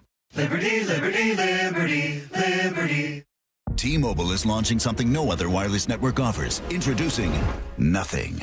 Pay nothing today and walk out of the store with a new phone. What did he say? Nothing. You definitely said something about nothing. Exactly. Go to T-Mobile, pay nothing up front, and leave with a new phone. Wait, nothing rules. She gets it. Hey, thanks for nothing. For the first time ever, switch to T-Mobile, pay nothing. No taxes, no fees, no money down. And walk out with a new phone. There are 250 reasons to choose T-Mobile, and now nothing is holding you back. On eligible devices with qualifying credit plan and 36-month finance agreement. Are you looking to buy a house, but like everyone, you're priced out of the Bellevue, Kirkland, and Seattle market? Many buyers have the income, the credit, and the desire to own, but simply don't have the down payment, often at least $75,000 just for a starter home. Hi, I'm Scott Rirucka, CEO of Legacy Group Capital in Bellevue with a great opportunity for home buyers. Introducing our Legacy Opportunity Loan. Legacy Group Capital has a select group of 100 new construction, single-family, and townhomes in the top Western Washington locations. Acquire a new construction home with no down payment, allowable closing costs paid, and a competitive rate. Yes, that's no down payment and some closing costs paid by Legacy. A wise man once said, the hardest part of winning in real estate is just getting in. And now you can with our Legacy Opportunity Loan. So get in the game. Limited properties available to qualified Washington borrowers. Learn more about this limited opportunity at LegacyG.com. Legacy Group Capital, LLC, and MLS ID 99045. Visit LegacyG.com for additional program details. This hour is brought to you by Davis Law Group. Shut up, Salk. It's Brock and Salk's weekly chat with ESPN senior baseball writer Jeff Passett. Man, when you have a talent like him. Brought to you by your Western Washington Toyota dealers. I see this being the beginning of the best run in the history of this franchise. On Seattle Sports and Seattle Sports on YouTube. Jeffrey, I don't know if it's because Salk is by the swimming pool right now in his swim shirt next to his lovely bride, Heather, taking a little time before football season gets full gear. Brian Walters sitting in for him. I don't know if it's because of that I've got like 52 things to ask you today, or if it's simply just because it's that newsworthy right now, not only with the team here locally, everything going on. I mean, heck, you're posting Ted Williams' never-seen-before videos? Passing. Pretty cool, huh? Yeah, let's just start like, how'd that come about? What? Where? So there's a hitting coach in Mississippi named Josh DeMoney, which is an incredible name. And Josh is Connor Griffin's hitting coach. And he texted me a few weeks ago and said, have you ever seen this? And it was a video in Dropbox. It was like 28 gigabytes. You see a video that size, you're like, good God, but I don't have the horsepower to handle this, but downloaded it. And what do I see but Ted Williams and Bobby Doerr, two Hall of Famers, standing on a riverbank debating hitting. And Ted Williams died in 2002. We have not had new words on the subject that he knew better than anyone since then. So it was like, where did this treasure come from? And there was a former Red Sox pitcher named Boo Ferris, and he passed about 10 years ago. His wife passed a couple of years ago, and his family asked a friend to go through all of Boo's stuff. And in Boo's stuff was a VHS cassette that said Ted and Bobby. And when Hayes Collins was the guy's name, when Hayes popped it in, he's like, oh my God, what have I found here? And so we did an episode on that and talked to Joey Votto, who knows Ted Williams' philosophy on hitting better than any modern player. And it was a rollicking hour and change, a great baseball talk, and just a really cool thing to be involved with. That's a pretty good little lead in to what is hitting in the philosophy. Adam Jude, our buddy with the Times, he and Divish, as you know, do an amazing job covering the Mariners, wrote a pretty good piece that I think a lot of us, Jeff, have been waiting for. And he got Kevin Seitzer on the record, and he got an anonymous player on the record. Let me read you a couple quotes in that vein. Kevin Seitzer said, we're just right now trying to simplify everything and get them on the fastball, get something they can hammer and be on time. The article goes on further. Now, quoting from the article, in 24, we know this, hitting coaches Brant Brown and Jared DeHart were heavily invested in a modern data-driven approach. Hitting home runs was, above all, the priority. Coaches often asked hitters to try to pull the ball off the foul pole to do so. The hitting philosophy went to the other extreme when Seitz and Bobby were taken over in 25 with franchise icon Edgar also involved in as strategist. Over the past 2 years, no team has relied more on home runs than the Mariners. I think you've talked about that a few times. This is where the anonymous player is quoted saying, quote, all I know is we tend to win games when we hit homers. And to hit homers, you need to pull the ball. One Mariner hitter said, it's fair, he added, to say that we are a group at a crossroads. Help me understand that. So let's talk about pulling the ball. And I'm going to relate this back to the episode today because we had, as I said, Joey Votto on. And I thought that Joey Votto's take on pulling the ball in the air was the most brilliant thing I've heard from a hitter on it. And if you don't mind, it's going to take a little bit of time here, but I'm going to read you exactly what he said. Here's the idea. Actually, you know what? I'm just going to let's quote him here. The hardest thing to do as a hitter is to pull the ball in the air. And my best way to articulate this is if you're hitting the ball the other way, if you're hitting the ball in the middle of the field, the barrel of your bat gets to flatten perpendicular to the center of the field. So just let me help visualize this for you. Imagine somebody who's swinging and the swing is about halfway through and the bat is flat across the plate, right? and facing out toward the entire field. I'm going to pick back up what Joey says here. You get all this barrel space and you have all this field to play with. But the second the bat passes that perpendicular mark and it closes off, the barrel starts getting smaller. Now, let's think about this idea. He's right. Imagine going past that halfway point and the angle that the barrel is going to be at. So, going back to Joey, the face of the barrel gets smaller. Combine that with the speed of the pitching, the complicated nature of pitching, change of speeds, up, down, all these variables, to be, like Ted Williams said, strong enough and quick enough to be able to accurately match barrel to ball and hit it on the easiest side and put it in the air is the Trinity. It's the holy grail of hitting, and this is the part that got me, and it's why so many hitters die at the altar of pulling a baseball in the air. And I'd never personally considered pulling the ball the most difficult thing to do, but Joey Votto knows more about, has forgotten more about hitting than I'll never ever know. So when he explains it that way, it's a great point. Like, you have to perfect a ball in that situation. And when you look at the numbers, Brock, with balls put in the air to the pull side, batters are hitting .583 and their OPS is 1313 on balls that are either fly balls or line drives to the pull side. It's extraordinarily effective if you can do it. But there's also enormous risk in doing so. And that risk is swing and miss. That risk is rollovers. That risk is all the different things that when you're trying to actively pull the ball, you can fall into bad habits of doing. And that's where I wonder if the Mariners are. If this idea that they have is correct, but the ability of the players that they have on their roster to go out and execute it properly does not align with it. And that's where you have to understand your personnel and allow your personnel to go and do what is best for them. And I don't know, I can't say definitively the Mariners are not doing that, right? Mm-hmm. I don't know for certain if they're trying a one-size-fits-all philosophy and saying that air pull is the most important thing, so everyone needs to do it. But, hitters need different things. And for some hitters, pulling the ball in the air is just not going to be the ideal way that they produce. Yeah.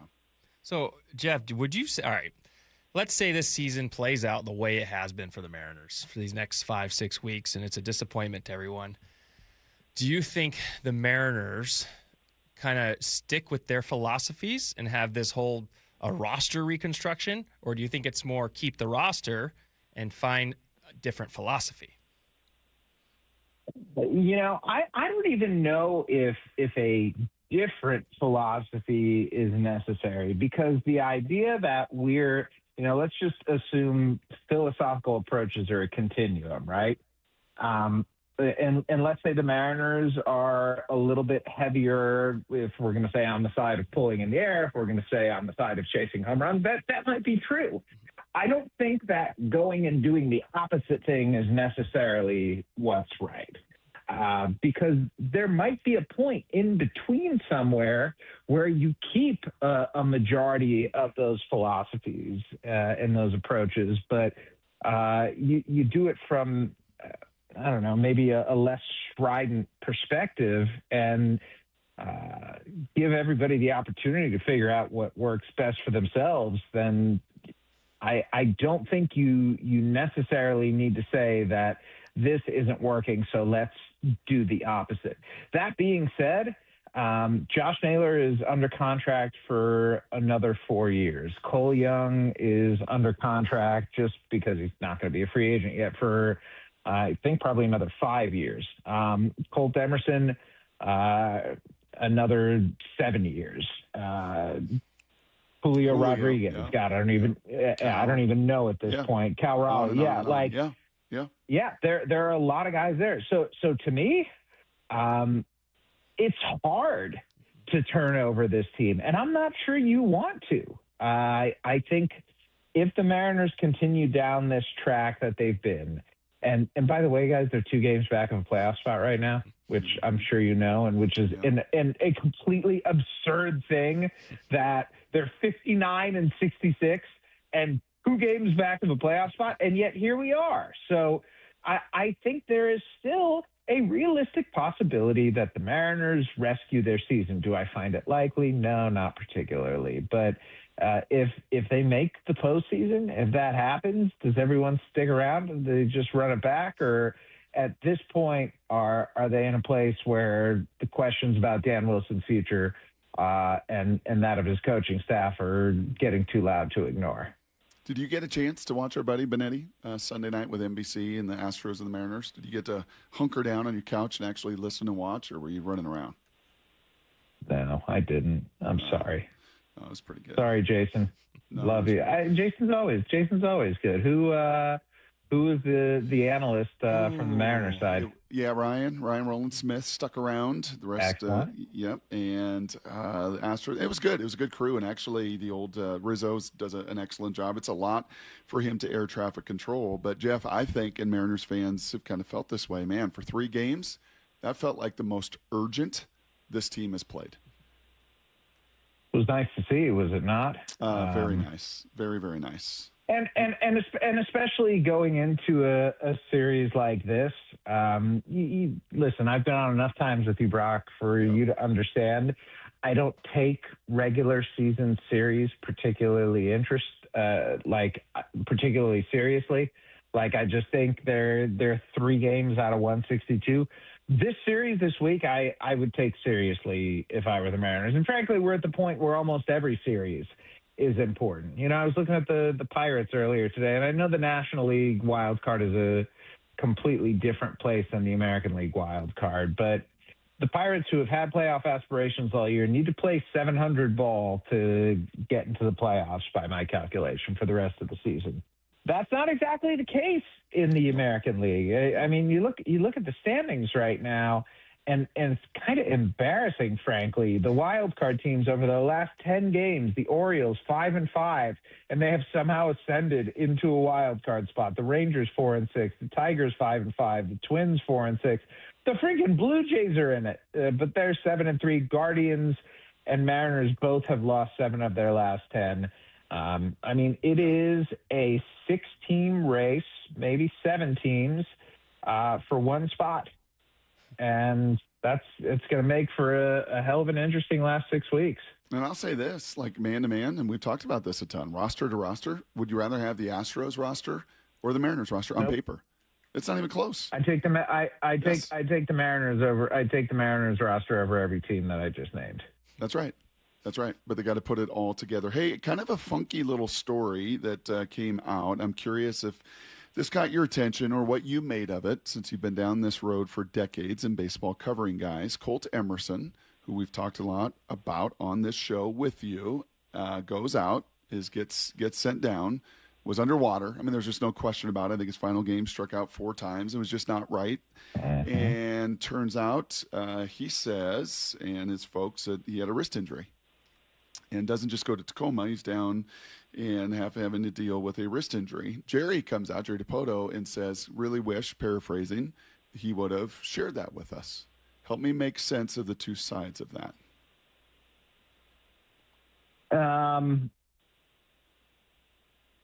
Because there's quite as you can imagine, there was quite a reaction to that on both sides of it. Like, hold on a second. Lots of guys are playing injured, right? Lots of guys are playing through this. This is a rookie that got an extension, got a big deal. You know, the other side of it's like, yeah, you know, if you were hurt, man, you're a rookie. Like, it's going to be hard enough. Make sure you disclose that to us. So I think there was some passion on both sides of that ledger. Yeah, and I can understand the frustration from the team, because if Colt Emerson, you're right, guys do play when they're banged up, but a wrist injury for a guy who's not hitting,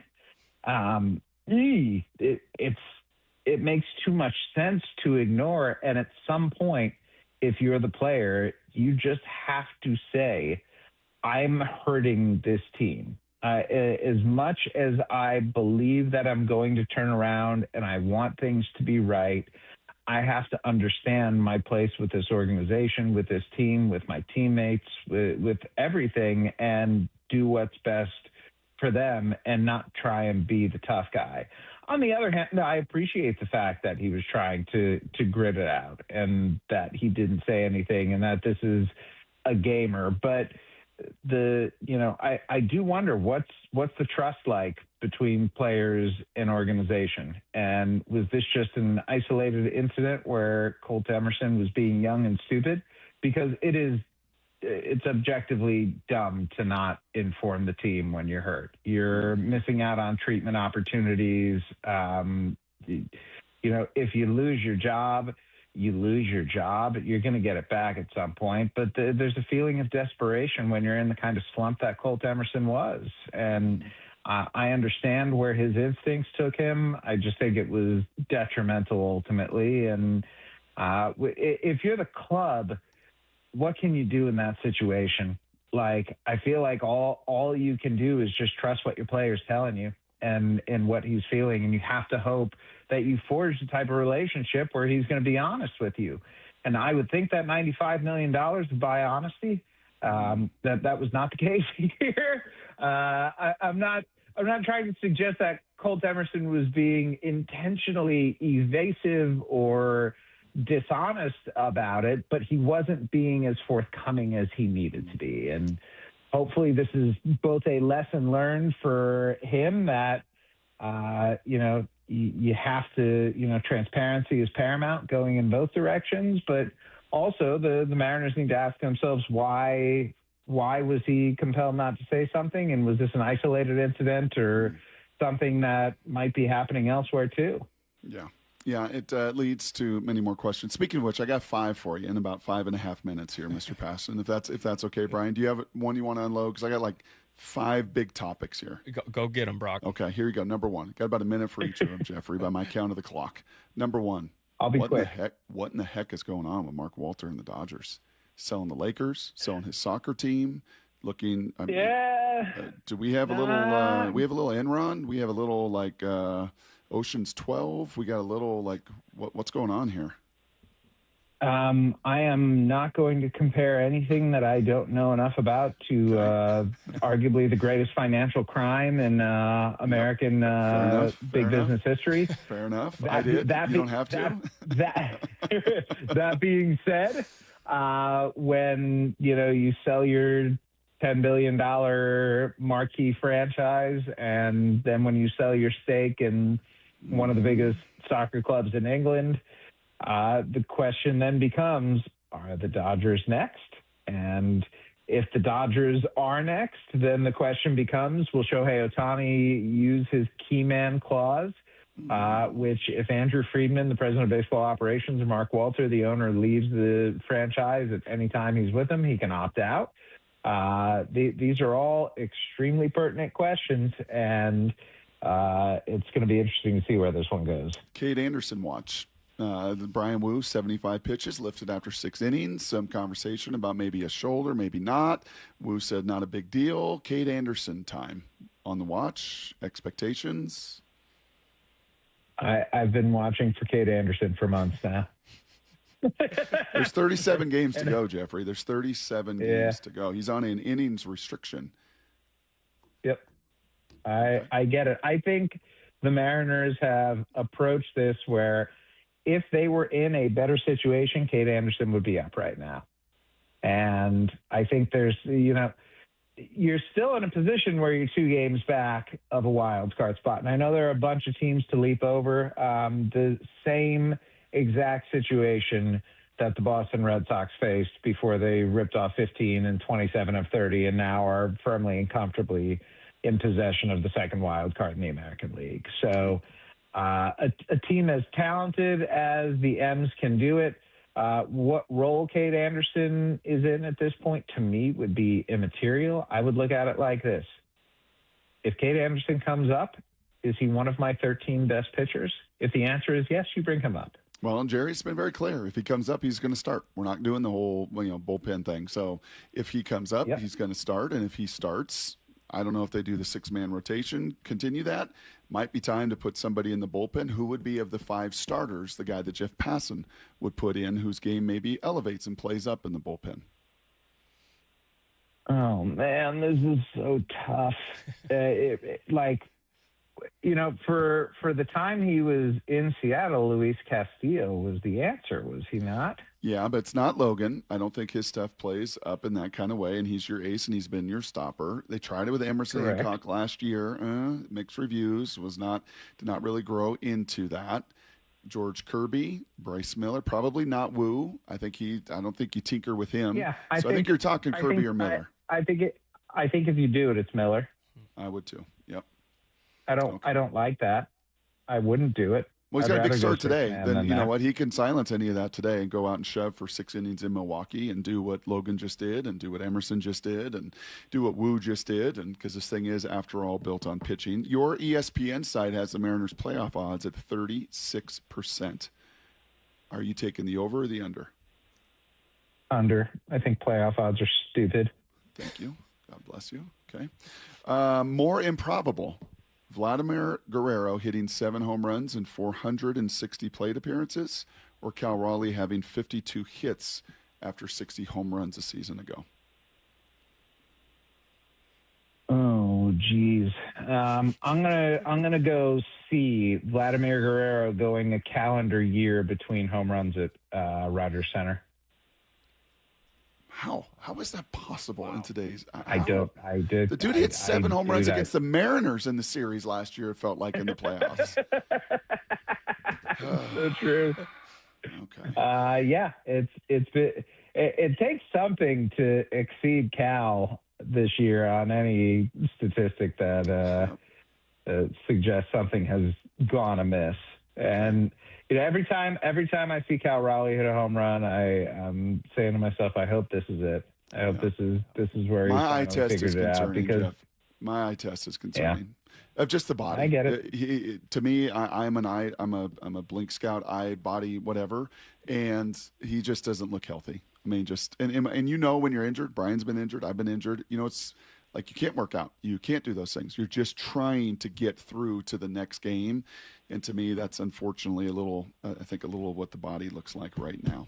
All right, lastly, size up the series in Milwaukee. Going to face 2 lefties. Any chance to find a way to win 1 and possibly 2 in this one? And if so, how? Yeah, I think the Mariners are always capable of doing it, but Kyle Harrison has been very good this season, and he comes with a premium fastball. And Robert Gasser, the stuff isn't quite the same, but it's solid. And Dustin May's stuff has been very good. He's been solid since he's come over. I mean, let's put it this way. At least you're not facing Mizorowski. Thank you, Jeff. Very solid. Appreciate it. Rapid fire, always the best. Needed your voice today. And, we talk to you next week. You will be down to the final 30 games and even more go time. Jeffrey, thank you, buddy. Appreciate it. Always a pleasure, gentlemen. Have a great one. Thanks, Jeff. There he goes, Jeffrey Passan. Sorry, I totally hogged that. So that means on Thursday when you're in and if we get Robert Saleh, you're going to ask every question. It's your show, Brock. It's your show. No, it's our. No. It's always an hour. All right, whoever's in. Brian, thank you for that today. That was an awful lot of fun, man. JSN, Jeff Passan, some good conversation. Mariners baseball to react to tonight and into tomorrow, and Hard Knocks. So come Thursday. How about this? Thursday, little assignment for you. Hard Knocks takeaways. I like it. I'm ready for that. Yep. I think G. Scott might even pop in on Thursday. For Maura Dooley, all the amazing work she does, you guys don't even know it. She is the sound hound, but so much more than that behind the scenes. Ian running the board. Brian Walters in the house for this day. Brian, can you do it? The hay is in the barn. Get the chopper!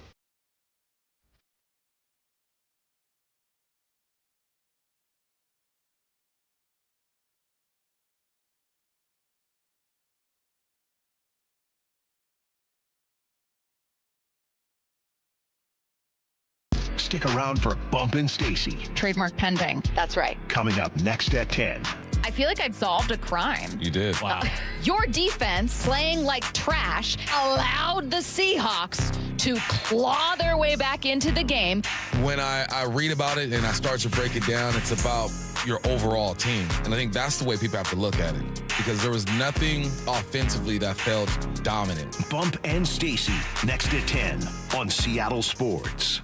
Paid political announcement. Hey, Seattle, did you know your groceries could be getting more expensive? That's right. Seattle City Hall is considering an ordinance that could put loyalty rewards, digital coupons, personal discounts, fuel rewards, student discounts, and other promotions on the chopping block. As the cost of living continues to climb, Seattleites rely on grocery store rewards programs to help stretch their household budgets. Now, City Hall wants to take these away. The mayor's proposed fair pricing ordinance could have the exact opposite outcome and make everyday living more expensive for those already struggling to get by. Protect Seattle Savings is a coalition dedicated to defending the everyday savings that Seattle families rely on by working with the mayor's office to improve the proposal and keep costs down. If you care about keeping groceries affordable, visit protectseattlesavings.com to learn more and join the cause. Again, visit protectseattlesavings.com now to learn more. Paid for by Protect Seattle Savings. Jane is a small business owner. Tell them what that's like, Jane.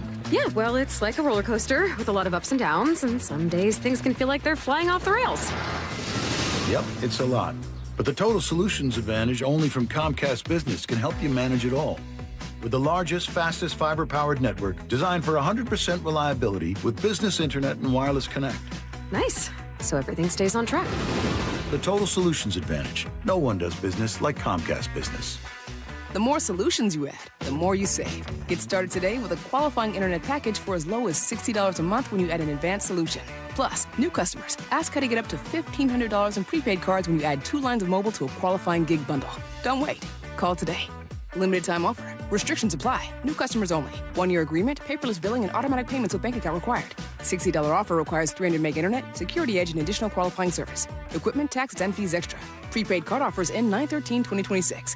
Thinking about a new roof or exterior upgrade, but worried about the cost? This is Justin Shirley, CEO of State Roofing and Exteriors. We've created our summertime savings event to make it simple and affordable. Save up to $3,000 off your exterior project or get 0 down, 0 payments, and 0 interest up to 24 months. And every qualifying GAF roof is backed by our lifetime Golden Pledge warranty. One call gets you started. Call 866-ROOF-ROOF or visit stateroofing.com today. Held to a higher standard since 1968. No matter the time of year, working out at home is the best. Brock Heward here, and allow Top Fitness to create your own home gym. Simply give them your room dimensions, and they'll do a complete fitness room design. And everyone, from personal trainers to pro athletes, love their stuff. Top Fitness represents the very best brands in fitness, like Precor, Inspire Fitness, along with many others. They also have flooring and weights that go right in your home gym. Locations in Tukwila, Linwood, and Bellevue, or simply visit topfitness.com. That's Top Fitness, your best place for home fitness equipment. Endless hours of research, seeking referrals, dozens of calls. Hiring the right attorney can be a challenging process during an already difficult time. JP Pendergast with Pendergast Law explains. In Washington State, Tom, there are thousands of attorneys to choose from. Referrals and online research can be helpful, but discovering the right attorney requires a conversation. It can be hard to identify integrity and authenticity without that interaction. So, what do you recommend? We encourage anyone looking for personal injury representation to call for a free consultation with our team before making a decision simply based on referrals or online research. Accident victims need an attorney that listens, demonstrates honesty, and is genuinely understanding of their unique circumstances. The care, attention, and preparation that our firm provides throughout the case mirrors the effort involved when taking on the insurance companies. Save time and avoid mistakes after an injury. Contact the caring and compassionate team at Pendergast Law. If you or a loved one has been injured in a car accident, call Pendergast Law. We can help. Progressive knows that for business owners, vacations hit different. But hey, at least you finally took a vacation. And look at that. You only answered 53 calls, 84 emails, onboarded 1 new hire, and covered for Chris while he's out on paternity leave, and you did it all from a kayak. Because you, my friend, know how to relax.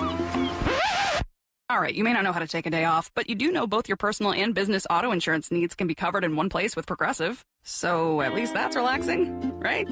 Progressive Casualty Insurance Company and affiliates, not available in all states or situations. Get in the zone, AutoZone. John's day is off to a slow start. So he heads to AutoZone, where he can get a battery for under $100. Lonnie, a local AutoZoner, tests his battery for free. Looks like he just needs a charge, and Lonnie does that for free too. In no time at all, John is back on the road, ready to finish the day strong. Free battery